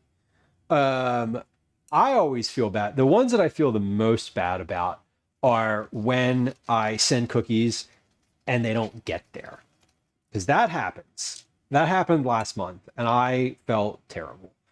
Not that it's like my fault necessarily, because I like double checked my information and it was correct. And sometimes shit just gets lost, or it doesn't go through or whatever. And I am always like, oh man, that sucks. I've definitely had it happen. It doesn't happen very often. Maybe once or a couple, like 2 or 3, maybe twice a year, I like have a box. And the last one actually got returned to me for some reason. So I was like, at least it didn't get lost. I know it got returned. I assumed they were stolen. Yeah, and that's always like a possibility. I do get, for Cookie Club packages, I get a shipping confirmation number. And I've considered like sending that out again, but I just haven't. I like literally just haven't. It's just more, it's more work than I've wanted to do, but I feel like I could or should do that, because that would at least give people the information they need to like follow up on it. You know what I mean? Okay, so timer's going off. We're going to rotate. Then we're going to take cookies off the tray. And then we're going to continue rolling. But I have enough for the next tray here. So we're going to take a little medias res. And redo a couple things. All right, so this tray is ready to go. We're going to take these off the tray. And this tray is warm. I'm going to take these off. And we're going to start. Let's start in the back here. So I'm starting all the way back, because I always start in the front. And then I'm like, oh man, I need to like move things around. And today I was like, hey, Lieu, you always do this thing, and then you're annoyed at yourself for doing it. So I changed the setup today of the cooling racks. Starting all the way in the back. And I can fit 18 cookies per rack for the one variety of rack. Okay, so this is good. Let me tap the salt off of here. I don't want the salt to get on the bottom of these. That's not the goal. We're gonna get my next tray ready. I've got my timer still going, so we're gonna tray up this next round. And I think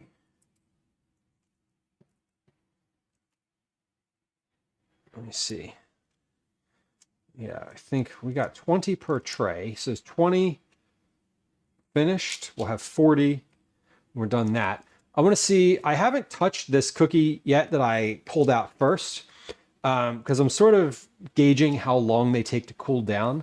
Because these are thicker but soft, and I'm looking to make sure that they are cool before putting them in the vacuum sealer. So ideally, you know, they get 30, 40 minutes to like come down in temperature before I vacuum seal them, especially with the softer, sort of puffier cookies, which these seem to be.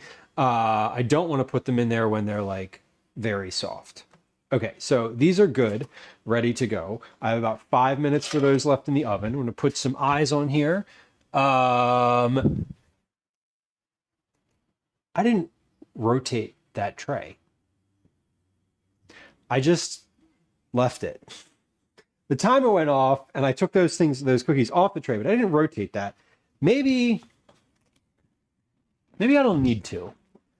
Maybe I don't need to. Let's not.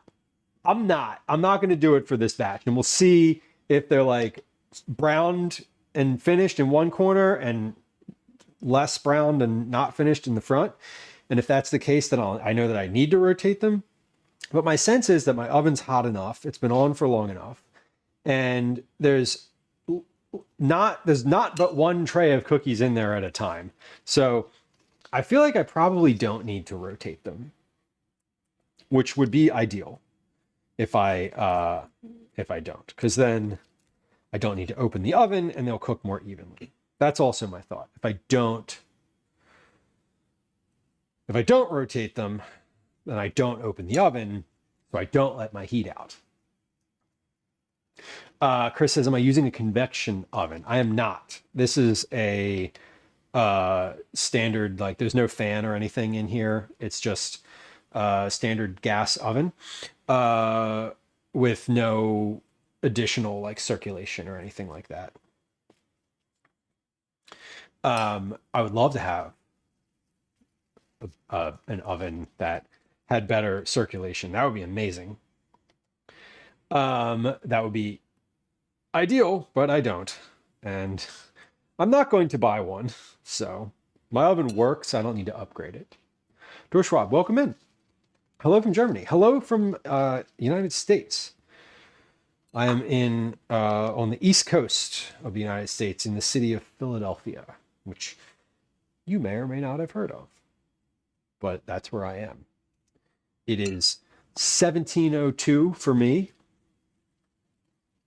That is 5:02 p.m. for those of y'all who are like not into the 24-hour time thing, which like get there or don't, but you know, it's really not hard to convert your brain to thinking in 24 hours. Just set your phone to do that, and within a week you'll know what 17:03 means.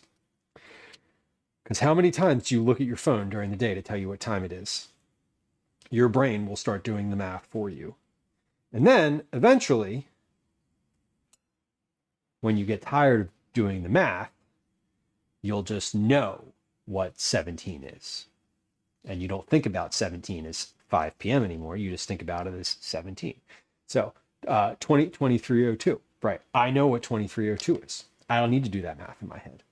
If you need to do that math, go ahead, but I'll tell you that it's 11:02 p.m.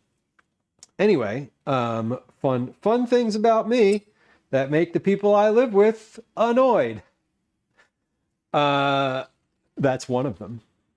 If I could put the oven and microwave clock in 24-hour time, I would. I can't. I tried. Trust me, I tried. You cannot. Anyway, we have about 2 minutes left on those cookies in the oven. I'm going to take just a real quick look at them, not by opening the oven, but just like eyeballs. They look the same. So I'm pretty sure that not opening the oven was fine, or is fine. And not actually rotating them is fine, which is ideal because, again, when I open the oven, I let all the heat out. And that's not great. We don't love that. So I think we should be good to not do that. Okay. But we are working through some cookies here. 10:15 equals 22:15. Yeah, there's like quarter 10, 10:15 are two different times, right? Like 10:15 is like 21:45. Am I right in saying that? And then like 10:30 is like 22:30. I feel like there's like 10:15 and 10:15. The language around time when you have in different areas is always really fascinating. I kind of love it. We have 16 seconds left, so I'm going to make this my last cookie ball. And then we're going to get ready to tray in, tray out, tray in, timer, salt. Right? Okay. Stop. Restart. Okay. No, Lou, you need to have a hot glove on your hand for this. Okay. I'm going to move things so I can put my tray out. And then my tray in is right here. So let's go. Yeah, those look good. Tray out, tray in.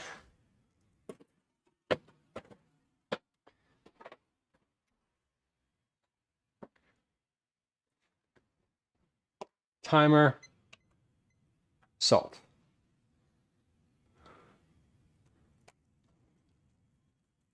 Yeah, and these, spacing on these is good. Some of them are touching just a little teeny bit, but they're not overlapping. Like on the last tray, they were touching just a little bit. But they're not like so bunched on top of each other that they are, that they can't separate, which is good.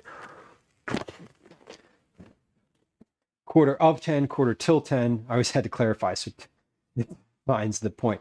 Yeah, and that's what I mean. It is kind of confusing. The younger people use the 24-hour system. Yeah, and I have been using the 24 hours. Like, I mean, in the US here, nobody does. It's like, I mean, some people do, but it's rare, but I feel like it's becoming more common. I know when I set my son's phone up, because I set his phone up, I set it in 24-hour time. Because I was like, you know what? I use this out loud when I'm talking in the house. He already kind of knows what this is. Let's not regress.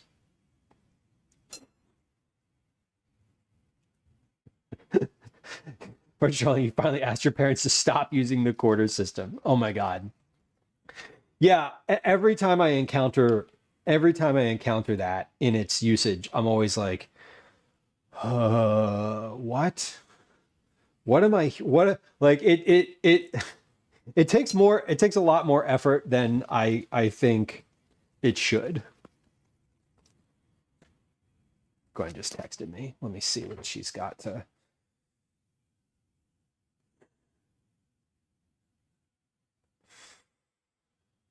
Okay. Oh my God. So frustrating. She left her baseball glove at home after driving Calvin to swim practice. Awful. Never stop saying quarter past noon. Do I say quarter past? I don't. I just say the time. I say it in 24-hour time. I know, do y'all put your phone in 24-hour time? Does anyone do that, like, specifically? I definitely do, and I know why I started doing it. I had a very specific reason for doing it. There was a couple times in a row. There was like several times in quick succession that I set my alarm for the wrong time, for the wrong part of the day. And I was like, I gotta stop. Like, I need to not do this. And there is a very easy way to not do this. Because 7 a.m. will never be 19 when you're setting an alarm. Swap says it's always the 24-hour time, which makes sense. Yeah, I certainly prefer it. Probably not a surprise if you've heard me chat about my affinity for, like, the metric system, putting my GPS in kilometers, that type of thing. When I go to the gym, I set the treadmill in kilometers. Because that's what I know. It makes me feel more accomplished because you can, 1 mile, it's like you walked 1 mile, but you walked 1.6 kilometers and you feel good about yourself,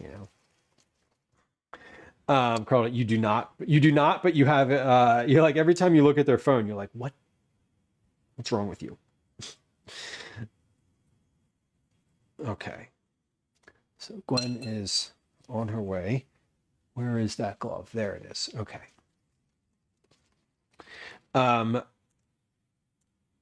Okay. I guess if I'm not rotating these, I don't need to set my timer for halfway through, do I?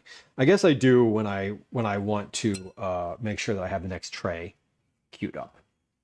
So, a little recap. We're making miso pistachio pudding cookies. So they have they have chopped pistachios, pistachio flour, and pistachio pudding mixture in them. So they are very pistachio forward. These are for Cookie Club, which is our little rewards program for members of the community who are regulars, both in stream and in Discord and in chat. These are, we're not cooking all of these today. We're rolling 100 cookies worth of batter, but we're going to bake 70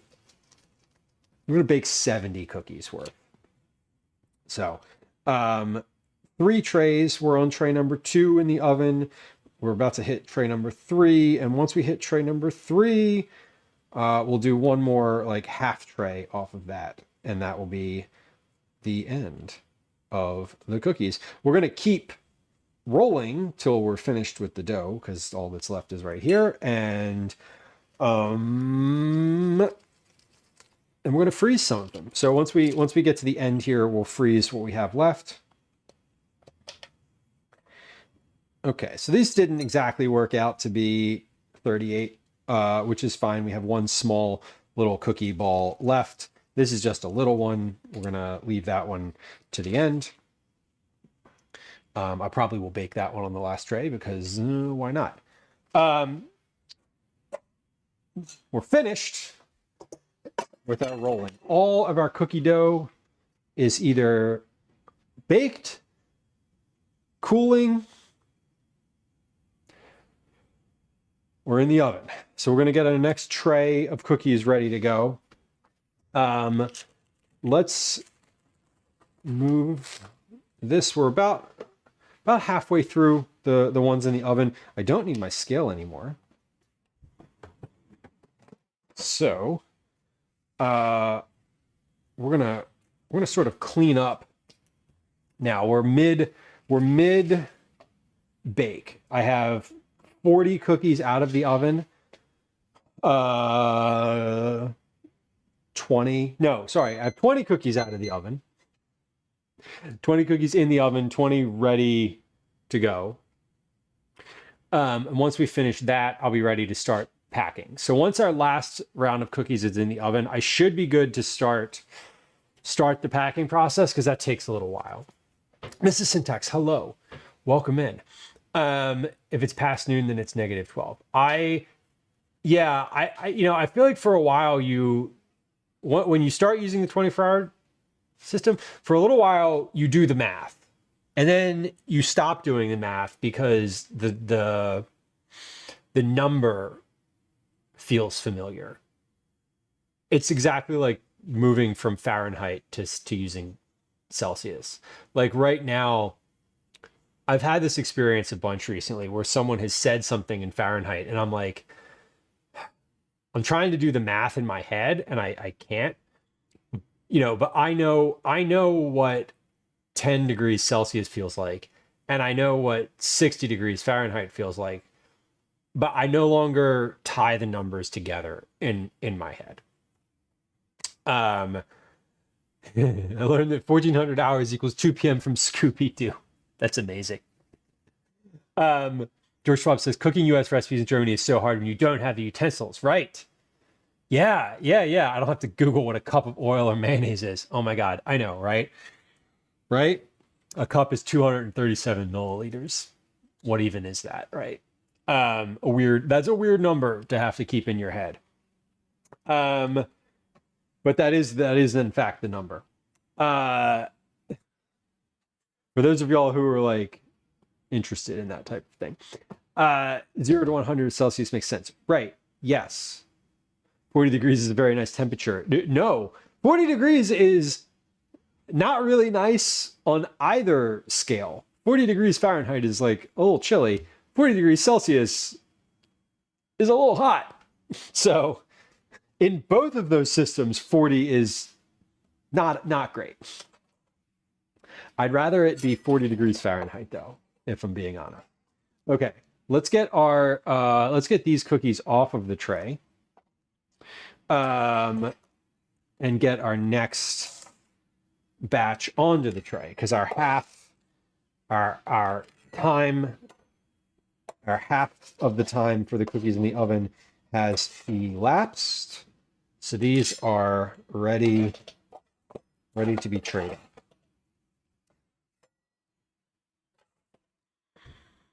And this one here, the tester cookie that we had first, is well cooled at this point. This is definitely a packageable cookie. We're gonna try this one now and see if it's any good. I'm sure it will be, but you gotta try it. You can't have the cookies without having the cookies. But before we try that, we're gonna get this tray ready for baking. So let's get the salt off of there. Hold on. Let me, real quick, I'm going to take Gwen's glove and put it by the front door. Because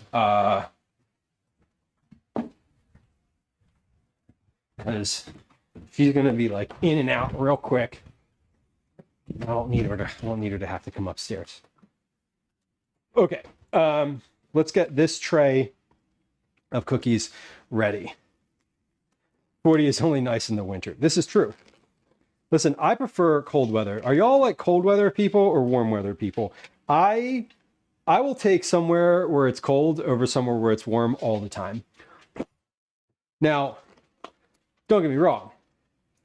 I enjoy like going to the beach, being outside, and being in the sun. I do not enjoy walking around in the city when it is 35 degrees outside, like 90+% humidity, and it stinks. Like literally it stinks. The city in the summer is a smelly place to exist. Really anywhere, because garbage day is every day, depending on your neighborhood. So someone's hot garbage is always out roasting in the sun, which is fine. They pick it up, and we like that. 40 is 4 Celsius. Yes. Something like that. I know that 28 and 82 are inverse. So that's like, if you're trying to learn the difference, if you're trying to move from one to the other, that is a good anchor point to have. Knowing that 28 in Celsius is the same as 82 in Fahrenheit. Like being able to like keep that in your head. I've found that very helpful. So, woof. Really nice snow, Dorswab says. I enjoy that too. Yeah, and snow is getting to be more of a rarity. And the fun thing about having a school-age child now is that they realize that you can go to school online. And now when we have snow days, they're like, no, you don't. You just get to learn. You just get to like get on the internet and like learn school on Zoom, which is so sad. Because a snow day is not a snow day anymore. It's just a digital learning day. Annoying. Anyway, we have about 2 minutes left. I'm going to hold off for a moment while we get our next batch ready. So I have 40, right? 1, 2, 3, 6, 12, 18, 3, 28, 33, 40 cookies over here. I will be getting 60 cookies out of the oven. So once we get these out of the oven, I will have 60 baked cookies. I actually didn't need to make that entire tray. I'm going to because I already have them there, but these are now cookies to freeze. So I have 1, 2, 3, 4, 8, 12, 16, 21 cookies. So these are for the household. So I'm just going to take my hands and sort of move these so they're not touching each other. We're going to pop these in the freezer. And then that means that what we have in the oven, coming out of the oven, and ready to go in the oven. Ready to go in the oven and coming out of the oven. These are the last 2 batches. So I have 15, 16 more minutes of oven time worth of baking time. So we made good progress on our bake time today, which is good. I maximized the tray space pretty well, and 20 cookies on a tray is pretty great. So we're going to freeze those. We'll freeze those in 50 seconds. We're going to do our oven switch. So I'm going to move our sampler cookie over here. And then we'll be on to our last batch in the oven. So yeah, Mrs. Syntax, snow days should stay snow days. I know the way that they do it here in Philadelphia is nice. That the basically, and they did this year. The first day of the snow, when there's a big snow and you're going to have a couple days of non-school, the first day is a snow day. The next day is a school day, which I don't hate, because when you live in the city, the first day it snows and it's like nice and things look great and it's like, oh, it's very pretty. Day number 2, it looks like dirt. Everything's dirty. The snow is dirty. The plows have plowed like all the trash from the street up into like big piles. It's bad. Like, it looks gross. So, day 1, it snows, you go sledding. Or you have an outdoor snow day. Day 2, you go back to school. And exactly that. You have some hot chocolate, or you enjoy the time. Okay. We're putting these in the oven. Last batch in. We have cookies out, cookies in, timer, salt. So salting while they're still sort of fresh. Now these, as they sit, are collapsing a little bit. They're like settling. Let me wash my hands, and then we're going to try one. That is the move.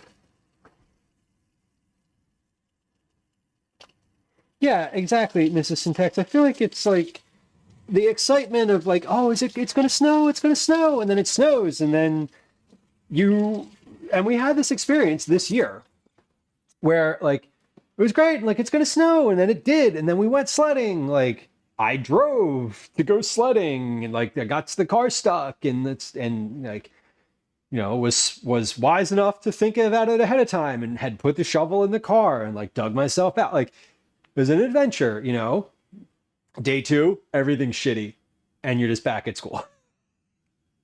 So, not too bad. It happens. George Schwab, enjoy the rest of your evening. Thank you for coming through. I appreciate you. For all of those who are new to stream, if you're hanging out, perhaps you're lurking, follows are silent. So if you hit the follow button, they're silent and anonymous. There's no alerts. There's no sounds. I'm not going to say hi to you. You just follow. So if you are hanging out and interested in hanging out again, this is not specific to you, George Schwab, but I'm saying for anybody who's interested, and you don't want me to acknowledge you, follows are silent. Okay, so this is our test cookie. This was the first one that came out of the oven. We have a, it's less green.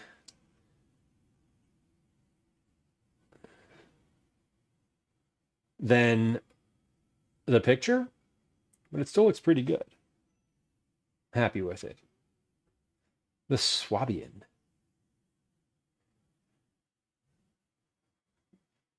Well, thanks for coming through. Oh, sorry. And here's the cookie break. Ooh, we got a nice piece of chocolate in that one. Hello, Calvin's home. Mom, get her glove? Yeah.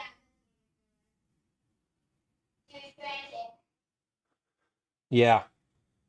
Okay. Well, I am. Smells like cookies. Can you try one? Yeah. Hot.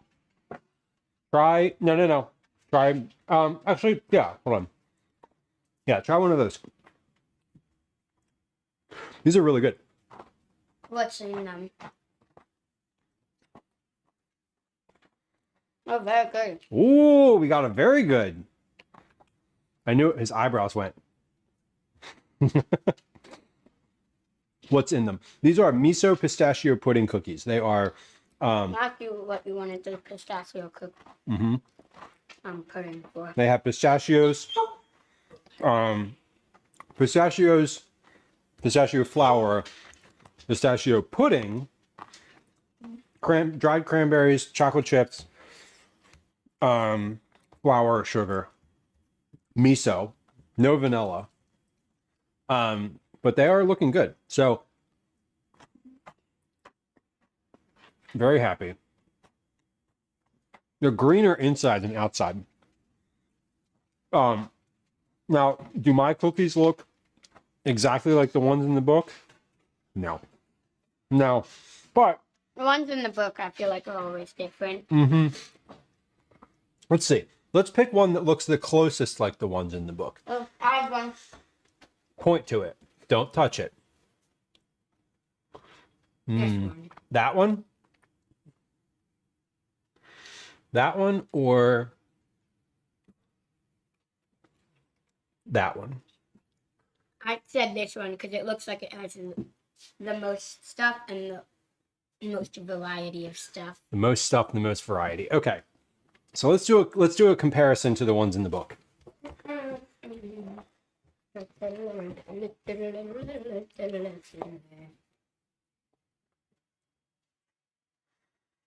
So, guess which one is which? I don't know. Just kidding. Maybe the recipe creator used a different green food coloring. Yeah, most definitely. The recipe calls for pandan, which is a type of ground grass, essentially, that has like a vanilla flavor to it. I used green food coloring. So definitely a different, but pretty good looking. I'm not gonna lie. These are styled for professional food photography. These I made in my kitchen at home. I feel like the ones in the book look better, but these ones taste better. But sure, yeah, the recipe calls for pandan, and I'm a little bit, do you want half of this one? So, yeah. Okay. I'm a little frustrated with myself because I'm not frustrated from a technique perspective. I'm frustrated that I didn't go the extra length to get Calvin, your face is pulling focus on the camera. That's really funny. I'm frustrated. I'm annoyed that I didn't go the extra length to get pandan. That green is pretty good though on the inside. Here you go. Pick your half. Yes. Okay. Kuro. They didn't have it at the regular grocery store. They didn't have it at Writing Terminal. I would have had to have stopped at the grocery store in Chinatown that I usually go to get it, and I just didn't. And I would have liked to. Now that I'm seeing the color of these, I would like these to be more vibrant green. They're still pretty damn green. though? Last Thursday on our field trip, Mm-hmm. when we were going over to our second stop, which Mm-hmm. is the food court place, Mm-hmm. we saw Chinatown. You saw the Chinatown? Yeah. Yeah. Like 3 blocks away or something. Philly has a really good Chinatown. And there's a bunch of good grocery stores there. When I went to get an ingredient for one of the things that we made, on the camping trip, I was trying to think when that was. They didn't have it at any of the stores that I usually go to. When I went to the one in Chinatown, they had not only the version that the cookbook called for, but like 5 other versions of this specific type of vinegar. And it would have been easy to stop. Kathy, I know. I'm disappointed too. I'm such a failure. Mr. Syntax says I prefer the color over the toxic waste green. I was kind of, I'm not going to lie, I was kind of hoping for like a bright neon green. But Kathy, they definitely added toppings to this. I feel like the toppings are very like placed on, not placed on, but I'm assuming that basically like halfway through the cooking, they like took a chocolate chip and were like, boop, and like pressed it into the top, which makes sense. They're food styling, you know, like I wasn't expecting them to look like this. So there's that. And the color, obviously, as we all know, is way more important than the taste. Yeah, the color clearly, appearances are more important than content, for sure. Yeah, definitely. Definitely. Right? It happens. Pinball Lou, welcome in. Pinball, that's fun. That actually, ooh, it sounds kind of fun. What are you on about? Gems. Gems? When we went panning for gems yesterday. You went panning for gems yesterday? He did go panning for gems. Got a bunch of gems. Slither.io. Oh, that's the snake game. Slither.io. You have a fan. You have a fan. Wait, you were just playing that? Yeah, on stream, apparently. That's Nice. that is fun. Even I know what that is. I'm not a gamer. We had a raid earlier and they were like, "Oh, I was playing this game." I was like, "I don't know what that is." I'm so sorry. Welcome in, y'all. Nice to have you. Slither is addictive to watch too. Slither's one of those things. I don't. Slither's one of those things that when you are watching someone else play it, you're like, "I could do that. How come you didn't do that thing?" And then when you're playing it yourself, you're like, "Oh my god, why am I so bad at this?" Yeah. Anyway, that sounds At like least for me. that sounds like fun to watch. And I appreciate streaming something that could be feeling so simple but so frustrating. Anyway, welcome in. Nice to have you. Thank you, Sofa, for the shout out. Friends who just joined us, it's nice to have you. My name's Lou. This is a cooking stream. We're making cookies today. We're often making cookies. Occasionally we're developing recipes. Most of the time we're making dinner. Sometimes we're out in the world doing IRL streams. Follows are anonymous, so if you're new and you want to hang out but you don't like being perceived, please feel free to hit the follow button. There's no alerts or sounds. I'm not going to say hi to you unless you chat first. So welcome in. Today we are we're almost at the tail end of the baking. We're just about to start the packaging process here. So we are making miso pistachio pudding cookies. We have a large selection of cookies out here on the counter. You can't see all of them, but there's 40 cookies that are like just over beyond the camera here. There are 20 on that tray. So we're gonna get these pulled off and onto the cooling rack now. We're going to get these onto the cooling rack. We're going to get our next tray ready to get out of the oven, and then we are going to start packaging these because the first ones that came out of the oven are like just about ready. So, It's actually 32. okay, Cal, yes, I get it. You know why? Because we ate some of them. All right. You know what I love being corrected about? Really pedantic shit that doesn't matter. I know. Love it. It's my favorite thing. Absolute favorite thing. Yeah. Okay. Cool. Just so we're on the same page. Earlier, when I was watching your stream, Yes. my homeroom teacher Yeah. Said, oh, he's wearing a pride shirt Yeah. because he wore a rainbow. Yes. Well, we're wearing more colorful things this month in general. It is Pride Month. It's June. I wear tie-dye year round. But what do you mean? What about what one? One. Over there. Will you please let the dog out? She's whining. Let the dog out. Me. Yeah, who let the dogs out? You did. No. God. Found you while you were camping and cooking. Sweet. Yes, the olive appetizers. How do you like to be referred to? Pinball? Lieu? Just Lieu? Just pinball? Any of those is fine to me, and I will remember. I just don't want to refer to you in a way that is uncomfortable. My name is Lieu. I have the urge to call you Lieu as well, but you know, pinball is cool. Excellent. We love that. I don't care really. Fair enough. Listen, even folks who know me in real life use my Twitch name sometimes, which is kind of funny. Anyway, well, welcome in. It's nice to have you. I'm glad that you found the stream while we were doing the camping thing.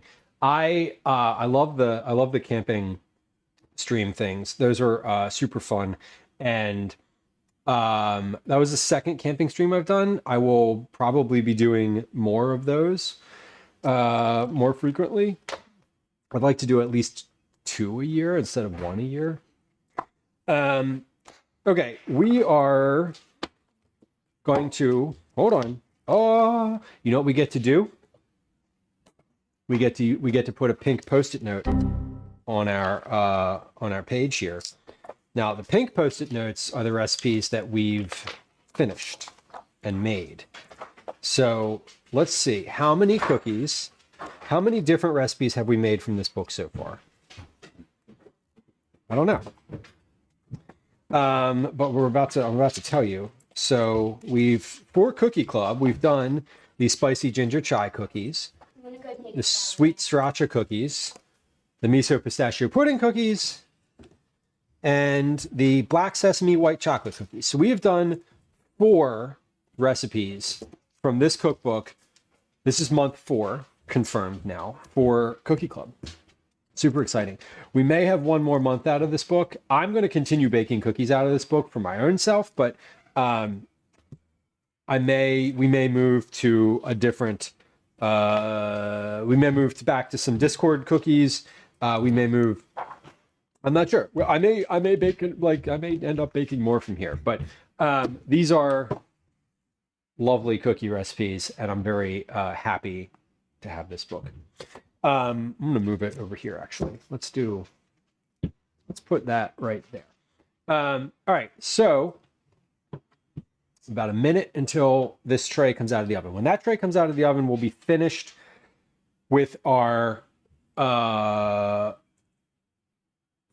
baking. Yeah, we finished with our baking. We're going to move to packaging next. Packaging is vacuum sealing. So we're just vacuum sealing. Let me take a pause in between getting these out of the oven and packaging. I mentioned that I make dinner on this stream. I don't know what dinner is. It is 17:40 my time. That is 5:40 p.m. I haven't thought about dinner at all. And so I think we need to do that. Dip dinner. I could do dip dinner, and we love dip dinner, but I don't have any frozen stuff. I could do pizza, but I don't have any of that either. I have been cooking out of the pantry and the fridge. For any meal that I'm cooking at home, I've been cooking out of the out of the fridge and the freezer, fridge, and pantry for like 3 weeks now, I would say. And there is very little left in there. So the other day I made something I was really proud of. It was lentils, the rest of the farro in the freezer, lentils in a can, leftover onion, gochujang, miso paste, and chili oil, all like fried together with a fried egg on top. It was really good. And I was really pleased with it. And yikes! The other thing is that the family really liked it. Salt, salt, salt, salt, salt. We are going to check. So if I did make a list, and you know, I'm pretty well through. I've pretty much done all of that, all of the stuff from that list. If I haven't done all the stuff from the list, I've used the ingredients that the listed things entailed. But I'll get that out and see if there's anything that's like super applicable. Last night for dinner, we had tomato mayo sandwiches, a cut up melon, and some Totino's pizza rolls. That was dinner. That was literally dinner. We could have the pizza rolls again tonight because I still have more. But I was also considering just being like, let's go to the place around the corner and get like a burger. I don't think Calvin would be opposed to that. All right, let's see. What's in here? Okay. I have chicken thighs. This can't be complicated. That's the thing. We can't do complicated tonight. That's not at all within the realm of what I want. I have one slice of leftover pizza. I have a little half jar of pasta sauce, some peas and corn left over from the other night. So I have some melon. I have some carrot. In the freezer, I have a bunch of cookies, hot dogs. Hot dogs? I don't know. I don't think I'm feeling that, honestly. I have pumpkin and spam and pizza sauce, lentils, pasta, ramen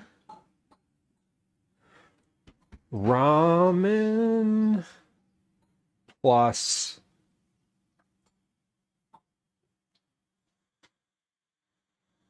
peas and corn and chicken in the oven. Gwen's not going to be home for dinner.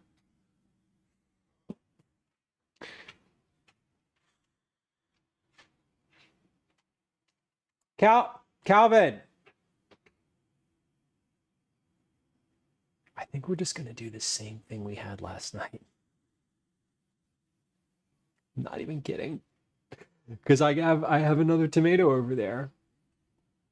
I have more melon in the fridge. I think we're literally going to eat the exact same thing. Because Gwen's not home for dinner tonight.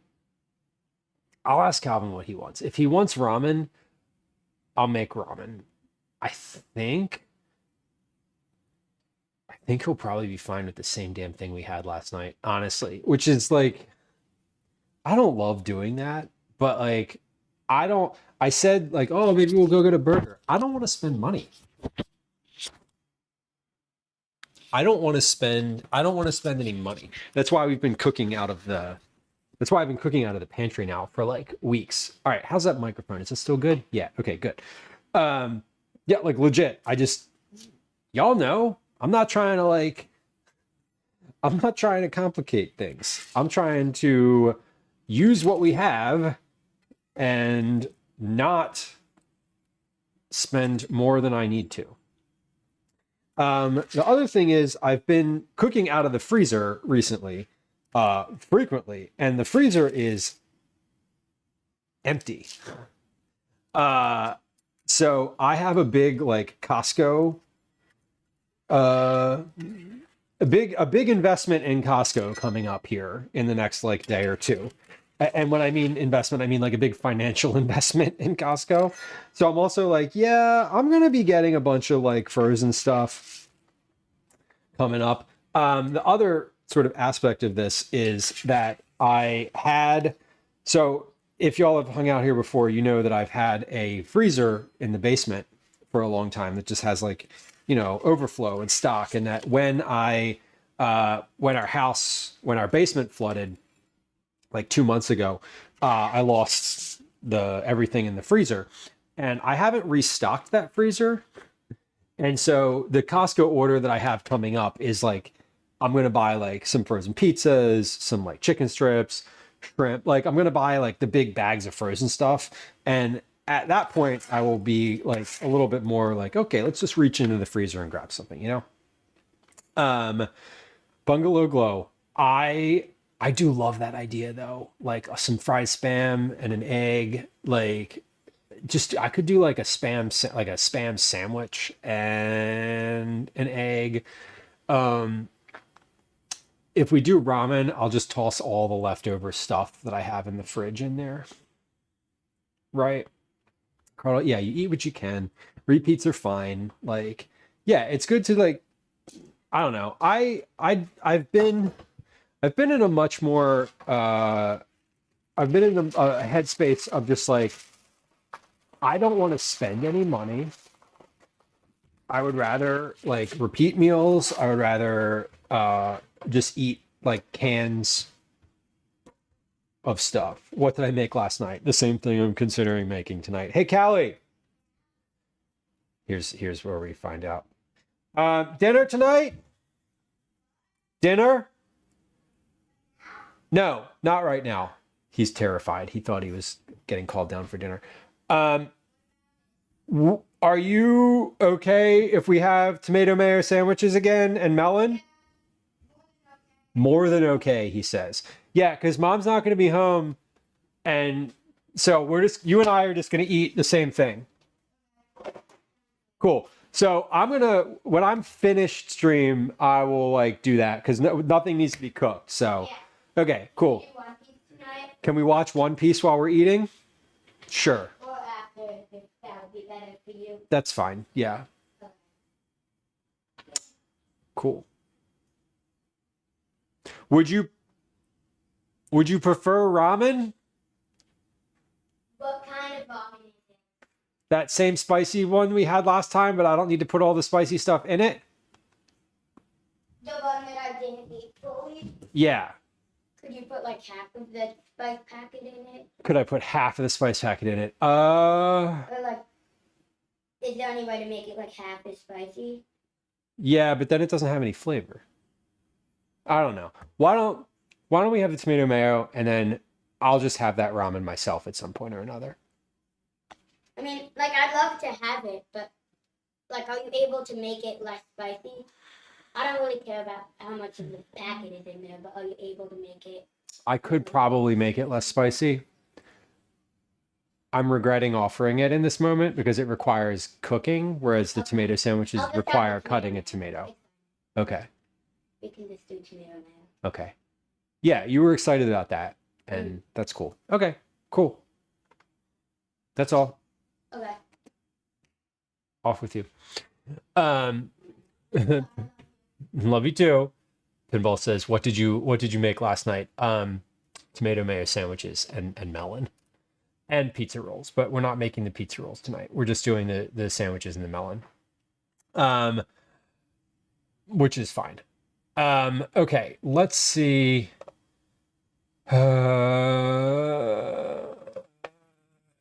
Yes.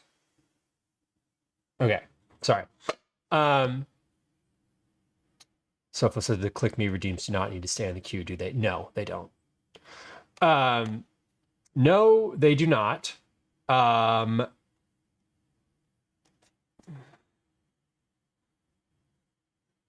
And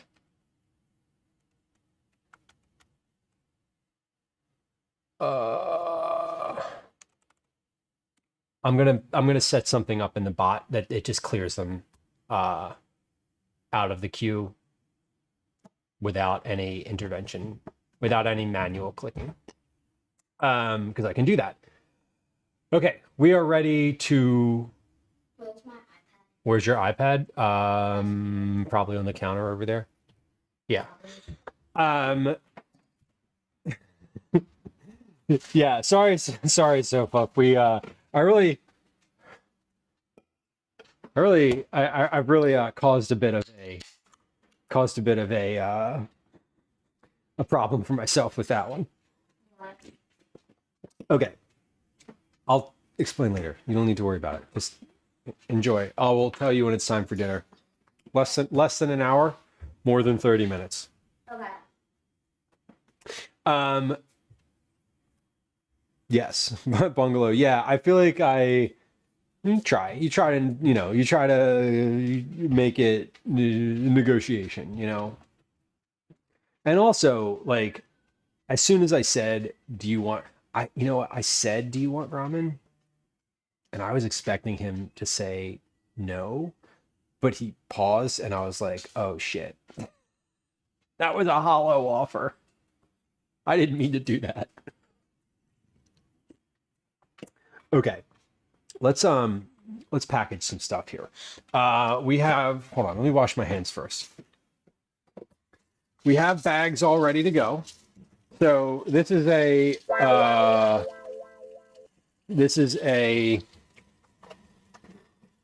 part of the process I used to do on stream that ended up taking a long time that I no longer do on stream. I do more prep ahead of time now for Cookie Club, so I end up having a little less work overall. I'm really proud of myself for the way that I've streamlined the process. Like, I didn't start, I don't know. I'm just like, I'm getting better. I know we're like 3 years in. You're like, seriously? I'm getting better at the process of having like what needs to get done for Cookie Club in a more timely manner. Like, it used to take so long when I first started, and it was like, okay, this is a lot. And now it's a lot still, but it's like a manageable lot because I know how to like batch process stuff better on the prep side, not just the cookie side. Bungalow, I know. There's always curveballs. And it's like I was dead honestly, I was not expecting him to be like, what about it, Like, what about the ramen? And I was like, oh, because as soon as I said that, I realized that what ramen meant was like heating up something on the stove, watching it, putting a protein in it, putting a vegetable in it, adjusting the spiciness levels. And I'm like, I don't want to do any of that shit.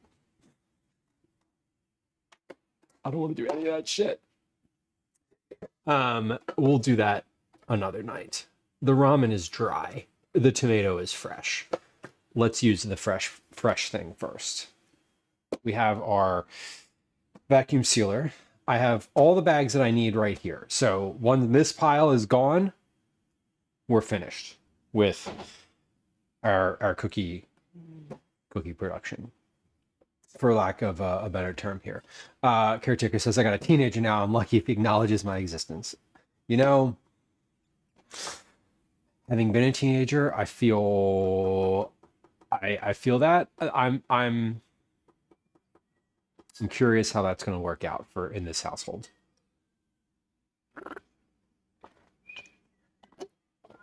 Fudge drawing, that's a really good bit of awareness there. Yeah, stuff like that. I know there's certain ways that I show up in the world that are not great. I know that for me, Calvin is more receptive to things if I am silly sometimes, but I'm not always good at that, so certain things like that are forced. Likes to talk at 10 p.m. Yep. Yeah, the right before bed. Oh, I have this thing that I really wanted to talk about and tell you. You're like, are you kidding me? That happens to me now. That is that is familiar even at 10 years old. I'm wondering if I was like that. I probably was. Grab a coffee, right? Yeah, and I feel like that's that seems like the right response, right? Like if your teenager wants to talk to you, you just talk at that point because you don't know when that's going to happen again. I feel like that's probably pretty true. All right, let's see how these package. These are from the first tray that I pulled out of the oven. They're fully room temperature now, so they're in a good spot. Put a package with a vacuum.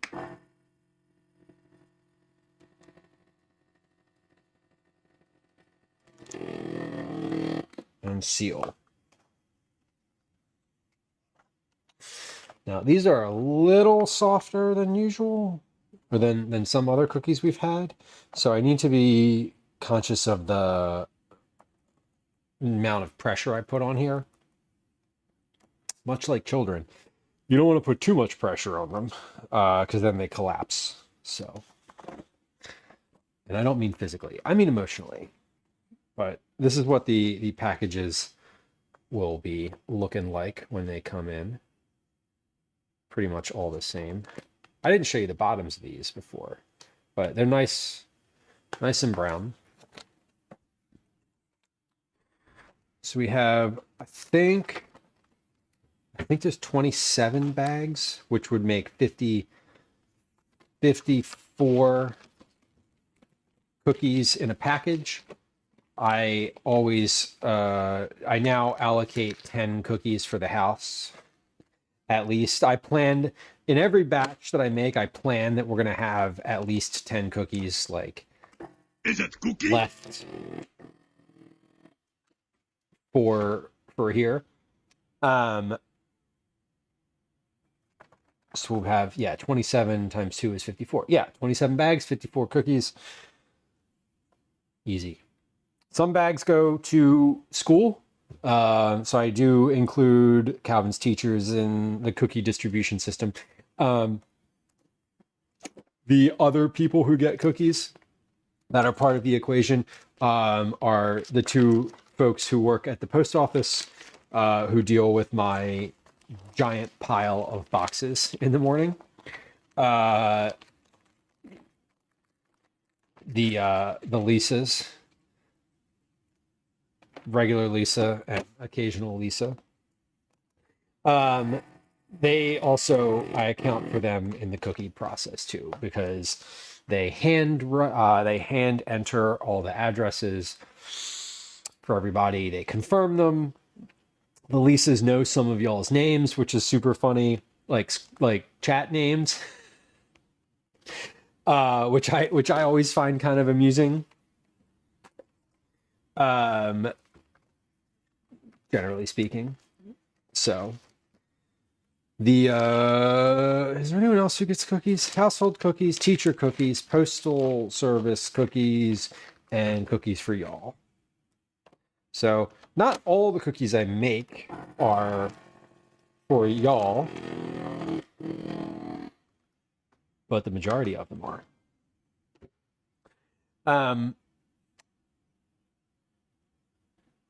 Yeah, and I've got all of everything's here. I'm gonna take a feel of the last tray that I pulled out of the oven here in a moment.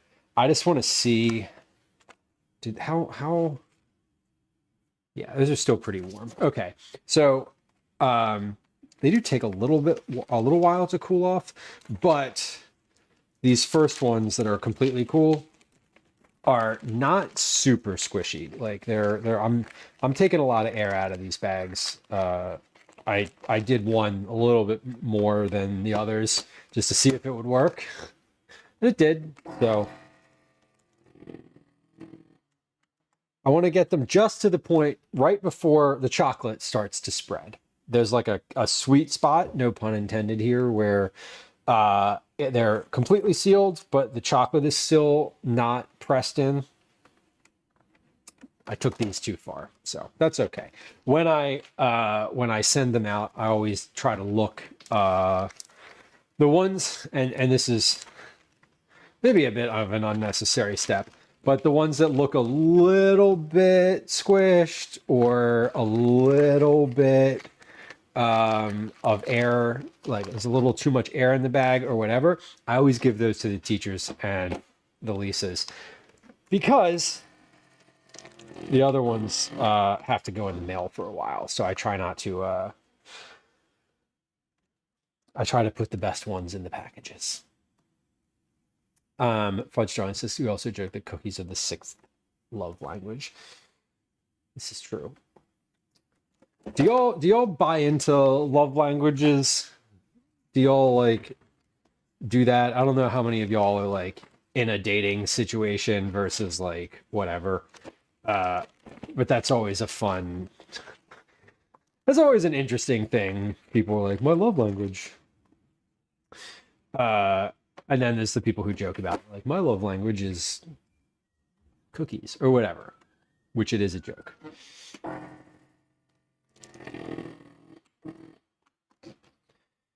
It is a communication tool. Yeah, I don't think it's like, I don't think it's an arbiter of whether or not you can have a good relationship with somebody.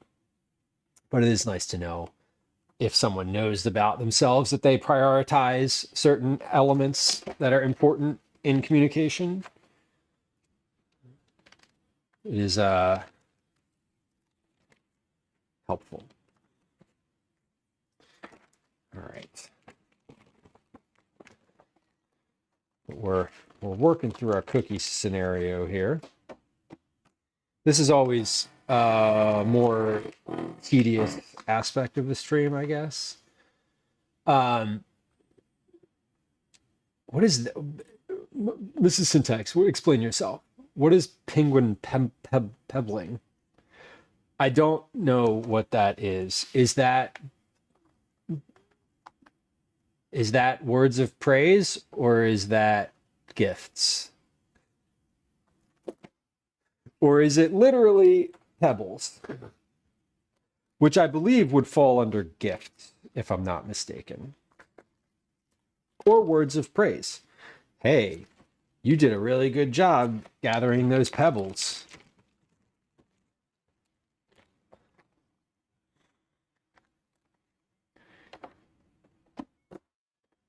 I suppose it could be multiples.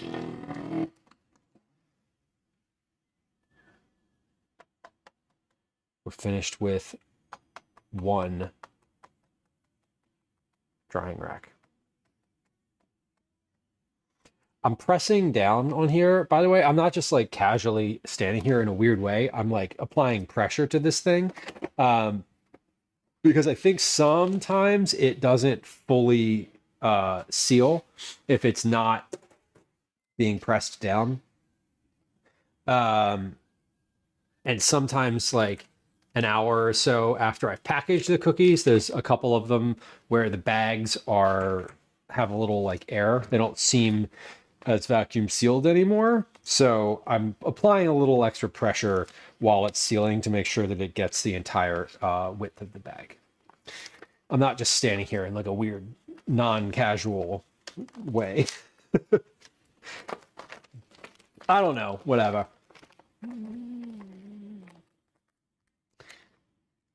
Anything that's considered a random pebble, little bits and bobs, gifts, trinkets, occasional memes. Okay. Yeah, thinking of you, which is nice. Food and services. I am a words of praise person myself.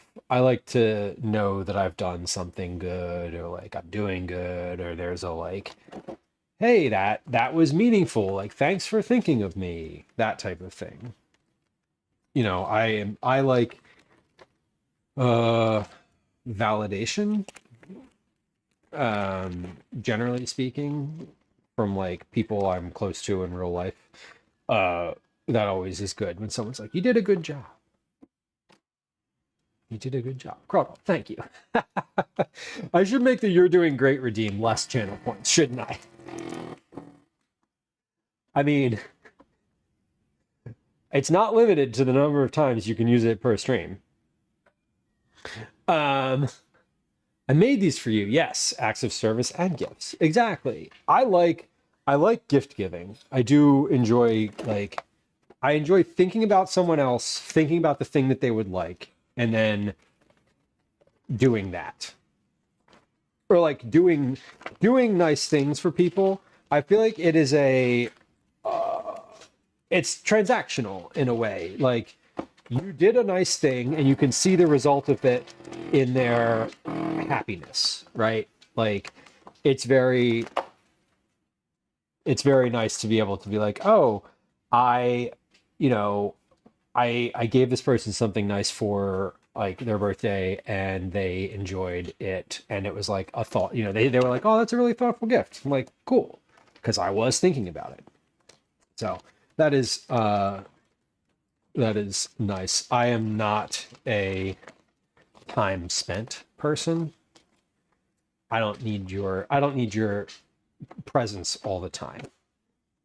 In fact, I like to be alone frequently. Quality time over quantity of time. That's more important to me. If we're hanging out, I don't want you to be on your phone. If you're on your phone the whole time, then you're not hanging out with me. That feels bad. It doesn't feel good. Although in the context of Twitch, where y'all are hanging out and are probably on your phone, that's different. I don't mean in the context of chat. I mean when you are face to face with somebody. That is, honestly, that's part of the reason why in the couple of times that I've gone to TwitchCon, I haven't done any streaming while I'm there. Because I'm like interacting and like seeing people and like, no offense, it's more of a like, hey, if I'm here, if I see this person in real life, I'm going to be like, I don't know. I'm going to be the exact same as I am on stream. If any of y'all ever meet me in real life, I've heard this from other people, and other people have said this to me. They're like, oh, you're the same on stream as you are in real life. I'm like, I know, because I'm not putting on an act. This is not an act. This is very like, I always, one of the things that I wanted to do when I started streaming was just like have people to talk to and hang out with. And I'm like, if I'm trying to do that and force that and think about cooking at the same time, like one of those things is going to get messed up. So that's always fun. We are doing really well with the cookie packing here. These are the packages are looking good. These cookies are packaging well. Sometimes they're tough to pack. Sometimes they are too like really squishy or soft, or like they break apart easily. These are like kind of ideal, honestly. They've been really accommodating. They've been very straightforward, which is great. We love that. Speaking of streaming, I am realizing tomorrow, I think I might have committed too much to trying to stream tomorrow, and I'll tell you why. Because I am getting 5 fillings at the dentist tomorrow morning at 9:30 in the morning. I don't know if I'm going to be able to talk tomorrow at noon. So I'm sort of saying this now, and I'm going to consider it. But and also there's 2 things happening. One, I'm getting all these fillings done, and I will want to talk because I like the interaction and I appreciate the interaction. I might be numb. I might still be at the dentist at noon. And I might be coming off of Novocaine. I might be feeling really weird. So I am going to probably make that decision this evening and sort of and decide whether or not I actually want to consider it. I actually need to look at what I'm having done. They texted me and they're like, here's what you're doing. Or here's what we're doing to your mouth tomorrow. I'm going to a new dentist. I haven't had a filling. I need fillings every time I go to the dentist. I have one of these things where like my teeth just get holes in them no matter what I do. I'm sure that it's not the cookies. I mean, I brush my teeth all the time. Anyway, but I haven't gotten fillings in a while because my old dentist didn't take my insurance anymore. Whatever. I need a bunch. And tomorrow, I don't know if I'm going to be able to like do a stream. So we'll probably, I might not, but it's also the last day of school. So I want to leave, I feel like I want to leave a little space in my afternoon to like go get ice cream or something, you know, with Calvin, who's like going to have his last day of 5th grade.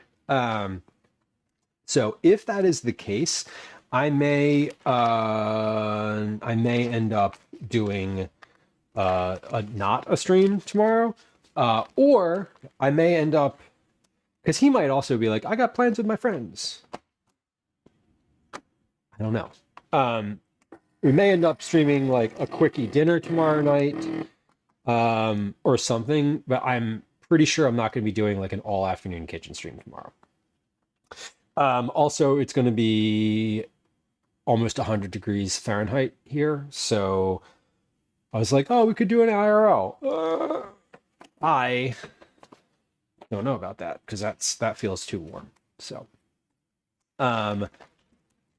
yeah, Cronald says in real life, I curse a lot more. Yeah, honestly. Okay. That, yes, I curse a little tiny bit on stream.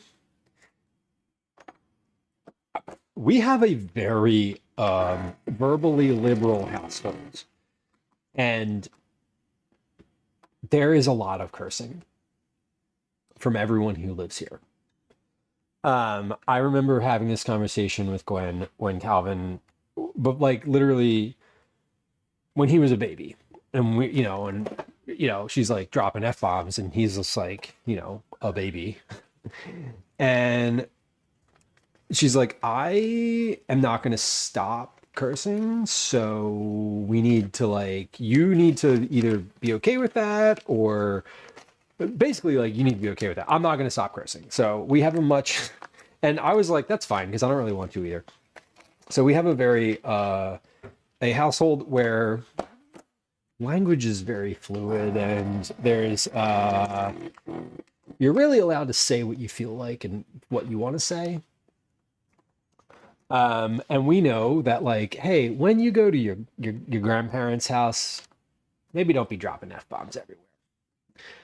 I'll remember that, and you remember that, and together we will be nice and pleasant humans. So it is funny because I feel like I curse a lot less on stream too. And that's just because I don't want to, because I don't need to. It's not a thing that you need to do, but it's sort of a reflexive, when I'm feeling whatever. When I'm feeling super comfortable, I will just do that. And I also realize like when I've definitely like chaperoned field trips before and been like, oh, I can't say that.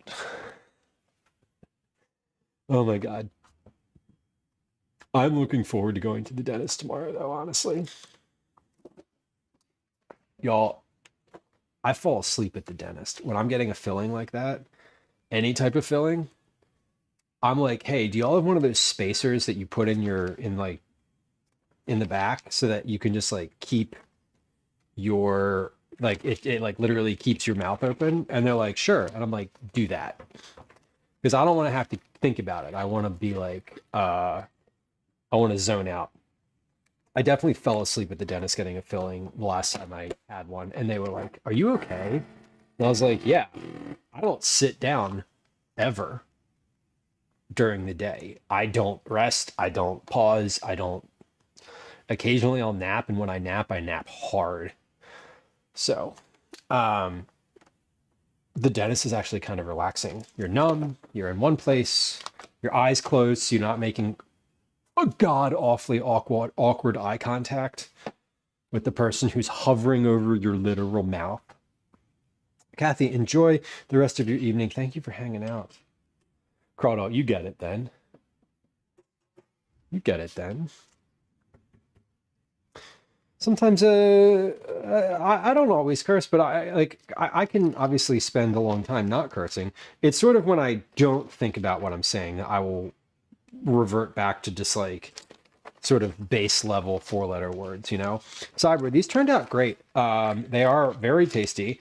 They're not as green as I wanted them to be, but they are very visibly green. They're a little crisp on the bottom. They're soft and chewy on the inside. They are very pistachio forward without being like filled with nuts, if that makes sense. They're not like crunchy nut cookies. They're cookies with some nuts in them.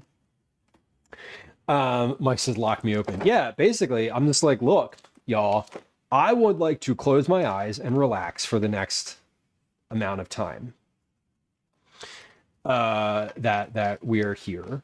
And if I have to concentrate on having my mouth open, I don't really want to do that. So like, just put the spacer in there and like, let's roll, you know? Like, they're like, do you want the TV on? I'm like, no. Do you want the glasses that have movies in them? No. I want you to not talk to me. Just do the thing. If it's painful, I will, I don't know, make a noise. Like, just do the thing. Anyway, I enjoy going to the dentist, so tomorrow should be fun. Anyway, all that is to say, we're going to be probably going to be very numb and pretty sore tomorrow. At about the time I said I was going to start stream. Speaking of starting, the light in this kitchen hasn't changed. But outside it looks like Armageddon is about to happen. It is dark. And it is only 1817 here, and it is like really gonna thunderstorm here. Like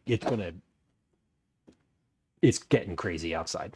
Give me sunglasses and I always close my eyes. Fudge drawing, I do that too. I'm just like, I'm out. Liz, yes, absolutely. You can very definitely ask a random question.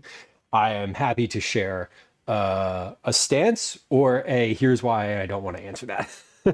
But feel free to ask. I'm always happy to. Yeah, I don't feel like you're going to ask me anything that's like, whoa, like whoa. Jamie, yeah, enough to traumatize the dogs. I know. The one thing about Daisy going deaf that's been really nice is we don't have an issue with her being afraid of noises anymore. Last 4th of July was the one that we really knew when she was like completely unbothered by the fireworks that were going off on our street. And it was like, oh, she's really deaf. When you have a birthday, are you entering or completing that number? You are completing that number.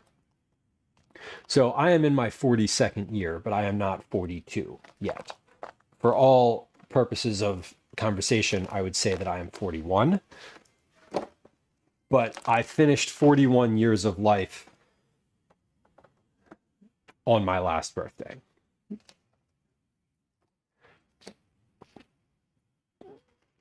I mean, like, I would just like, that is a very technical scenario, but like, I wouldn't tell someone I'm 41 and X months, right? Like, because I'm not a child. Like, when you're a kid, you're like, I'm 9.5.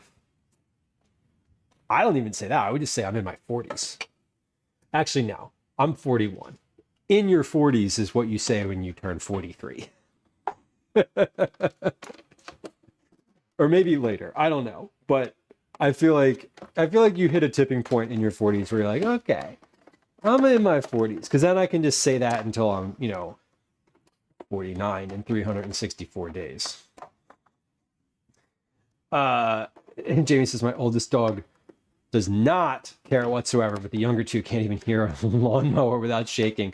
I'm sorry. What do they do? Do they curl up together? Do they go to separate areas? Do they like go to a specific room? Daisy always used to get in the bathtub in Calvin's room. Yeah, exactly, Liz. When you turn one, you've completed 1 year of life. That's, yeah, exactly. And that's like logistically true. Like, and now I don't think we don't need to get into the like, well, when you technically turn one on your third, when you turn 3 months old. Like, okay. Right. But you technically weren't using your lungs before then either. So like, let's calm down. Timmy, happy early birthday to you. Jamie, who is in their 40s, and will remain. Right. That's what I mean. In your 40s. Because you can just say that from any moment in your 40s. Super. Well, it is. Oh, it's starting. It's starting. I think Gwen's doubleheader softball game is getting canceled. I say I'm in my 30s. Liz says, I have forgotten. I have forgotten whether I was in my 40s or not before, which I think is a qualifier for like, yes, absolutely, you are. You didn't know that people had different thoughts. How did you like? Okay. I don't mean to be a stick in the mud, but how could you have a different thought? Like what other thought could you possibly have that would make that different? Because like the day that you were birthed until 365 days later, you are not one.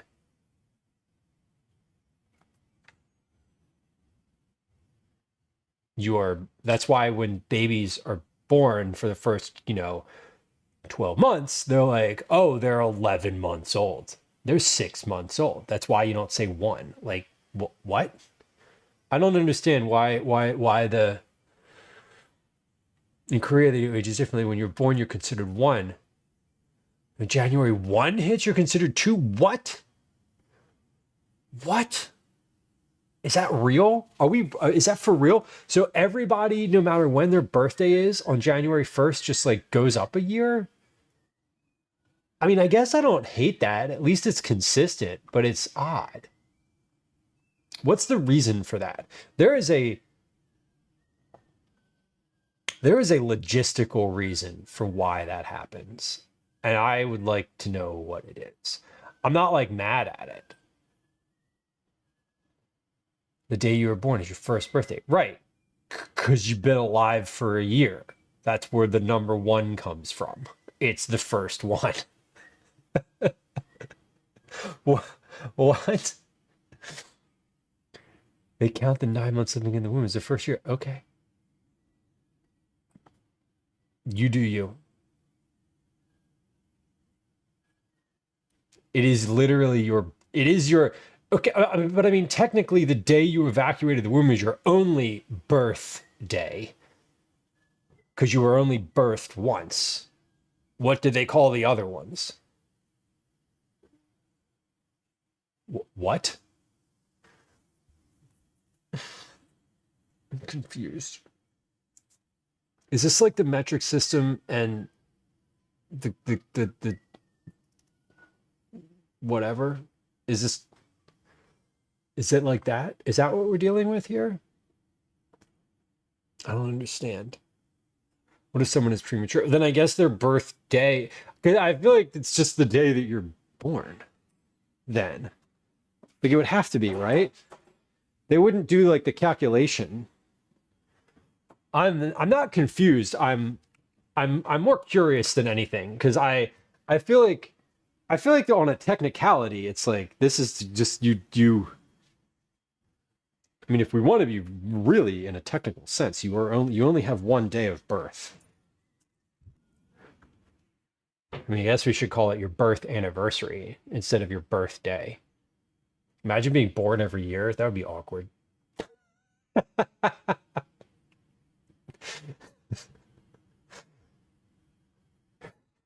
Like, I'm 12 years old. Can we stop this shit now?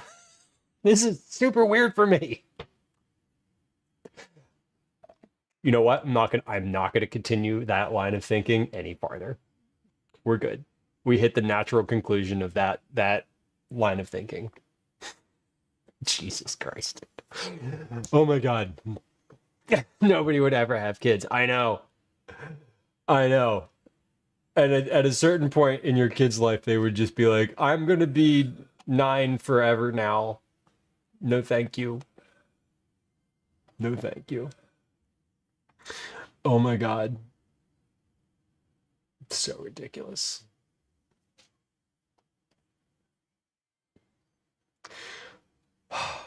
Okay. Well. I feel like speaking of birth, we're going to birth this stream into a different stream now by going to raid someone. I don't know who. I don't know where we're gonna go today. I don't know who's live. Let's see who's live. We're gonna look in the food and drink category today. I don't want to be born again. Yes. No, I don't either. I'm good. Once was fine. I don't remember it, but I guess it was fine. As I was mentioning a few moments ago, I don't think I'm gonna I have to change the schedule up, but I don't know if I am going to be live again tomorrow at all or when I thought I was going to be, but we're going to be sort of changing a little bit for summer. I don't really know what the whole schedule is going to be like. But I do know that we're going to be streaming probably twice a week, as we have been. So let's see. We have some food streamers live. I'm looking at my following list here. Oh, hold on. I think I know where I'd like to go. If she is. She is. Okay, lovely. We are. Oh, and she's like an hour into stream. Lovely. All right, we're gonna raid Sharp Balloons today. Shayna is a friend of the stream. The nature of her content is creating balloon art. It is literally art. And when I say literally, I mean it is a thing that I much like painting or sculpting, it is a thing I have no relevant experience with, but admire when someone else does. So I don't know what she's making today, but I am seeing her doing actual, okay, we should go there. Sorry. She's making, that is a cool butterfly. Okay. Y'all stick around because this is a good stream. Shannon's great. We're going to start the raid to do that. Shit. Okay, never mind. We'll get to that next time. Here's some raid messages in chat. Here is a few okay, bye now. A few social media links in chat. And we'll be back again very soon. We'll be back in tomorrow, Friday, maybe Saturday, at some point in the next couple of days. But keep an eye on Discord and the schedule on Twitch. I will be updating that as I know. If you're on YouTube, thank you for hanging out today. Please hit the subscribe button.